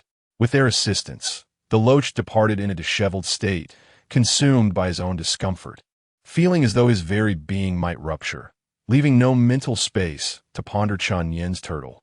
He harbored no desire to entangle himself with Chun Yin. Yet, Chun Yin was not one to permit the Loach an easy escape. It is time to reveal my trump card. Chun Yin elevated his right foot slightly before gently lowering it, sending two pebbles soaring into the air. Whoosh, whoosh. The stones arced through the dimly illuminated sky, this time aiming for the Loach's Guanyuan and Tianshu acupoints, both of which, akin to the Shunkei, are vital points that regulate gastrointestinal motility. In an instant, the Loach inwardly lamented his misfortune as his stomach erupted with the ferocity of a volcano, entirely beyond his control. Then, before the astonished eyes of the men and women of Taoyuan village, he suffered a most unfortunate mishap. How disgraceful! The Loach had soiled his trousers. At over 20 years of age, still unable to maintain his dignity. What a humiliation! A man who soils himself is unlikely to find a suitable bride. The villagers of Taoyuan were rendered utterly speechless. The two young men could no longer endure the Loach's foul odor, abandoning him in a hasty retreat. This is not my fault. It is a specter that haunts me. The Loach, on the brink of tears, hastily elucidated, acutely aware that should the news disseminate, his reputation would be irrevocably sullied in the neighboring regions. In this tightly woven rural community, once branded, it would prove exceedingly arduous to amend such a steadfast perception. The Loach endeavored to provide further clarifications, yet the villagers, besieged by the foul odor, cast him into the turtle pond for a thorough cleansing. In the ensuing days, the Loach will undoubtedly abstain from instigating further disturbances. Otherwise, he shall encounter even more formidable reprisals. Chen Yin cast a frigid glance. With a bag of urea draped over his shoulder, he readied himself to depart. Before leaving, Chen Yin called out to Uncle Shui Jian, presenting him with a wild turtle weighing over 2 pounds as a gesture of gratitude for the earlier kind reminder. A wild turtle of such weight is esteemed at 400 to 500 yuan, evoking a pang of envy among the surrounding villagers, who lamented their failure to advocate for Chen Yin sooner. Had they done so, they too might have enjoyed the bounty of a wild turtle. Unbeknownst to him, Chen Yin had garnered a reputation among the villagers as one who adeptly distinguishes between gratitude and grievance, repaying kindness with kindness. At the entrance of Taoyuan village, as arranged, Chen Yin sought out Dashuan for a drink. He arrived at Zhao Dashuan's doorstep and rapped on the iron gate, to which Zhao Dashuan's wife, Tianyue, responded with a sound. For reasons unknown, upon hearing her voice, Chen Yin was reminded of the photographs on his phone and the heroic rescue at noon, during which he had provided her with close medical attention, prompting her to rush to the restroom afterward. His heart began to race, as if he had committed some transgression, engulfing him in a sense of guilt. Taking a deep breath, he endeavored to soothe himself. Sister Yue and I are blameless. There is no cause for me to feel remorse if my actions are virtuous. Chapter 10. Inebriation. The evening was rather oppressive. Tianyue donned a delicate white spaghetti strap top that gracefully revealed her shoulders, complemented by high-waisted stretchy pants. She opened the door, welcoming Chen Yin into the courtyard. Following their earlier intimate interaction, a subtle awkwardness lingered in the air. Tianyue cast her gaze downward, unable to meet Chen Yin's eyes, who felt a similar discomfort. He trailed behind her, entranced by the gentle sway of her figure. From his vantage point, the high-waisted pants accentuated her curves, rendering her irresistibly alluring. Sister Yue, you exude a delightful fragrance after your shower. Chen Yin mused to himself, taking a discreet breath. His olfactory senses had sharpened, enabling him to discern the unique scent of her shower gel, markedly different from earlier in the day. He marveled at the transformative nature of women. They could indulge in multiple baths each day without a second thought regarding the consumption of shower gel. Upon entering the main room, he took note of the whitewashed walls, where Zhao Dashuan sat in a wheelchair, indulging in a cigarette. The table was lavishly adorned with a plethora of sumptuous dishes. Brother Dashuan, Chen Yin greeted as he settled into his seat and poured a drink for him. His eyes widened at the extraordinary spread, and he exclaimed, Brother Dashuan, this is far too extravagant. I cannot possibly partake in all of this. The table was a veritable banquet, featuring stir-fried kidneys, braised eels, iron rod yam, and a steaming pot of donkey meat soup. Chen Yin felt that after consuming such hearty fare, sleep would be an unnecessary indulgence. He could easily take on 10 men. Zhao Dashuan extinguished his cigarette, a smile gracing his lips as he remarked, Dajin, I heard of your recovery from that foolish ailment. I wish to celebrate your return to health. He then gestured for Tianyue to refill Chen Yin's glass, raising his own in a toast. Today, you must drink to your heart's content. Chen Yin complied, clinking glasses with him. The potent liquor slid down his throat, igniting a fiery sensation. The village's locally brewed spirit was robust, delivering a formidable kick. Chen Yin silently circulated his vital energy to mitigate the effects of the alcohol. Before long, an entire bottle had been consumed. Zhao Dashuan maneuvered himself into the inner room to procure more drink. In that fleeting moment, Tianyue rose to clear the remnants of food from the table. As she bent over, navigating around the table, she stumbled over a leg and was on the verge of falling. Sister Yue, do not be afraid, Chen Yin urged, one hand clutching his cup and the other wielding chopsticks, leaning forward in a helpless manner. Consequently, Tianyue collided against him with force. The impact took his breath away, and he leaned closer to her ear, softly advising, Sister, you should rise quickly. Brother Dashuan is still in the inner room. Tianyue felt her cheeks flush, her heart racing. Brother Dajian, I've strained my leg and cannot stand. Chen Yin found himself in a precarious situation. Zhao Dashuan remained in the inner room, Should he emerge and witness the intimate tableau between the two, he would undoubtedly misconstrue it as Chun Yin taking advantage of his wife. And there would be no recourse for him to clear his name, even were he to plunge into the Yellow River.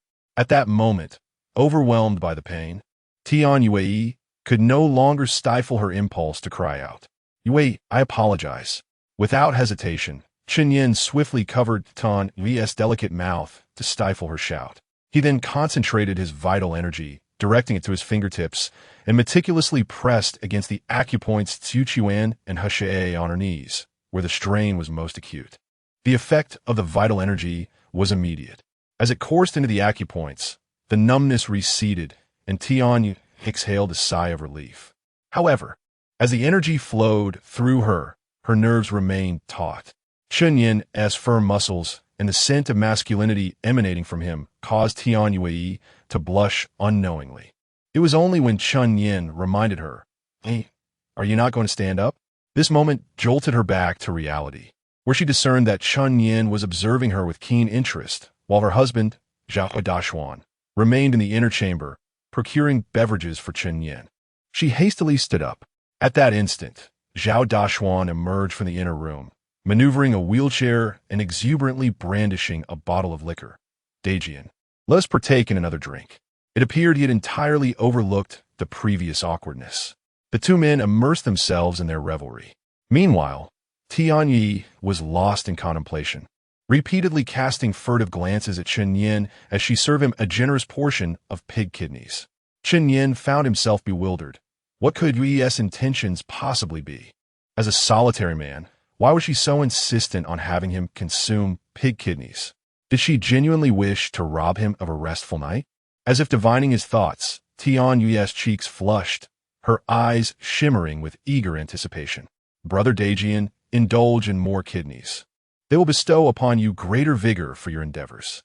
Yet, what tasks could possibly require attention at such an hour? Chun Yin sensed an underlying significance in her words. Stealing another glance at Tian Yue, he observed her low-cut neckline, seemingly crafted to ensnare his gaze. He could not resist stealing a few more furtive looks, his thoughts meandering. And he swallowed hard. Then, he reprimanded himself for his beastly instincts. Zhao Dashuan was right there. Zhao Dashuan had always shown Chun Yin great kindness, frequently inviting him for drinks. Out of respect and reason, Chun Yin could never betray him. However, in an unexpected turn, Chun Yin suddenly collapsed onto the table as if inebriated, succumbing to unconsciousness. "Brother Dajian, I am truly sorry," Zhao Dashuan murmured, lighting a cigarette and taking a few deep puffs, seemingly unfazed by Chun Yin's state of drunkenness. He then cast a glance at the captivating Tian Yue. "Tidy up a bit and swiftly attend to matters with Dajian." It became evident that the liquor had been tainted with sedatives. Zhao Dashuan found himself in a predicament. Following his paralysis, he had faced challenges in that regard. Initially, he had contemplated in vitro fertilization, yet the quality had consistently fallen short of expectations. However, if he failed to provide Tian Yue with a child, she would inevitably abandon him, leaving him a cripple awaiting his end. For the sake of their family, one must make sacrifices, even if it meant compromising Chen Yin. If necessary, he could always treat him to a drink at a later time. Tian Yue swallowed hard. Her cheeks flushed with a touch of embarrassment. "Dashuan, I think, perhaps we should reconsider." As a woman, she felt it inappropriate to be too forthright. Noticing her shyness, Zhao Dashuan reassured her, Dinyan is my brother. We share a profound bond. Just treat him as if he were me." He pressed further. "Tell me, do you not hold any affection for Chun Yin?" Chun Yin's situation was far from ordinary. He stood out as one of the rare college graduates in the village, possessing a strength akin to that of an ox. In times past, he had been regarded as a simpleton, speaking little, which rendered him an ideal instrument for the tasks required. Who could have anticipated that Chun Yin had transcended his former folly? Nonetheless, it was not a matter of great consequence. A brief repose would suffice, and the task could be executed discreetly alongside Tian Yue. Zhao Dashuan's sole lament was a twinge of guilt towards his dear friend, Chun Yin. However, Dinyan was in slumber, and Tian Yue voiced her apprehensions, as this was indeed her inaugural experience.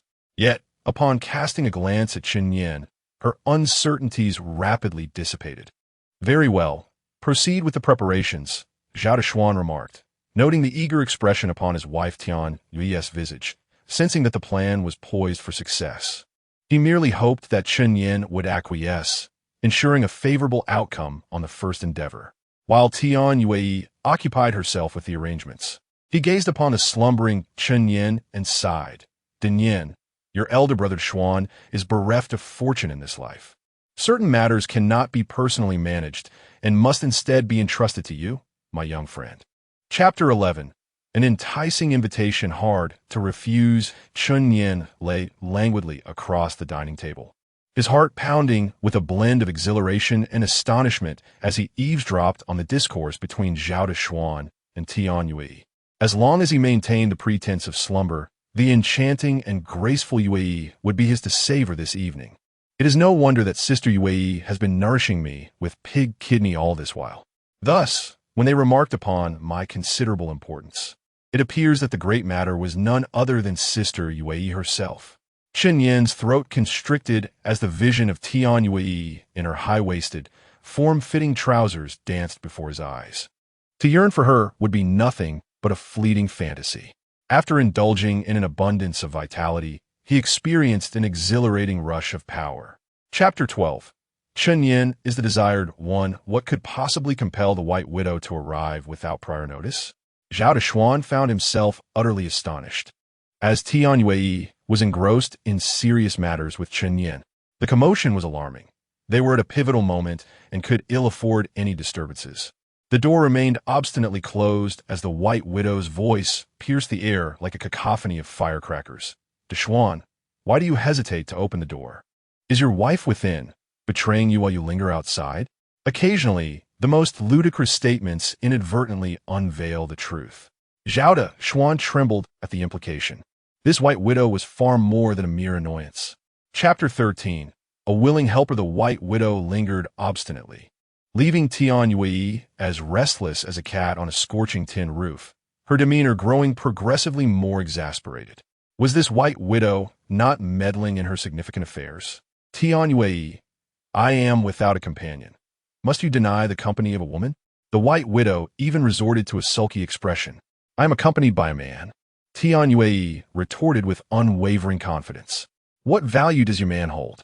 The White Widow erroneously assumed that Tian Yui was alluding to Zhao Dechuan, who was barely able to rise from his bed, much less be deemed a man. Observing Tian Yui's demeanor, the White Widow came to a realization. Chapter 14. The mutated golden soft-shelled turtle. Technically speaking, Chen Yan could be considered a second-generation affluent individual in Taoyuan village. His assets were substantial, encompassing the largest homestead in the village and over 40 mu of exquisite rice paddies. However, after Chen Yan succumbed to a stupor, the farmland bequeathed to him by his parents was overseen by his cousin Chen Hai, who had leased it to the village head, Li Changge, for an astonishing duration of 20 years. Chen Yan was not naive.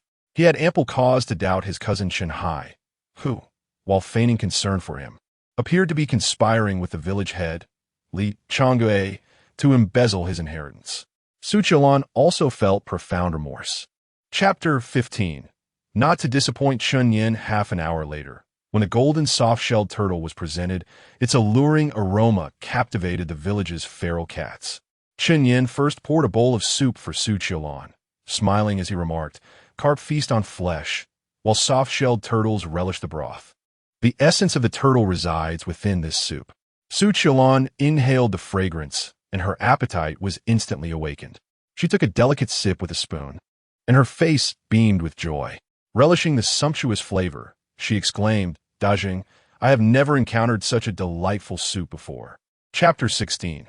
The depths of urban schemes. The quality of Chen Yan's soft-shelled turtle was unparalleled, and as soon as it was available in the market, a throng of customers gathered around. "This turtle is truly colossal. Behold that exquisite shell and those intricate patterns. It is undoubtedly a premier specimen of the wild soft-shelled turtle.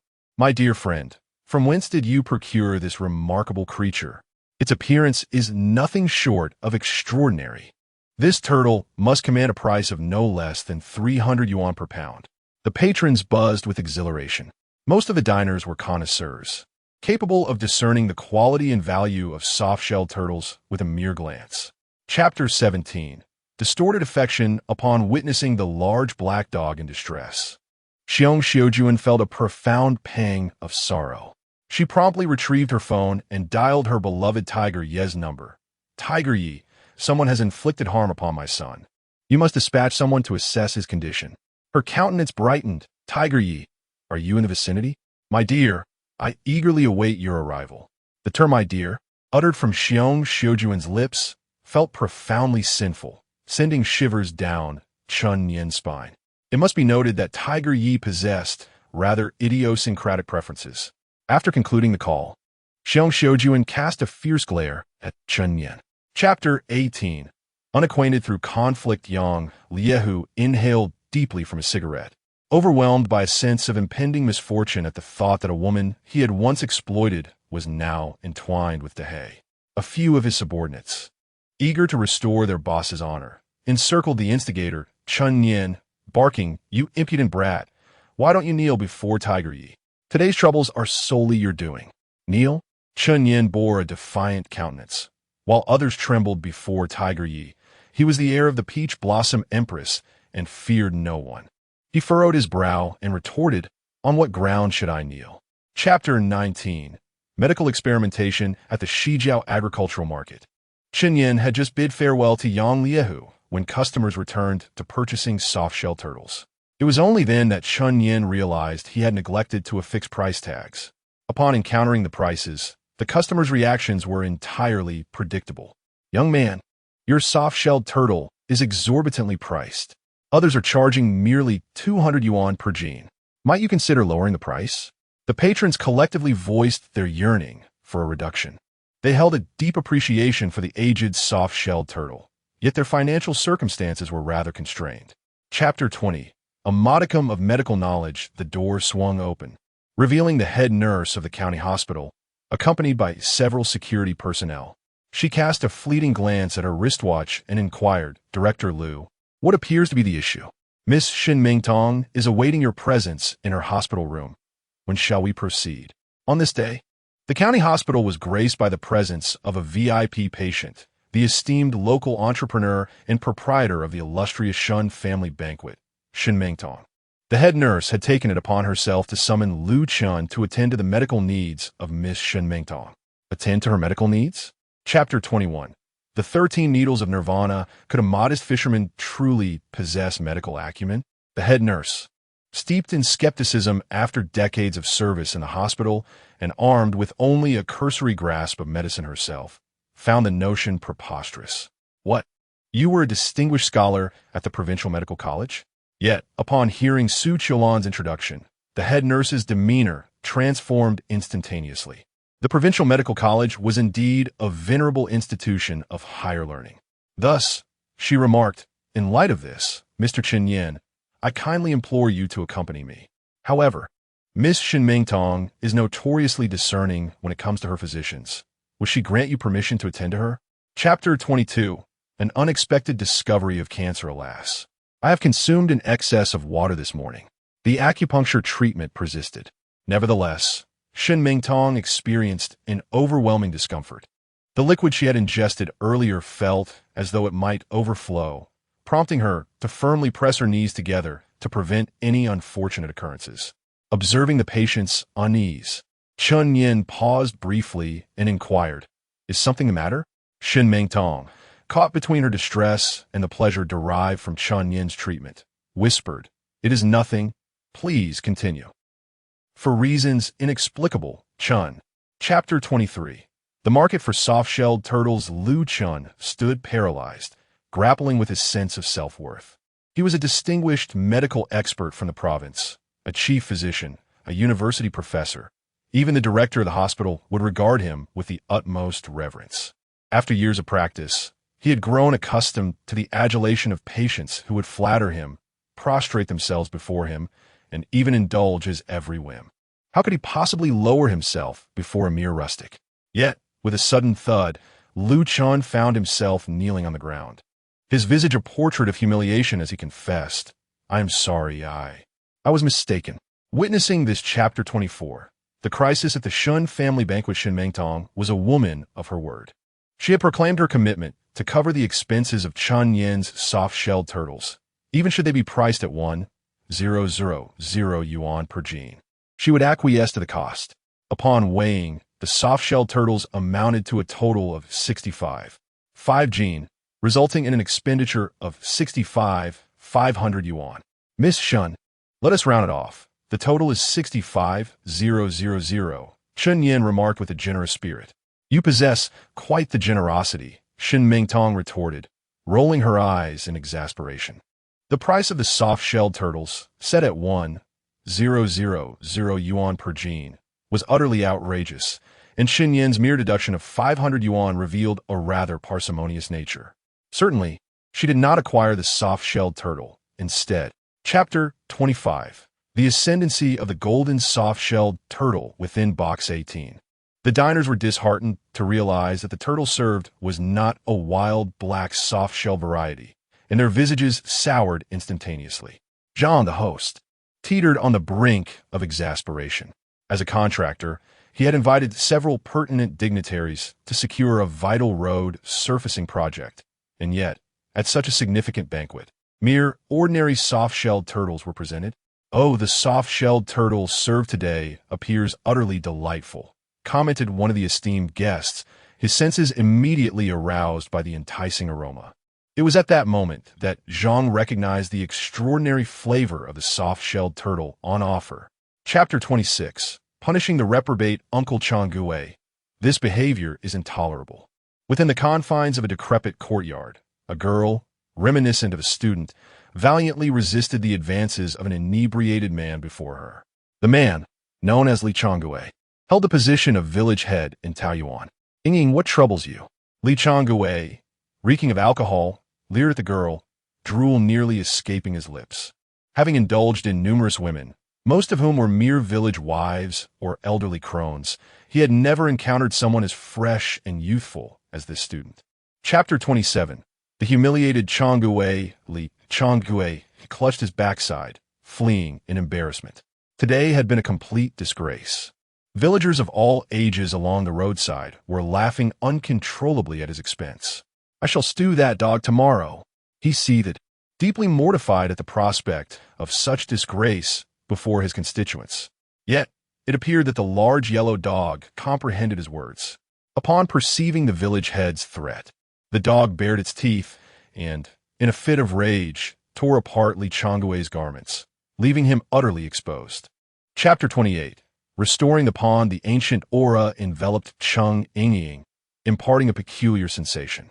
It was akin to a tempestuous heat surging through her, reminiscent of ants traversing her skin, indescribable and perplexing, yet surrender was not an option. She buried her head into her pillow, striving to withdraw into her sanctuary. However, she had undeniably underestimated the potency of the ancient aura. As it surged forth, Cheng Yingying's delicate lips pursed, her countenance flushed like that of a remorseful lamb. Chun Yin, inhaling the air, remarked with exasperation, "Cheng Yingying, you truly." Chapter 29.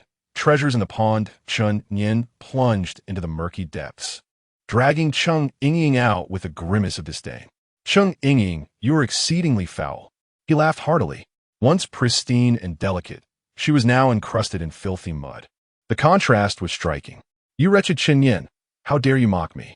Cheng Yingying protested, rubbing a tender spot where something had intruded upon her while seated. Pointing to the mire, she insisted, "Brother Chen Yin, there is something beneath, I assure you." Chapter 30. The envy of Tian Yue on the ridge of the field. The widow playfully caressed Tian Yue's visage, teasing her. "Yue, why does your delicate face radiate such brilliance today, as smooth as a freshly shelled egg?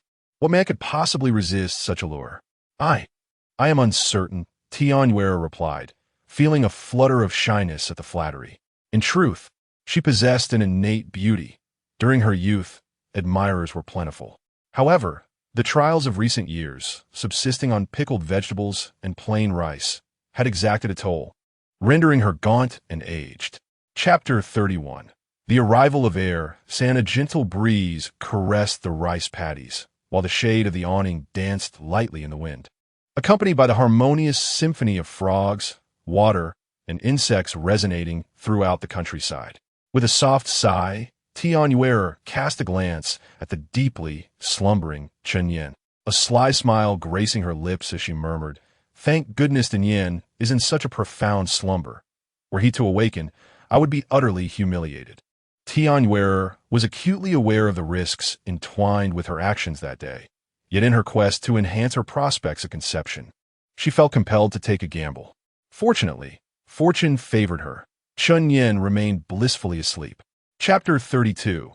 The Retribution of the Loach with the Support of Zhang Guifan. Ersan grew increasingly audacious. He and the Loach each seized an arm of Su Qiulan, forcefully dragging her towards the entrance. The rear door of the SUV swung open. With a vigorous heave, Ersan and the Loach shoved Su Qiulan into the back seat.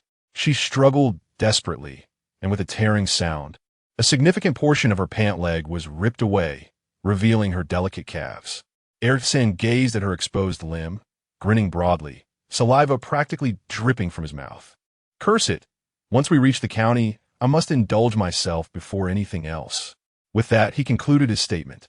Chapter 33. The dread of Yang Liehu, a magnificent convoy, came to a standstill at the entrance of Taoyuan village. A man, marked by a scar upon his brow and leaning upon a golden silkwood cane, descended feebly from Maybach, his gaze drifting over the dilapidated village with a sense of bewilderment. "Master Chun, is this truly your abode?"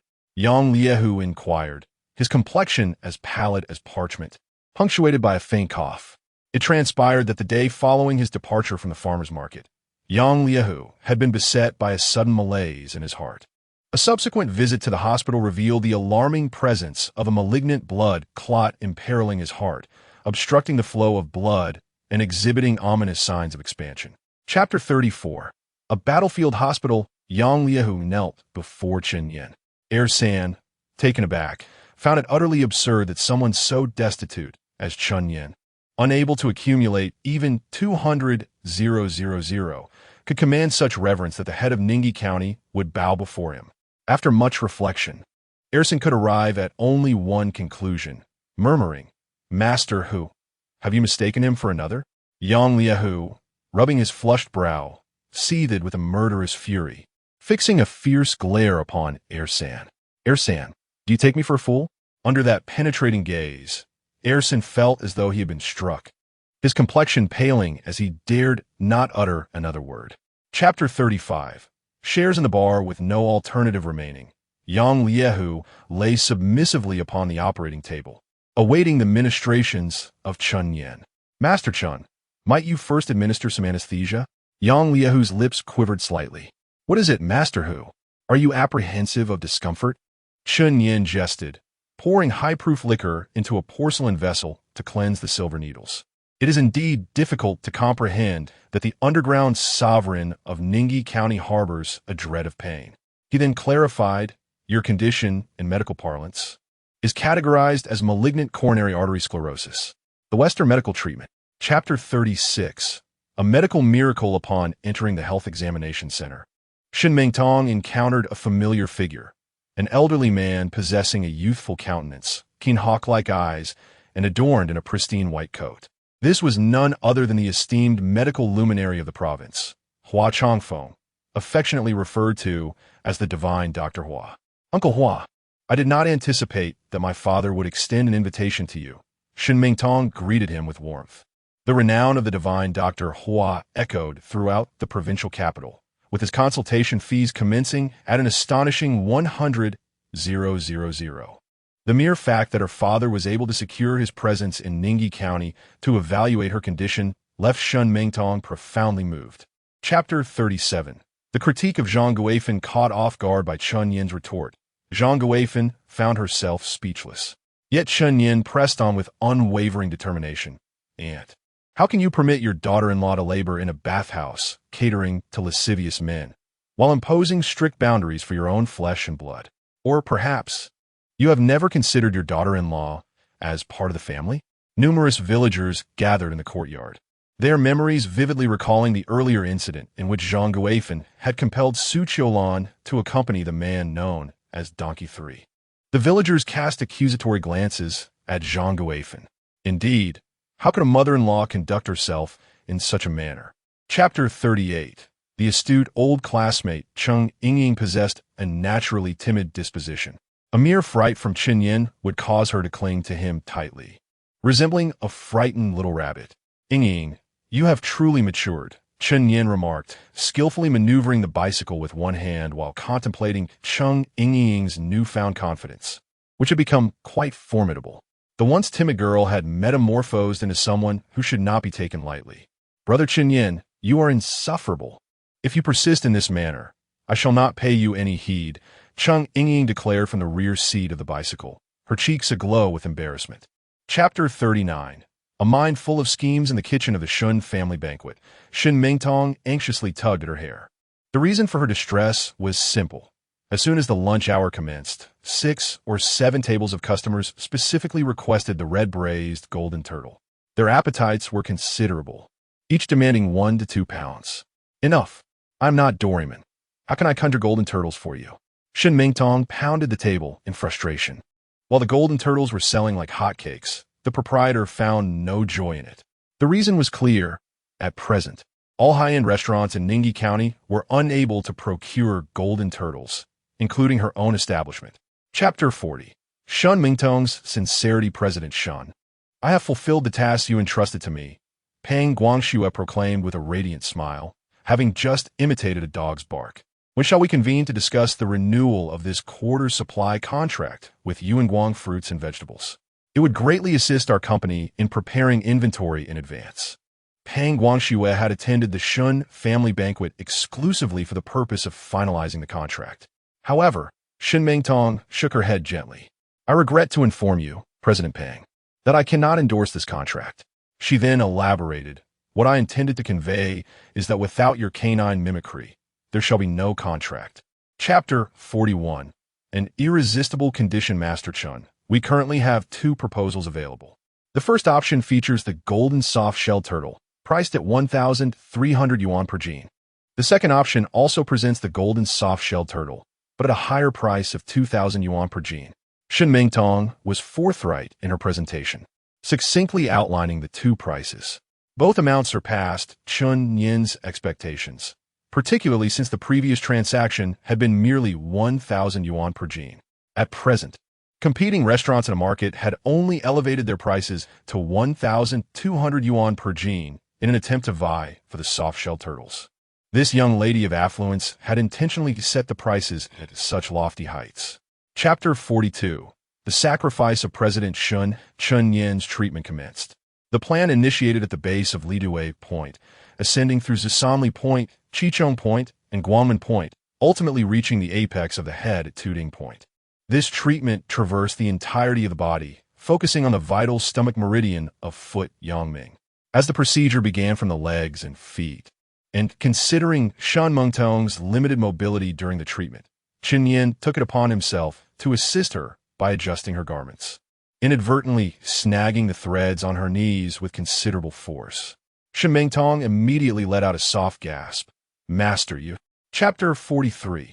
Wage deductions half an hour earlier. Cheng Yingying concealed herself in the corridor, absorbed in her phone as she awaited Chen Yin's arrival with fried chicken and hamburgers. The thought of sharing fried chicken with Chen Yin filled her with a sweet sense of romance. In this quaint county town, it was quite the fashion for young couples to indulge in fried chicken and hamburgers together.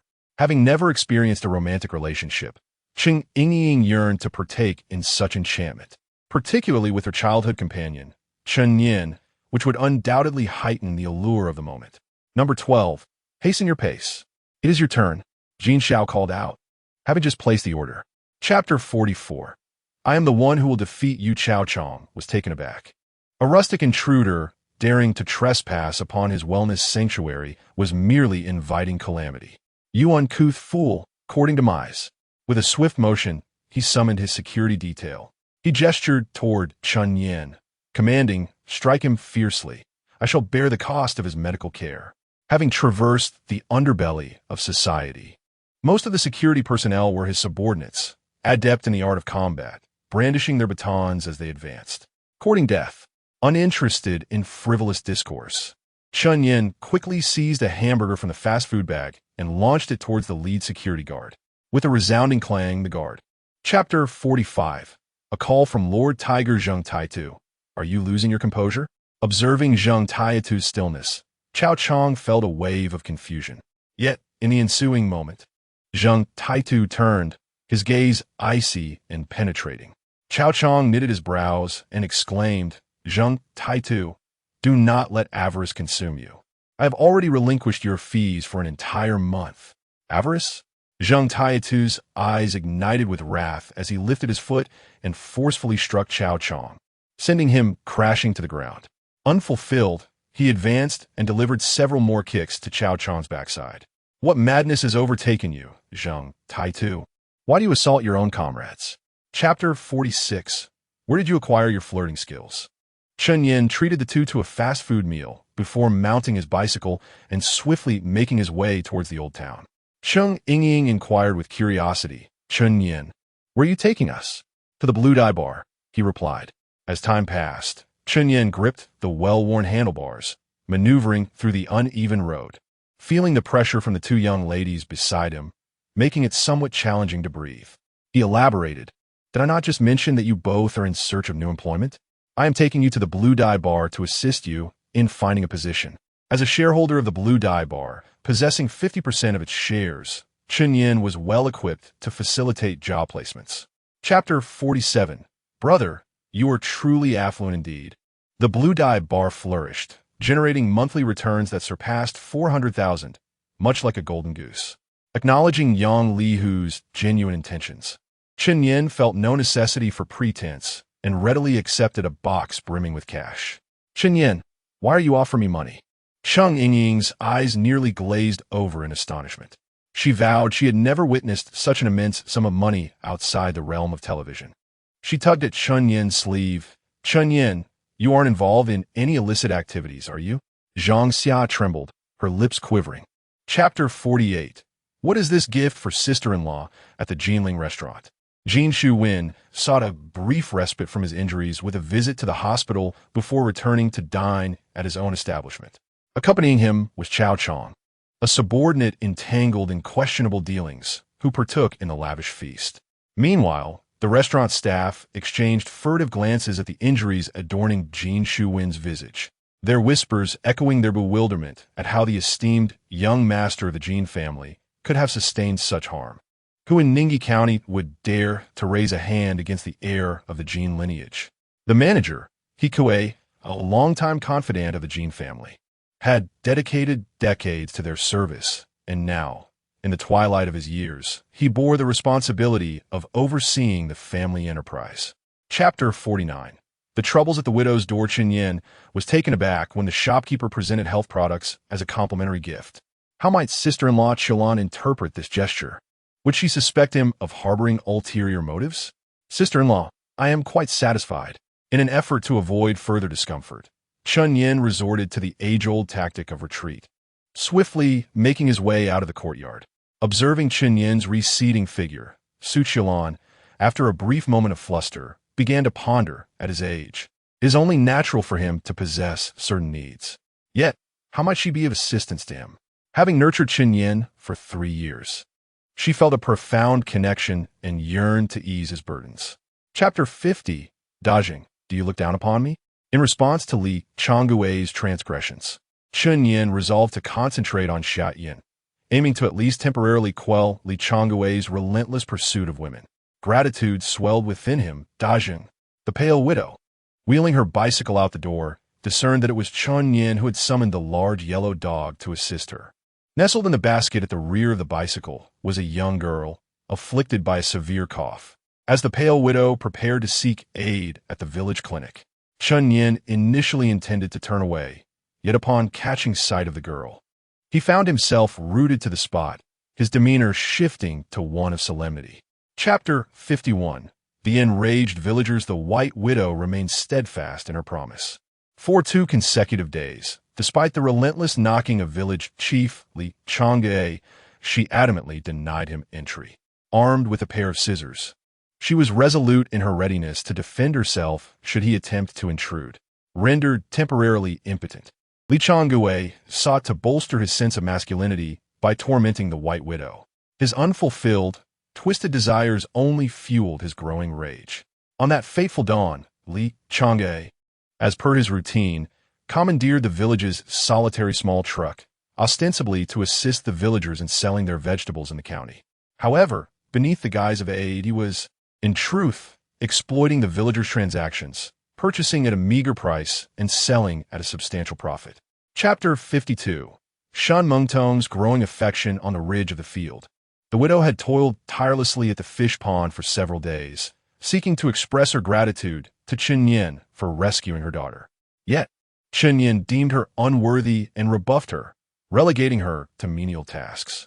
At that moment, the village chief, Li Changui, accompanied by the boisterous Donkey San and a crowd of villagers, approached the fish pond with an intimidating presence, startling both the widow and Cheng Shuijian. Perceiving their unfriendly demeanor, the widow and Cheng Shuijian instinctively seized shovels to protect themselves, positioning themselves defiantly before the villagers. Chapter 53. Your financial ruin awaits. After spending a delightful day at the reservoir, Chen Yin, whistling merrily and accompanied by Xiao Tian, was poised to return home for his sister-in-law's delectable dumplings. As he passed the tranquil fish pond, he was struck by the sight of his soft-shelled turtle being cruelly bled. Rushing to the ridge, Chen Yin exclaimed with indignation, "What are you doing?" Donkey San, nonchalantly licking the turtle's blood from his knife, retorted, "Chen Yin, you are the village's greatest sinner, responsible for the unsold vegetables. This is merely a small lesson for you." Li Changui, consumed by jealousy, interjected, "Chun." Chapter 54.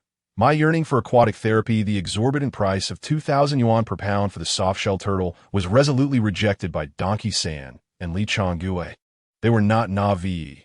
Why should another's turtle be valued at a mere 200 yuan per pound, while Chen Yin's was exorbitantly priced at 2,000? Such a notion was patently absurd, and they were undeterred by the prospect of legal repercussions. Shen Mengtong's brow was beaded with fury. The coveted golden soft-shelled turtle, weighing over 200 pounds, would have sufficed for an extended period at the Shun family banquet. Yet it had been entirely drained of its worth by Donkey San and Li Changui. With a frigid command, she instructed Wang Qin, retrieve the contract. Wang Qin replied, "Understood." Shun. Chapter 55. The man behind the boss without a moment's hesitation. Chen Yin and Shen Mengtong set their belongings upon the verdant grass and plunged into the inviting waters of Taoyuan Reservoir. Shen Mengtong, delighting in the experience, discovered that swimming in the reservoir was far more exhilarating than in a conventional indoor pool. Chen Yin, steadying himself, declared, "Miss Shun, let us commence the treatment." Shen Mengtong nodded in acquiescence. To ensure her stability in the water, Chen Yin embraced her with one arm, while channeling his vital energy into her with the other. Chapter 56. Compensation for the widow. Chen Yin trailed closely behind the widow, quietly captivated by her enchanting silhouette and the delicate scent that lingered in the air until they arrived at her residence. Upon crossing the threshold, the widow secured the door and drew the curtains, her heart pounding as if bracing for an extraordinary moment. "Dinyan, what splendid revelation do you have in store for me?" she inquired. In silence, Chen Yin's hand moved to his waist, a gesture that caused the widow to flush with warmth, as if she had finally garnered his acceptance after days of upholding her dignity. Chapter 57. Regretful Jin Shu Wen. The regulations of the Shun family banquet dictate that for every pound of golden soft-shelled turtle, an accompanying selection of dishes and beverages valued at 3,000 yuan must be provided.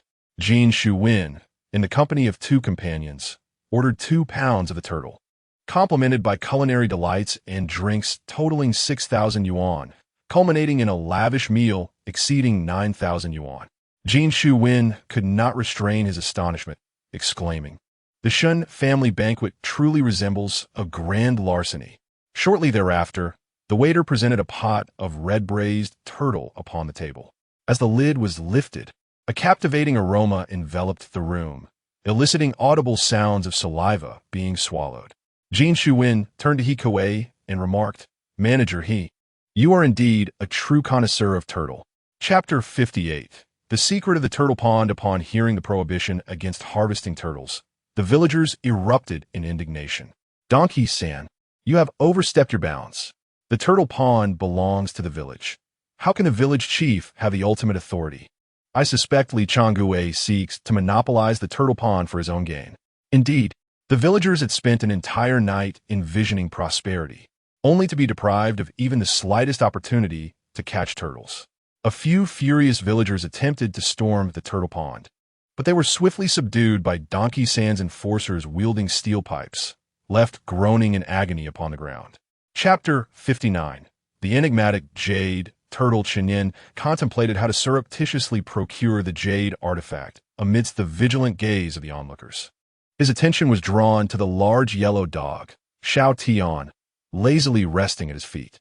An ingenious idea blossomed in his mind, and he tenderly patted Xiao Tian's forehead. Xiao Tian, retrieve that jade artifact, but do so discreetly, ensuring that no one notices. He added, I shall reward you with a delectable treat.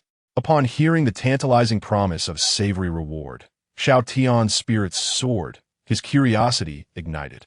In the blink of an eye, the villagers witnessed a large yellow dog, its golden eyes shimmering with determination, darting energetically toward the turtle pond. Chapter 60. Fishing with a bamboo basket at a price of 1,000 yuan per pound. This was half the cost of the Shun family's banquet, which was priced at 2,000 yuan per pound.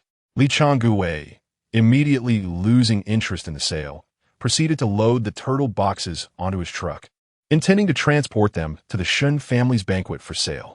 Jin Shuwen, frowning, remarked, You ignorant fool. Do you believe that Jinling Food House is a venue you can enter and exit at will?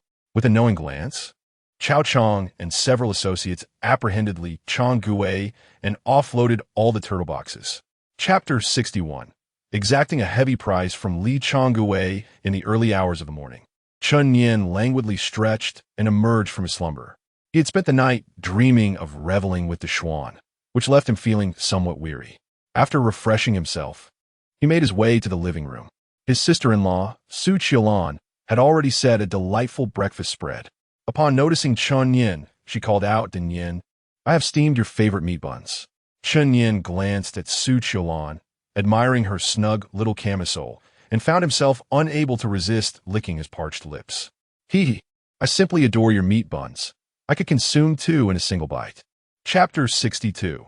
The retribution of Qin Shiru. Was Qin Shiru exhibiting an excess of audacity in the presence of Li Changguei?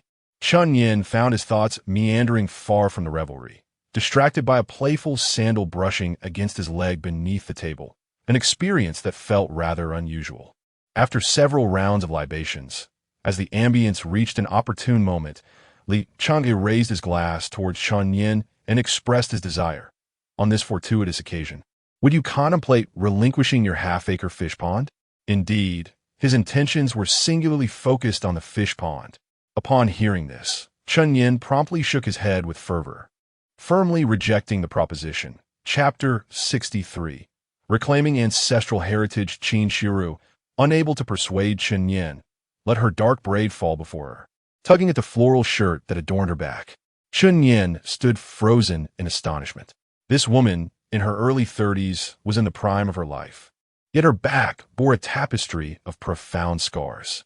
Chun Yin furrowed his brow. Did Uncle Changguei inflict these wounds? Qin Shiru nodded slightly, revealing the grim truth. As long as I adore myself attractively, I cannot evade the lash of the whip. Memories of countless nights surged forth in her mind.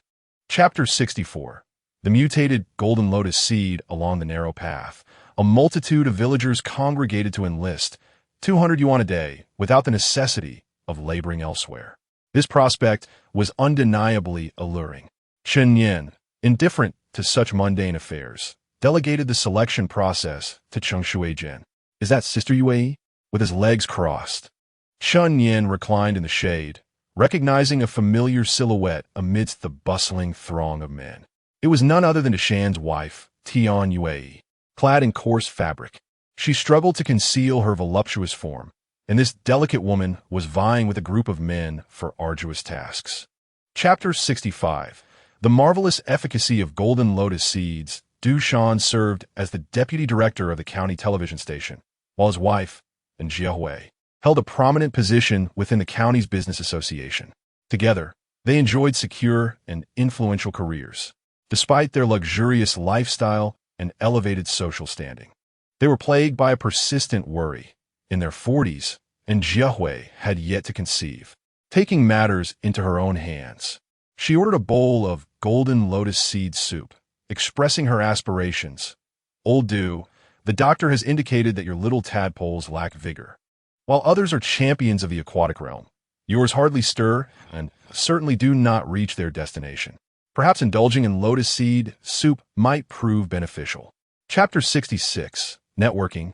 Deputy Director Du Shan, upon departing from the hospital, Du Shan and Jia Hui made their way to the Shun family banquet, eager to convey their heartfelt gratitude in person. As they traveled, Du Shan was overcome with emotion. The infertility he had battled for years appeared to have been alleviated by a simple bowl of lotus seed soup. This stroke of fortune was a revelation that deserved to be shared with his fellow patients. He retrieved his phone, capturing an image of the test results and posting it in the WeChat group titled Fellow Travelers on the Path to Parenthood. In an instant, the group erupted in a flurry of excitement. Old Du, what is happening? Old Du, you are being quite the rascal. Chapter 67. The Secret of Tianyue. After a cordial exchange of pleasantries, Du Shan's admiration for Chun Yin intensified upon discovering that even the illustrious golden tortoise from Ningyi County had originated from his hands. He reached into his suit pocket, retrieved a Bulgari wallet, and after a brief search, produced a business card, which he presented to Chun Yin with the words, "Xiao Yin, accept this card. It shall greatly ease your endeavors in Ningyi County." This was no ordinary card. It was, in fact, a gilded business card. Shin Mingtong was momentarily taken aback, for she instinctively understood that Du Shan's gilded business card signified. Chapter 68. The unsavory transactions in the private room. Yue Jia. Are we engaging in side jobs for virtuous women? Chen Yin stood outside the private chamber, his eyes brimming with intensity as he peered through the slender crevice of the door, scrutinizing every movement within. He had heard whispers that numerous respectable women in the city, in their quest for supplementary income, had taken to the role of companions for drinking and other intimacies, thereby establishing a veritable industry. To his astonishment, was Tianyue entangled in such activities as well? Let us observe a while longer, Chun Yin mused, recognizing that Tianyue, a woman of simplicity, was driven by the necessity to support a disabled husband, thus venturing into the treacherous realm of selling her body. Chapter 69. Din Yin. You are truly fierce. Upon the sudden entrance of a rustic man into the private chamber, Pang Guang momentarily hesitated, only to recognize his former classmate, Chen Yin. Instantly, a sense of ease washed over him, and a wicked grin unfurled across his face as he mocked. Chen Yin, you simpleton, do you still nurse dreams of gallantly rescuing the fair maiden? I almost overlooked the fact that you and this Tianyue hail from the same village. Witnessing you in such a flustered state, could there be a clandestine affair? How does it weigh upon you to observe the woman you admire being wantonly ravaged by others? Quite distasteful, I presume. Pang Guang reveled in the bitterness of the moment. Chapter 70. Addressed Chun as master within the confines of the private chamber. Pang Guang knelt upon the floor, his knees protesting with discomfort, gritting his teeth in exasperation, yet he dared not rise without the express permission of Chun Yin. With a resounding crash, the door swung open, and Yang Liahu stormed in, his fierce glare cutting through the atmosphere, accompanied by a cadre of subordinates. Upon recognizing Yang Liahu, Pang Guang was momentarily taken aback, but then his countenance brightened as he hastily rose to his feet. Lowering his head, he assumed the demeanor of a submissive canine, standing beside Yang Liahu and introducing him. Chun Yin, do you comprehend who this is? Chapter 71. Tianyue's gratitude. Upon hearing the ominous threat of breaking Su Biao and Pang Guang's legs, Tianyue's complexion drained of color. As a woman from the countryside, she lacked the fortitude for such confrontations. Yearning to evade conflict and merely reclaim her due compensation, she reasoned, Let us forego the notion of violence. All I seek is for Pang Guang to remit the 50,000 in compensation, nothing more. As her words resonated in the air, Pang Guang exhaled a breath of relief, promptly bowing to Tian Yue in apology. Li, you truly embody a magnanimous spirit, a genuinely kind-hearted individual. I shall transfer the 50,000 to you immediately upon my return. Chapter 72. The Motorcycle Goddess. Yin Ran, the server, returned from the gaming table, carrying a bag of fertilizer. Chen Yin opened the bag to unveil blooming lotus flowers, which exuded a refreshing fragrance. Yang Liahu, intrigued, asked, Master Chen, what purpose do these lotus flowers serve? Chen Yin nonchalantly plucked a petal and presented it for all to examine, elaborating, Taoyuan village boasts extensive fields of lotus roots. Today, I ventured into the county to sell soft-shelled turtles and lotus seeds, and I brought some lotus flowers with me. This is no ordinary lotus. It is one I have cultivated with great care. Chapter 73. The temporary couple is there, but a single large bedroom remaining? Upon overhearing such remarks, Chen Yin lent his assistance to the inebriated Tian Yue, preparing to depart in search of an alternative hotel. The female receptionist, casting a dubious glance at the duo, inquired with curiosity, Pray tell, are you not a young couple? What is amiss with sharing a room that features a large bed? She continued, Moreover, it is the weekend. The county's hotels are entirely booked. Even if you were to seek another establishment, it is unlikely that vacancies would be found. Young couple. Chen Yin and Tian Yue exchanged glances, each perceiving a flicker of fervor and awkwardness in the other's eyes. Chapter 74. The sister married the wrong man. Upon receiving instructions from Jin Shuwen, Cao Chong immediately pounded his chest in assurance, proclaiming, Young Master Jin, you need not worry about the golden lotus seed soup. I shall uncover its origins within the hour. Jin Shuwen inquired, Cao Chong, are you genuinely so confident? Cao Chong responded with a mischievous grin, Young Master Jin, you are oblivious to certain matters. A chef from the Shun family banquet recently visited the wellness center for a massage.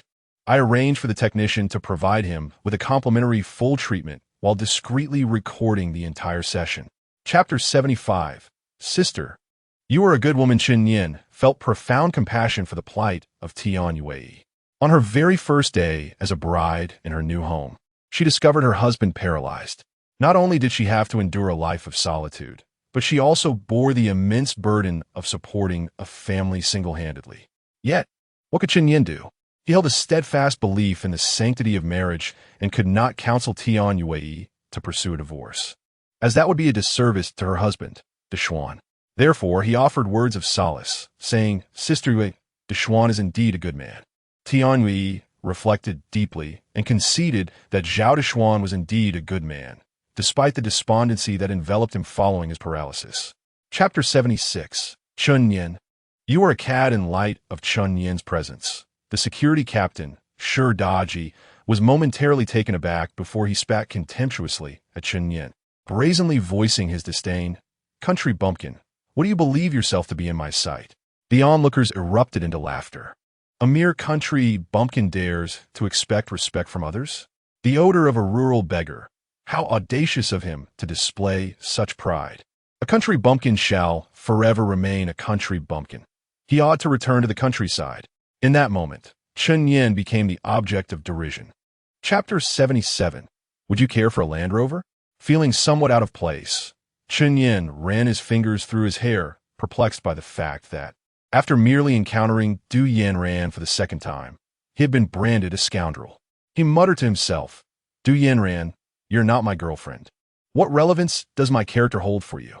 His nonchalant tone caused Du Yanran's cheeks to redden. Recalling Du Shan's commendation of Chen Yin from the previous evening, she shook her head and remarked, Chen Yin, you have profoundly disappointed me. Chen Yin was utterly confounded, finding the woman before him inscrutable, and furrowed his brow, questioning her motives. Chapter 78. Man, cease your pursuit. As Chen Yin and Tian Yue stepped into the 4S dealership, they were met with a warm reception from the staff, with the sales manager personally attending to their needs. It was at that moment he discerned that this Land Rover dealership was also a venture under the auspices of the Du family.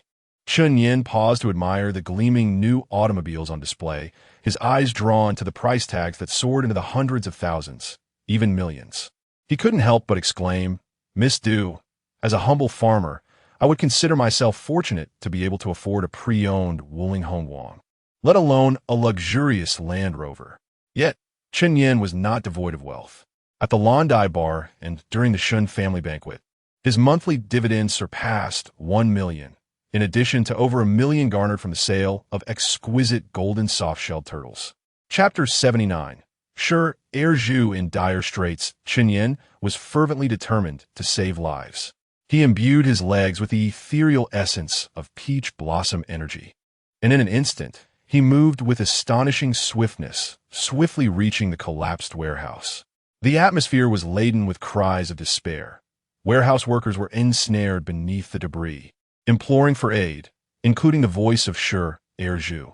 Meanwhile, the bystanders, striving to assist, found themselves powerless, unable to lift the heavy concrete slabs.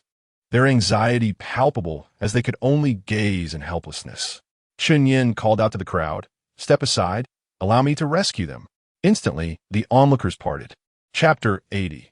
The farmer, as a medical master man, serves as the head of his household and the unwavering pillar of his family. Should Heir Zhu fall gravely ill, the fabric of Ma Huijin's family would likely unravel. Chen Yin, filled with empathy, stepped forward to support Ma Huijin, silently transmitting a trace of peach blossom energy to her, which slightly alleviated her distress. He reassured her, "Sister Huijin, with Heir Zhu unwell, should anything happen to you, that child would be left without anyone to care for them." Ma Huijin recognized Chen Yin.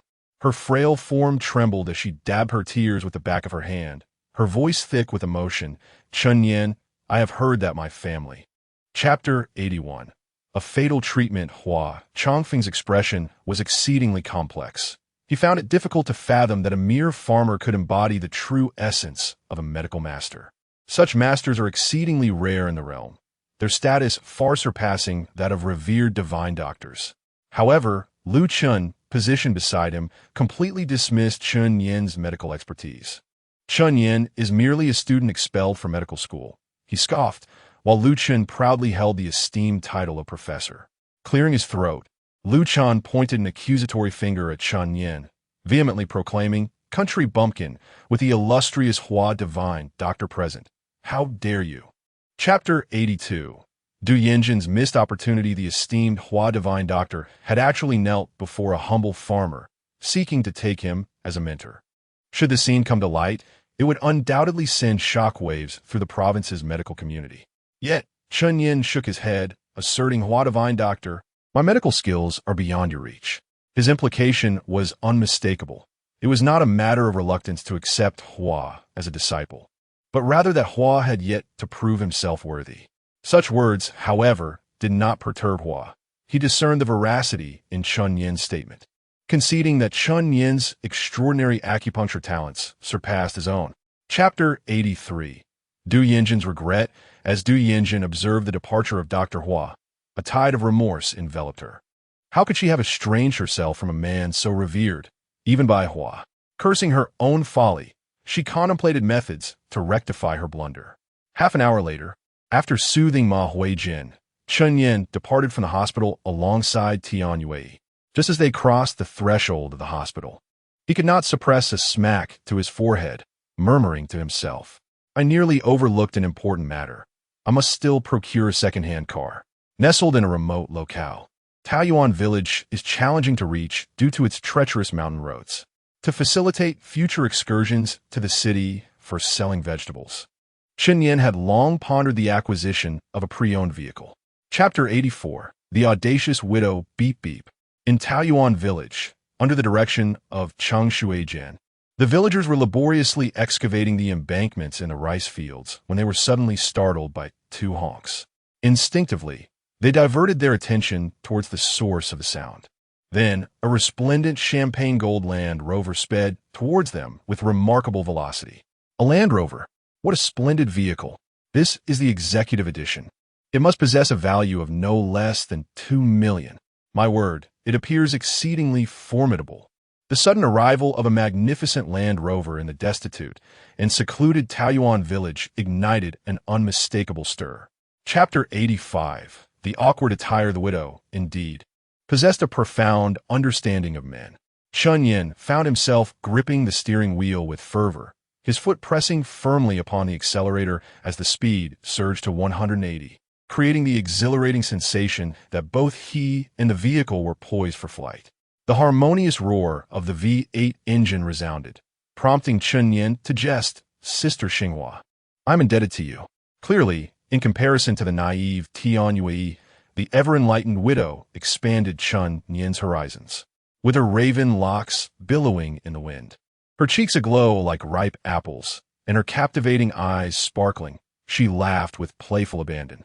Chapter 86. The restless sister-in-law. The following morn, Su Qiulan arose early, steaming meat buns and preparing a delicate egg drop soup. After refreshing herself, she summoned Chun Yin to partake in breakfast. As Chun Yin relished the delectable meat buns crafted by Su Qiulan, the savory juices bursting forth in his mouth, he could not help but admire her striking figure. However, upon catching a glimpse of her visage, a frown creased his brow. "Sister-in-law, what ails your complexion? Did you not rest well?" It was apparent that Su Qiulan's delicate visage bore the signs of weariness. Chapter 87. The ungrateful villagers. Chun Yin, Jin Shao is interested in purchasing your vehicle. Li Changwei called upon Chun Yin, standing tall and puffing out his chest as he declared, "Chun Yin, I'm aware that you harbor grievances against Jin Shao. Yet if you consent to sell the Land Rover to him, all your disputes shall be resolved. Is that not a splendid deal?" In Li Changwei's eyes, Jin Shuwen, whose father presided over the county's catering association, was an individual no one could afford to offend. It was a privilege for Chun Yin to have his automobile coveted by Jin Shuwen. What Li Changwei failed to comprehend was that Chun Yin had previously subdued Jin Shuwen. Chapter 88. The cost of betraying Chun Yin. Undeterred by Cheng Shuigen's admonitions, Li Daong responded with an air of indifference. "What value does conscience hold? Old Cheng, kindly step aside. Can my conscience truly assist me, Li Daong, in acquiring a Land Rover? Do not squander my time in pursuit of grand fortunes, lest I make you suffer the consequences." In the eyes of Li Daong, aligning with Chun Yin would result in a mere daily income of 200 yuan, while joining forces with Jin Shuwen and Li Changwei promised considerable gains. The decision was unequivocally apparent to him. Li Daong vehemently shoved Cheng Shuigen aside and made his way towards Jin Shui. Chapter 89. Guiding the villagers towards prosperity. Apart from Li Daong, the other villagers who had entered into a cooperative agreement with Jinling Shifeng found themselves in a state of utter confusion. According to the stipulations of the agreement, Jinling Shifeng was not obligated to pay a contracting fee. It was merely required to allocate 30% of the profits to the villagers. However, the pricing for the acquisition of crops was to be determined exclusively by Jinling Shifeng. In essence, the villagers' produce could be purchased by Jinling Shifeng at a mere fraction of the market price, thereby eroding their profits and depriving them of their rightful earnings. Furthermore, the alleged generous salary of 250 yuan was merely a ceiling, while the minimum wage. Chapter 90. Painting a grand vision for the villagers, Chun Yin guided the villagers to his rice paddies, nonchalantly plucking a lotus pod and extracting the seeds within for the villagers to savor. In Taoyuan village, lotus pods were a common delicacy, and the villagers had grown accustomed to enjoying them. However, Chun Yin's lotus pod was remarkably unique, adorned with intricate golden patterns on its surface, resembling a delicate layer of gold dust, a truly enchanting sight. Cheng Shuijian tasted one, and his expression transformed instantly. He raised his thumb in approval, exclaiming, "Dian, this lotus pod is genuinely exquisite." The other villagers enthusiastically echoed their admiration.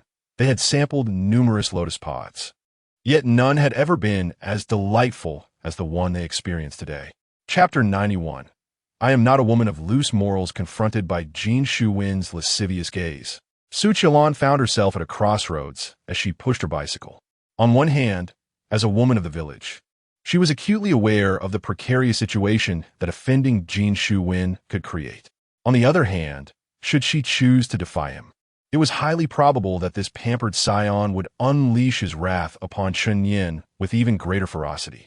As the adage goes, a sister-in-law embodies the role of a mother. For the sake of Chen Yin, Su Qilan was prepared to forfeit much, even her own dignity. Yet, the mere thought of being sullied by Jin Shu-wen troubled her deeply. How would Chen Yin view her in such a light? Would he deem her irreparably tainted? With these reflections weighing heavily on her mind, Su Qilan arrived at a resolution. Chapter 92. The favor of an ancient warrior sister-in-law. Let us depart. After neutralizing Jin Shu-wen and his accomplices, Chen Yin tenderly supported the feeble Su Qilan, carefully placing her into the passenger seat of the Land Rover. Xiao Dian took his position in the rear seat. Chen Yin ignited the engine, pressing the accelerator as it roared to life, propelling the Land Rover swiftly towards Taoyuan village. It was only in this moment that Su Qilan's heart, which had been racing in terror, began to find tranquility. She gazed at Chen Yin's striking profile and expressed her heartfelt gratitude. Dian, I am immensely thankful to you. Chapter 93. The widow's yearning for a joyride. Jin Shu-wen reclined in a hospital bed, his gaze brimming with humiliation and loathing. He addressed his father, Jin Mingde, stating, Father, I desire to see Chen Yin imprisoned for a decade or two, completely shattering his existence. With the Jin family's considerable influence in Ningyi County, the act of incarcerating a defenseless villager posed no formidable challenge. In former conflicts, Jin Shu-wen consistently relied upon his father, Jin Mingde, to exploit the family's connections, fabricating various accusations against adversaries and consigning them to imprisonment, leaving them battered, if not lifeless. Chapter 94. The live broadcast from Li Chongwei's home. Regrettably, I cannot provide assistance in this matter. The Shen family's banquet has unexpectedly ceased its operations. Chen Yin is beset by an unsettling foreboding as he disembarks from his Land Rover, nonchalantly retrieving a bag of lotus pods while making his way toward the entrance. Inside the opulent hall, the restaurant staff have suspended their duties, congregating in small groups, their visages markedly somber. The abrupt closure of the establishment has left them bereft of income, and to assert otherwise would be disingenuous. I wonder if Mr. Shun can endure this tempest, sighed the head waiter, Wang Qin. At this juncture, Chapter 100. Chen Yin must not be provoked, Master Chun. I implore you to spare my brother Hao Jun. A voice resonated as Shun Meng Tong stepped into the courtyard, her expression one of sheer astonishment. Having gathered information from Wang Qin and others regarding the circumstances, she came to the realization that Shun Hao Jun's beating at the hands of Chen Yin was entirely self-inflicted. With Shun Meng Tong's intervention and Chen Yin's ire having significantly diminished, he graciously liberated Shun Hao Jun. Shun Hao Jun swiftly rose to his feet, remaining silent, and seized a bottle of mineral water from the table to cleanse his mouth vigorously, repeatedly spitting out the mud. Chapter 101.